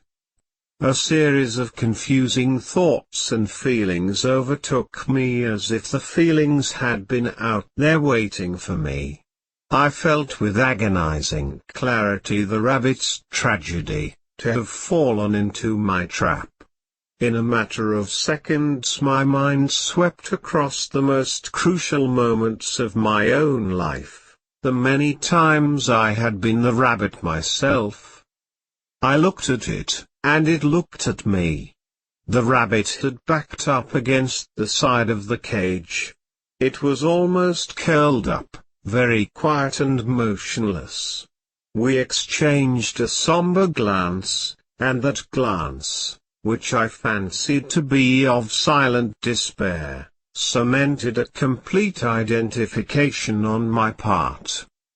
"The hell with it," I said loudly, "I will not kill anything. That rabbit goes free." A profound emotion made me shiver. My arms trembled as I tried to grab the rabbit by the ears. It moved fast and I missed. I again tried and fumbled once more. I became desperate. I had the sensation of nausea, and quickly kicked the trap in order to smash it and let the rabbit go free. The cage was unexpectedly strong, and did not break as I thought it would. My despair mounted to an unbearable feeling of anguish. Using all my strength, I stamped on the edge of the cage with my right foot. The sticks cracked loudly. I pulled the rabbit out. I had a moment of relief which was shattered to bits in the next instant. The rabbit hung limp in my hand. It was dead. I did not know what to do. I became preoccupied with finding out how it had died. I turned to Don Juan. He was staring at me. A feeling of terror sent a chill through my body. I sat down by some rocks. I had a terrible headache. Don Juan put his hand on my head, and whispered in my ear that I had to skin the rabbit and roast it before the twilight was over. I felt nauseated. Don Juan very patiently talked to me as if he were talking to a child. He said that the powers that guided men or animals had led that particular rabbit to me in the same way they will lead me to my own death. He said the rabbit's death had been a gift for me in exactly the same way my own death will be a gift for something else. I was dizzy. The simple events of that day had crushed me. I tried to think that it was only a rabbit. I could not, however, shake off the uncanny identification I had had with it. Don Juan said that I needed to eat some of its meat, if only a morsel, in order to validate my finding. "I cannot do that," I protested meekly. "We are dregs in the hands of those forces," he snapped at me, "so stop your self-importance, and use this gift properly." I picked up the rabbit. It was warm. Don Juan leaned over and whispered in my ear, "Your trap was his last battle on Earth. I told you he had no more time to roam in this marvelous desert."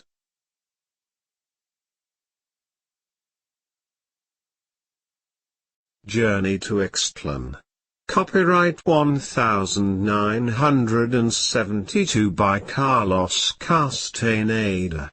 Part 1, Chapter 10, Becoming Accessible to Power. Thursday, 1961 August 17. As soon as I got out of my car, I complained to Don Juan that I was not feeling well. "Sit down, he said softly and almost led me by the hand to his porch. He smiled and patted me on the back.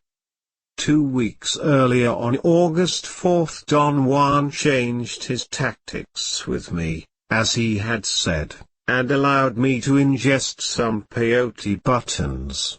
During the height of my hallucinatory experience, I played with the dog that lived in the house where the peyote session took place.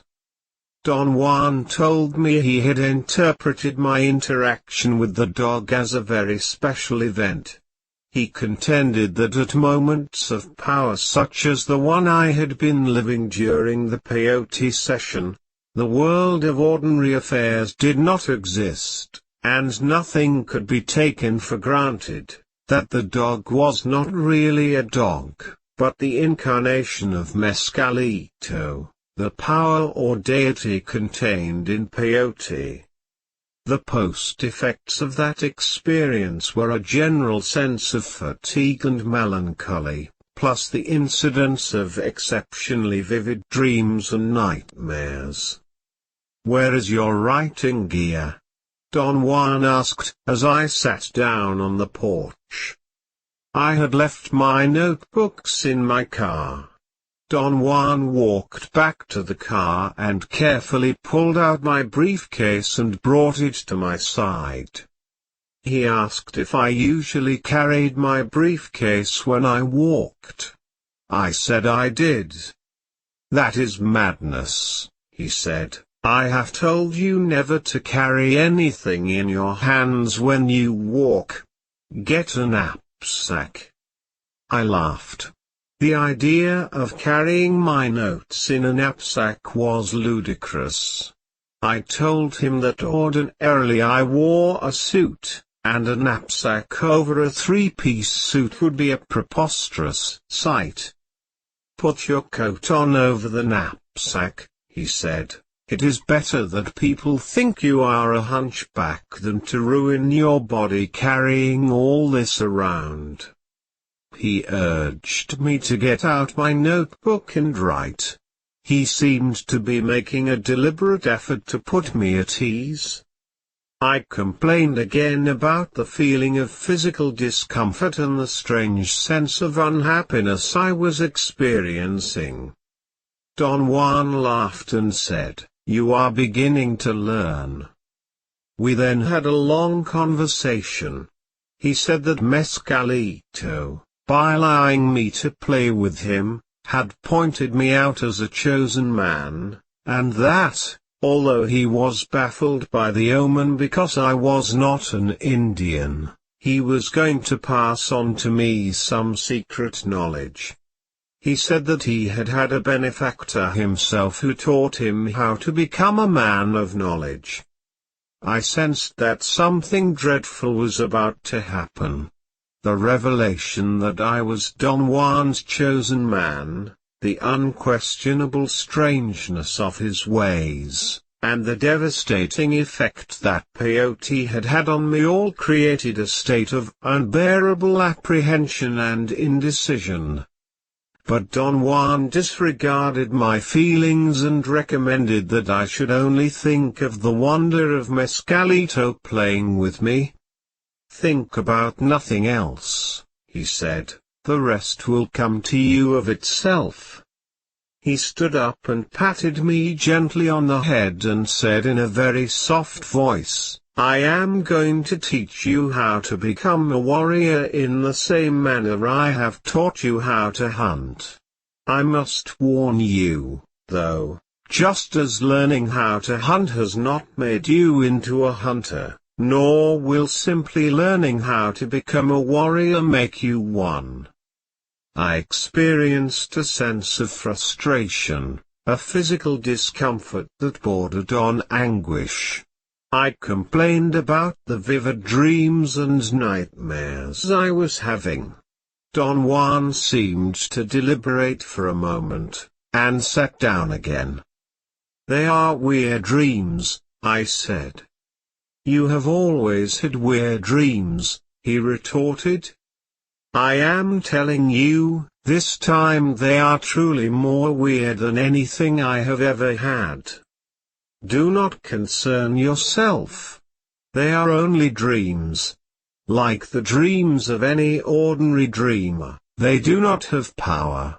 So what is the use of worrying about them or talking about them? They bother me, Don Juan. Is there not something I can do to stop them? Nothing. Let them pass, he said. Now it is time for you to become accessible to power, and you are going to begin by tackling dreaming. The tone of voice he used when he said dreaming made me think that he was using the word in a very particular fashion.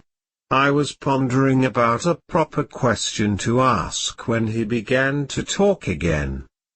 I have never told you about dreaming, because until now I was only concerned with teaching you how to be a hunter, he said. A hunter is not concerned with the manipulation of power, therefore his dreams are only dreams.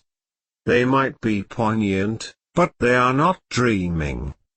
A warrior, on the other hand, seeks power, and one of the avenues to power is dreaming.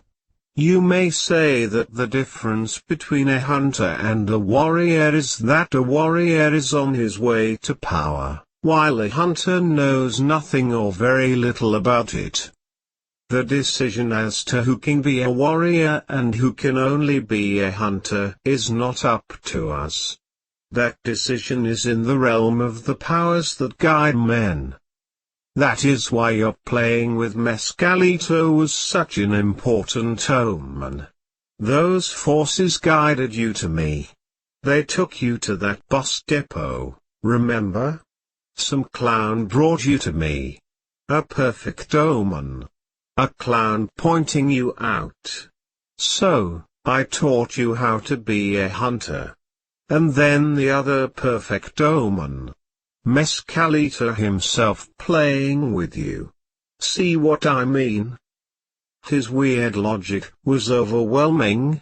His words created visions of myself succumbing to something awesome and unknown, something which I had not bargained for, and which I had not conceived existed even in my wildest fantasies.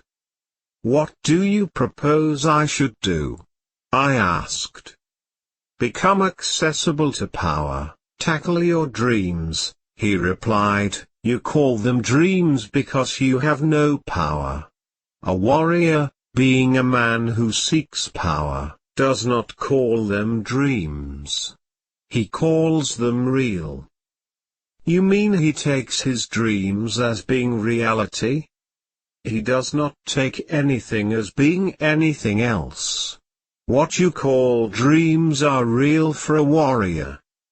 You must understand that a warrior is not a fool. A warrior is an immaculate hunter who hunts power. He is not drunk, or crazed, and he has neither the time nor the disposition to bluff, or to lie to himself, or to make a wrong move. The stakes are too high for that.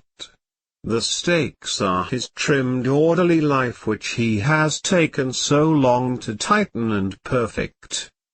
He is not going to throw that away by making some stupid miscalculation, by taking something for being something else. Dreaming is real for a warrior because in it he can act deliberately. He can choose and reject.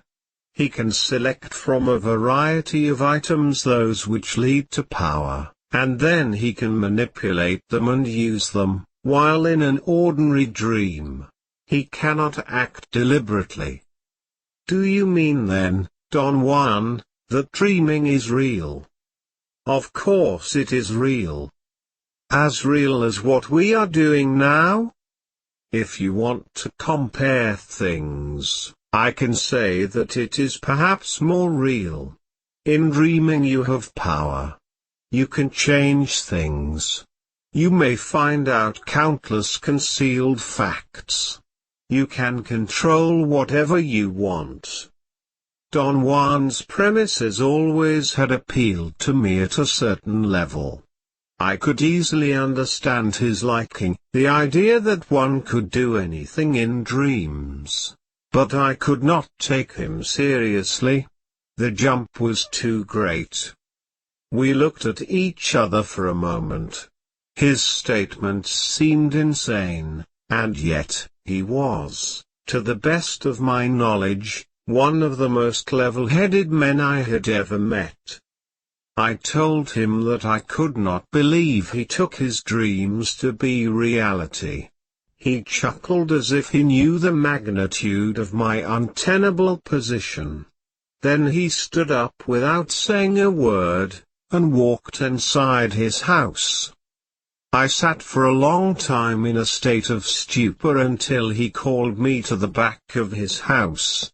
He had made some corn gruel and handed me a bowl. I asked him about the time when one was awake. I wanted to know if he called it anything in particular, but he did not understand or did not want to answer. "What do you call this, what we are doing now?" I asked, meaning that what we were doing was reality as opposed to dreams.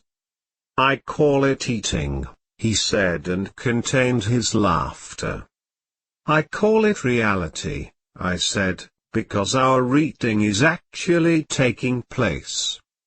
"Dreaming also takes place," he replied, giggling, "and so does hunting, walking, laughing." I did not persist in arguing. I could not, however, even if I stretched myself beyond my limits, accept his premise.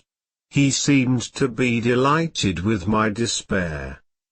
As soon as we had finished eating, he casually stated that we were going to go for a hike, but that we were not going to roam in the desert in the manner we had done before. "It is different this time," he said. "From now on we are going to places of power. You are going to learn how to make yourself accessible to power." I again expressed my turmoil. I said I was not qualified for that endeavor. "Come on, you are indulging in silly fears," he said in a low voice, patting me on the back and smiling benevolently. "I have been catering to your hunter's spirit. You like to roam with me in this beautiful desert. It is too late for you to quit." He began to walk into the desert chaparral. He signaled me with his head to follow him. I could have walked to my car and left, except that I liked to roam in that beautiful desert with him. I liked the sensation which I experienced only in his company, that this was indeed an awesome, mysterious, yet beautiful world. As he said, I was hooked. Don Juan led me to the hills towards the east. It was a long hike. It was a hot day. The heat, however, which ordinarily would have been unbearable to me, was somehow unnoticeable. We walked for quite a distance into a canyon until Don Juan came to a halt and sat down in the shade of some boulders. I took some crackers out of my knapsack, but he told me not to bother with them. He said that I should sit in a prominent place. He pointed to a single almost round boulder 10 or 15 feet away and helped me climb to the top. I thought he was also going to sit there, but instead he just climbed part of the way in order to hand me some pieces of dry meat.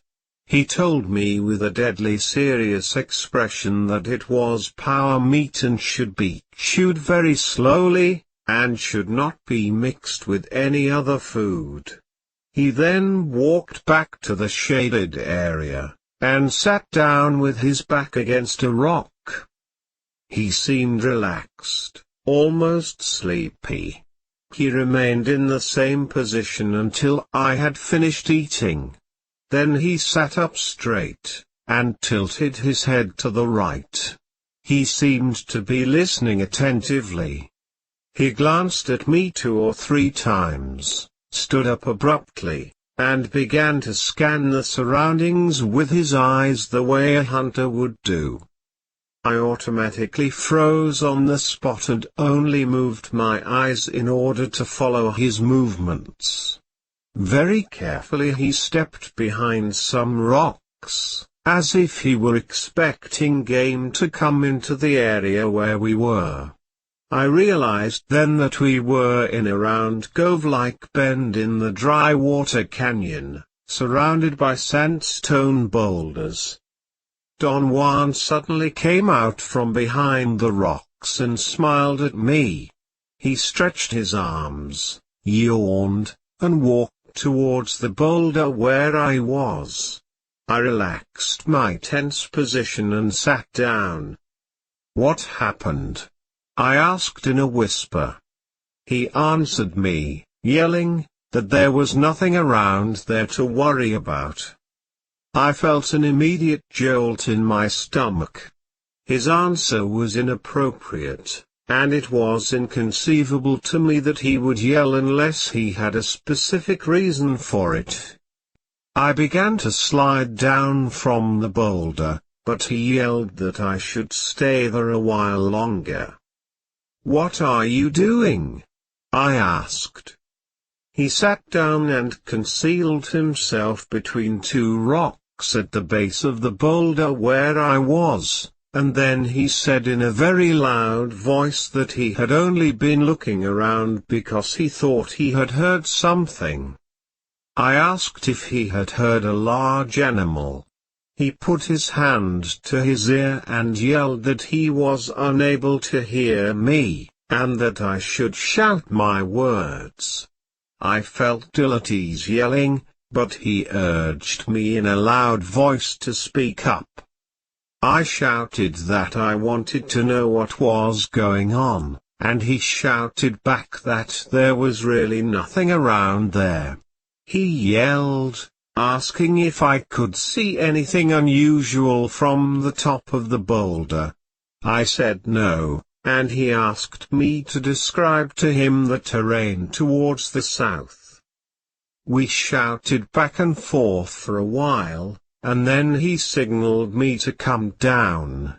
I joined him and he whispered in my ear that the yelling was necessary to make our presence known because I had to make myself accessible to the power of that specific water hole. I looked around but I could not see the water hole. He pointed out that we were standing on it. "There is water here," he said in a whisper, "and also power. There is a spirit here and we have to lure it out, perhaps it will come after you." I wanted to know more about the alleged spirit, but he insisted on total silence.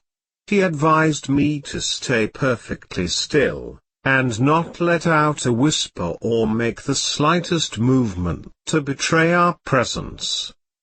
Apparently it was easy for him to remain in complete immobility for hours. For me, however, it was sheer torture. My legs fell asleep, my back ached, and tension built up around my neck and shoulders. My entire body became numb and cold. I was in great discomfort when Don Juan finally stood up.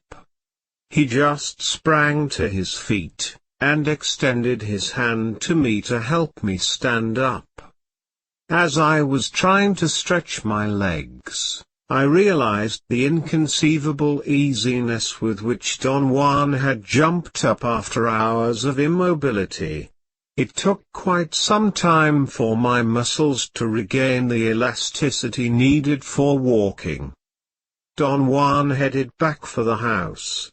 He walked extremely slowly. He set up a length of 3 paces as the distance I should observe in following him. He meandered around the regular route, and crossed it 4 or 5 times in different directions. When we finally arrived at his house, it was late afternoon. I tried to question him about the events of the day. He explained that talking was unnecessary. For the time being, I had to refrain from asking questions until we were in a place of power. I was dying to know what he meant by that, and I tried to whisper a question, but he reminded me with a cold, severe look that he meant business. We sat on his porch for hours. I worked on my notes. From time to time he handed me a piece of dry meat. Finally, it was too dark to write. I tried to think about the new developments, but some part of myself refused to, and I fell asleep. Saturday, 1961 August 19. Yesterday morning Don Juan and I drove to town, and ate breakfast at a restaurant. He advised me not to change my eating habits too drastically. Your body is not used to power meat, he said. You would get sick if you did not eat your food. He himself ate heartily. When I joked about it, he simply said, my body likes everything. Around noon, we hiked back to the water canyon. We proceeded to make ourselves noticeable to the spirit by noisy talk and by a forced silence which lasted hours. When we left the place, instead of heading back to the house, Don Juan took off in the direction of the mountains. We reached some mild slopes first, and then we climbed to the top of some high hills. There Don Juan picked out a spot to rest in the open unshaded area. He told me that we had to wait until dusk, and that I should conduct myself in the most natural fashion, which included asking all the questions I wanted. I know that the spirit is out there lurking, he said in a very low voice. Where? Out there, in the bushes. What kind of spirit is it? He looked at me with a quizzical expression and retorted, how many kinds are there? We both laughed. I was asking questions out of nervousness. It will come out at dusk, he said, we just have to wait. I remained quiet. I had run out of questions. This is the time when we must keep on talking, he said. The human voice attracts spirits. There is one lurking out there now. We are making ourselves available to it, so keep on talking. I experienced an idiotic sense of vacuity. I could not think of anything to say. He laughed and patted me on the back. You are truly a pill, he said. When you have to talk, you lose your tongue. Come on. Beat your gums. He made a hilarious gesture of beating his gums together, opening and closing his mouth with great speed.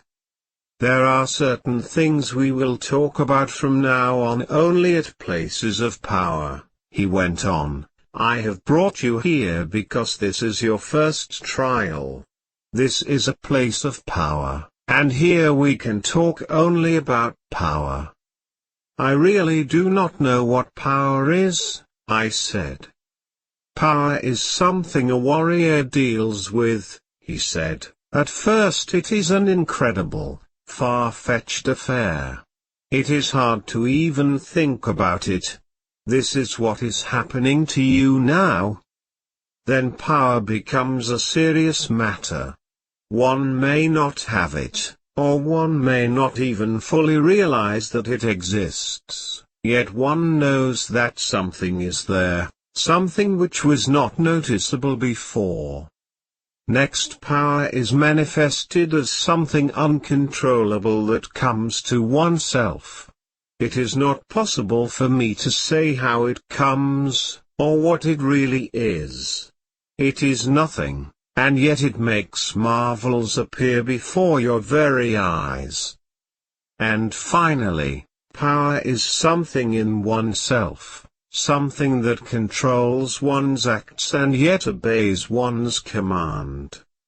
There was a short pause. Don Juan asked me if I had understood. I felt ludicrous saying I did. He seemed to have noticed my dismay and chuckled.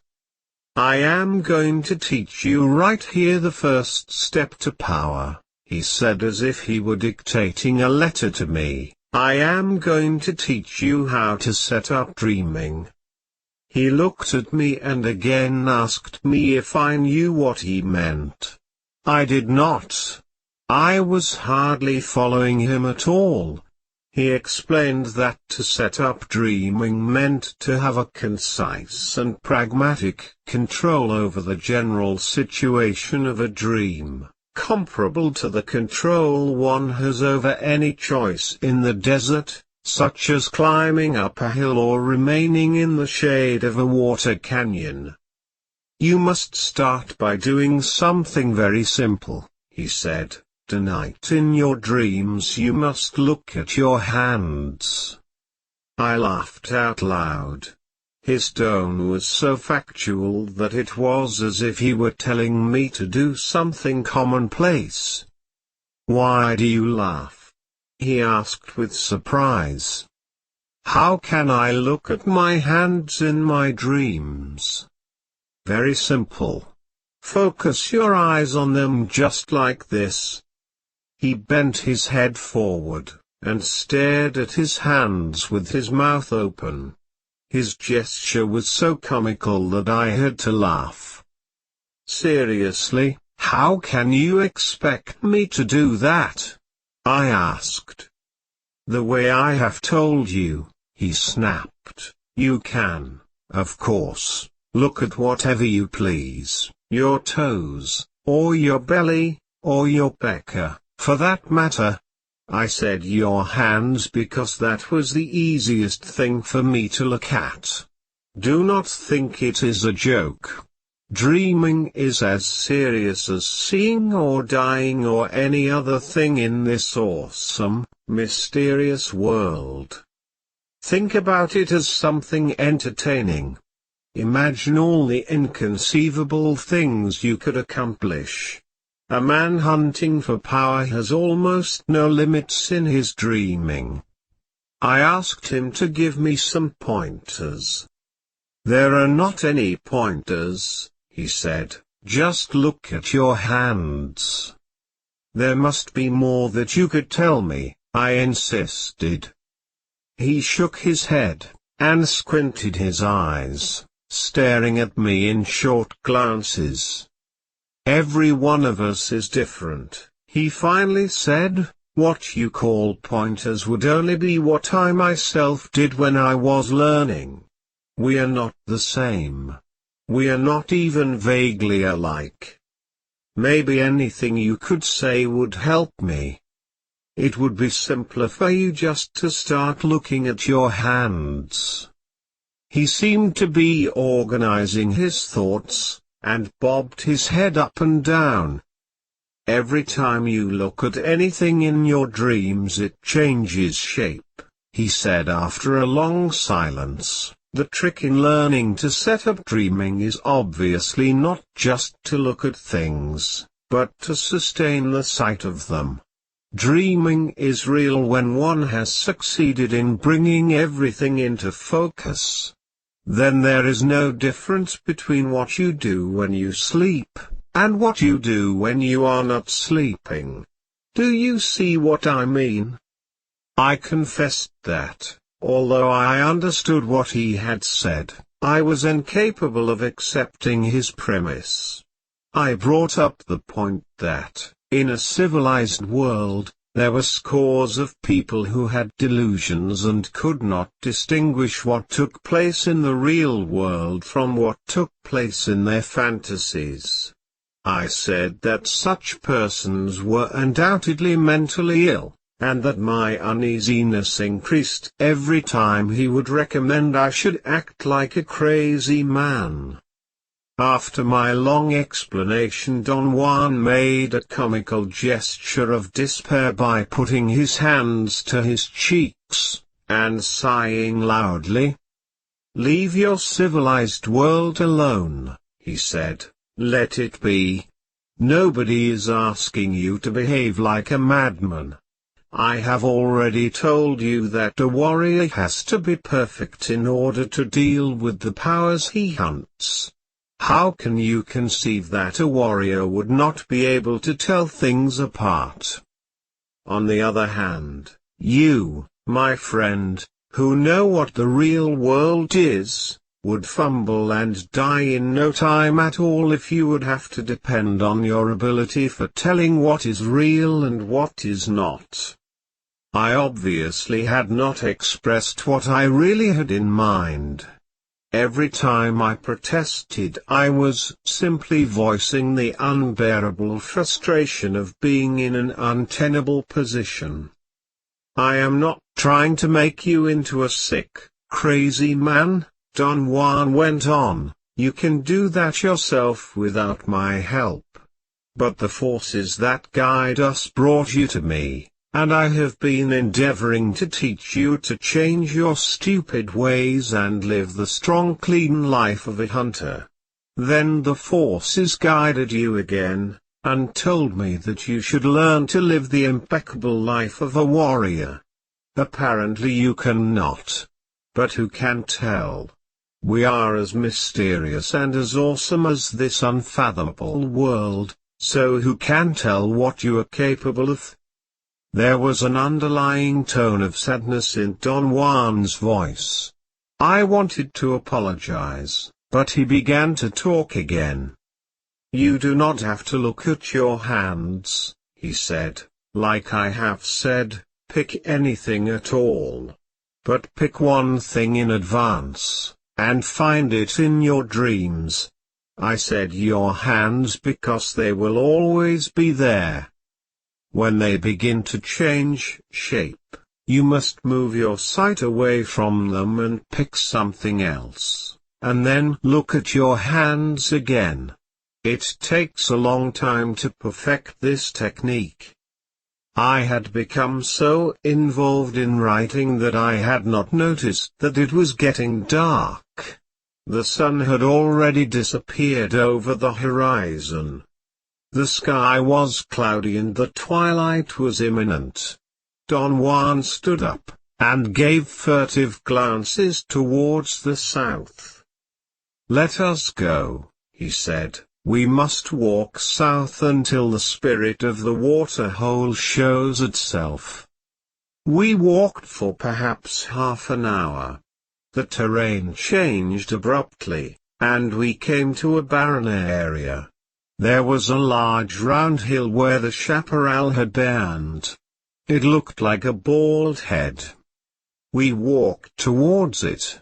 I thought that Don Juan was going to climb the mild slope, but he stopped instead and remained in a very attentive position. His body seemed to have tensed as a single unit, and shivered for an instant. Then he relaxed again and stood limply. I could not figure out how his body could remain erect while his muscles were so relaxed. At that moment a very strong gust of wind jolted me. Don Juan's body turned in the direction of the wind, towards the west. He did not use his muscles to turn, or at least he did not use them the way I would use mine to turn. Don Juan's body seemed rather to have been pulled from the outside. It was as if someone else had arranged his body to face a new direction. I kept on staring at him. He looked at me from the corner of his eye. The expression on his face was one of determination and purpose. All of his being was attentive, and I stared at him in wonder. I had never been in any situation that called for such a strange concentration. Suddenly his body shivered as though he had been splashed by a sudden shower of cold water. He had another jolt and then he started to walk as if nothing had happened. I followed him. We flanked the naked hills on the east side until we were at the middle part of it. He stopped there, turning to face the west. From where we stood, the top of the hill was not so round and smooth as it had seemed to be from the distance. There was a cave, or a hole, near the top. I looked at it fixedly because Don Juan was doing the same. Another strong gust of wind sent a chill up my spine. Don Juan turned towards the south and scanned the area with his eyes. "There," he said in a whisper and pointed to an object on the ground. I strained my eyes to see. There was something on the ground, perhaps 20 feet away. It was light brown, and as I looked at it, it shivered. I focused all my attention on it. The object was almost round, and seemed to be curled. In fact, it looked like a curled-up dog. "What is it?" I whispered to Don Juan. "I do not know," he whispered back as he peered at the object. "What does it look like to you?" I told him that it seemed to be a dog.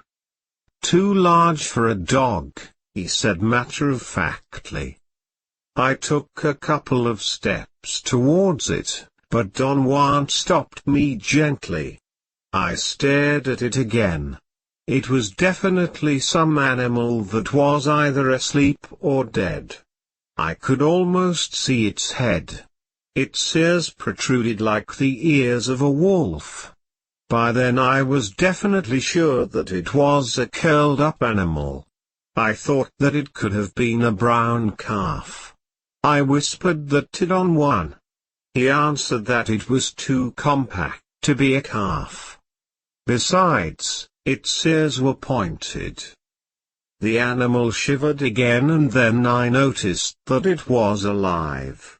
I could actually see that it was breathing, yet it did not seem to breathe rhythmically. The breaths that it took were more like irregular shivers. I had a sudden realization at that moment. "It is an animal that is dying," I whispered to Don Juan. "You are right," he whispered back, "but what kind of an animal?" I could not make out its specific features. Don Juan took a couple of cautious steps towards it. I followed him. It was quite dark by then, and we had to take 2 more steps in order to keep the animal in view. "Watch out," Don Juan whispered in my ear, "if it is a dying animal, it may leap on us with its last strength." The animal, whatever it was, seemed to be on its last legs. Its breathing was irregular. Its body shook spasmodically, but it did not change its curled-up position. At a given moment, however, a tremendous spasm actually lifted the animal off the ground.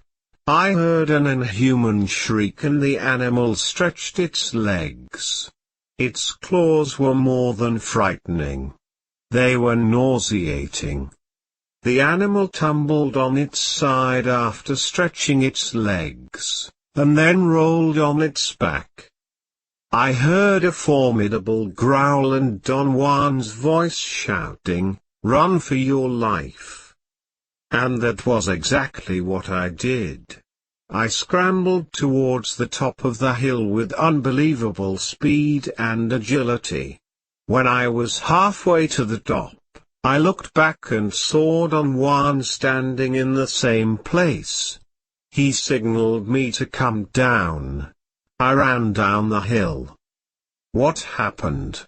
I asked, completely out of breath. "I think the animal is dead," he said. We advanced cautiously towards the animal. It was sprawled on its back. As I came closer to it, I nearly yelled with fright. I realized that it was not quite dead yet. Its body was still trembling. Its legs, which were sticking up in the air, shook wildly. The animal was definitely in its last gasps. I walked in front of Don Juan. A new jolt moved the animal's body and I could see its head. I turned to Don Juan, horrified. Judging by its body, the animal was obviously a mammal, yet it had a beak like a bird. I stared at it in complete and absolute horror.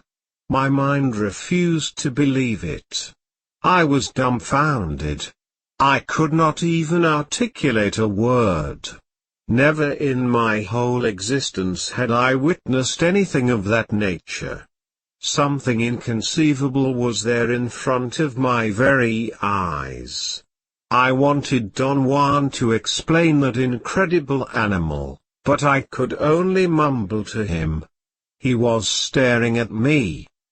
I glanced at him, and glanced at the animal.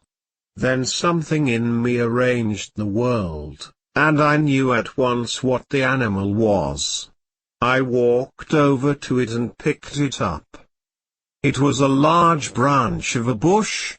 It had been burnt, and possibly the wind had blown some burnt debris which got caught in the dry branch, and thus gave the appearance of a large bulging round animal. The color of the burnt debris made it look light brown in contrast with the green vegetation. I laughed at my idiocy and excitedly explained to Don Juan that the wind blowing through it had made it look like a live animal. I thought he would be pleased with the way I had resolved the mystery, but he turned around and began walking to the top of the hill. I followed him. He crawled inside the depression that looked like a cave. It was not a hole but a shallow dent in the sandstone. Don Juan took some small branches and used them to scoop up the dirt that had accumulated in the bottom of the depression. "We have to get rid of the ticks," he said. He signaled me to sit down, and told me to make myself comfortable because we were going to spend the night there. I began to talk about the branch, but he hushed me up. "What you have done is no triumph," he said. "You have wasted a beautiful power, a power that blew life into the dry twig." He said that a real triumph would have been for me to let go, and to follow the power until the world had ceased to exist. He did not seem to be angry with me or disappointed with my performance. He repeatedly stated that this was only the beginning, that it took time to handle power. He patted me on the shoulder, and joked that earlier that day I was the person who knew what was real and what was not. I felt embarrassed. I began to apologize for my tendency of always being so sure of my ways. "It does not matter," he said, "that branch was a real animal and it was alive at the moment the power touched it. Since what kept it alive was power, the trick was, like in dreaming, to sustain the sight of it. See what I mean?" I wanted to ask something else, but he hushed me up, and said that I should remain completely silent but awake all night, and that he alone was going to talk for a while. He said that the spirit, which knew his voice, might become subdued with the sound of it and leave us alone. He explained that the idea of making oneself accessible to power had serious overtones. Power was a devastating force that could easily lead to one's death, and had to be treated with great care. Becoming available to power had to be done systematically, but always with great caution. It involved making one's presence obvious by a contained display of loud talk or any other type of noisy activity, and then it was mandatory to observe a prolonged and total silence. A controlled outburst and a controlled quietness were the mark of a warrior. He said that properly I should have sustained the sight of the live monster for a while longer. In a controlled fashion, without losing my mind or becoming deranged with excitation or fear, I should have striven to stop the world. He pointed out that after I had run up the hill for dear life, I was in a perfect state for stopping the world. Combined in that state were fear, awe, power and death. He said that such a state would be pretty hard to repeat. I whispered in his ear, "What do you mean by stopping the world?" He gave me a ferocious look before he answered that it was a technique practiced by those who were hunting for power, a technique by virtue of which the world as we know it was made to collapse.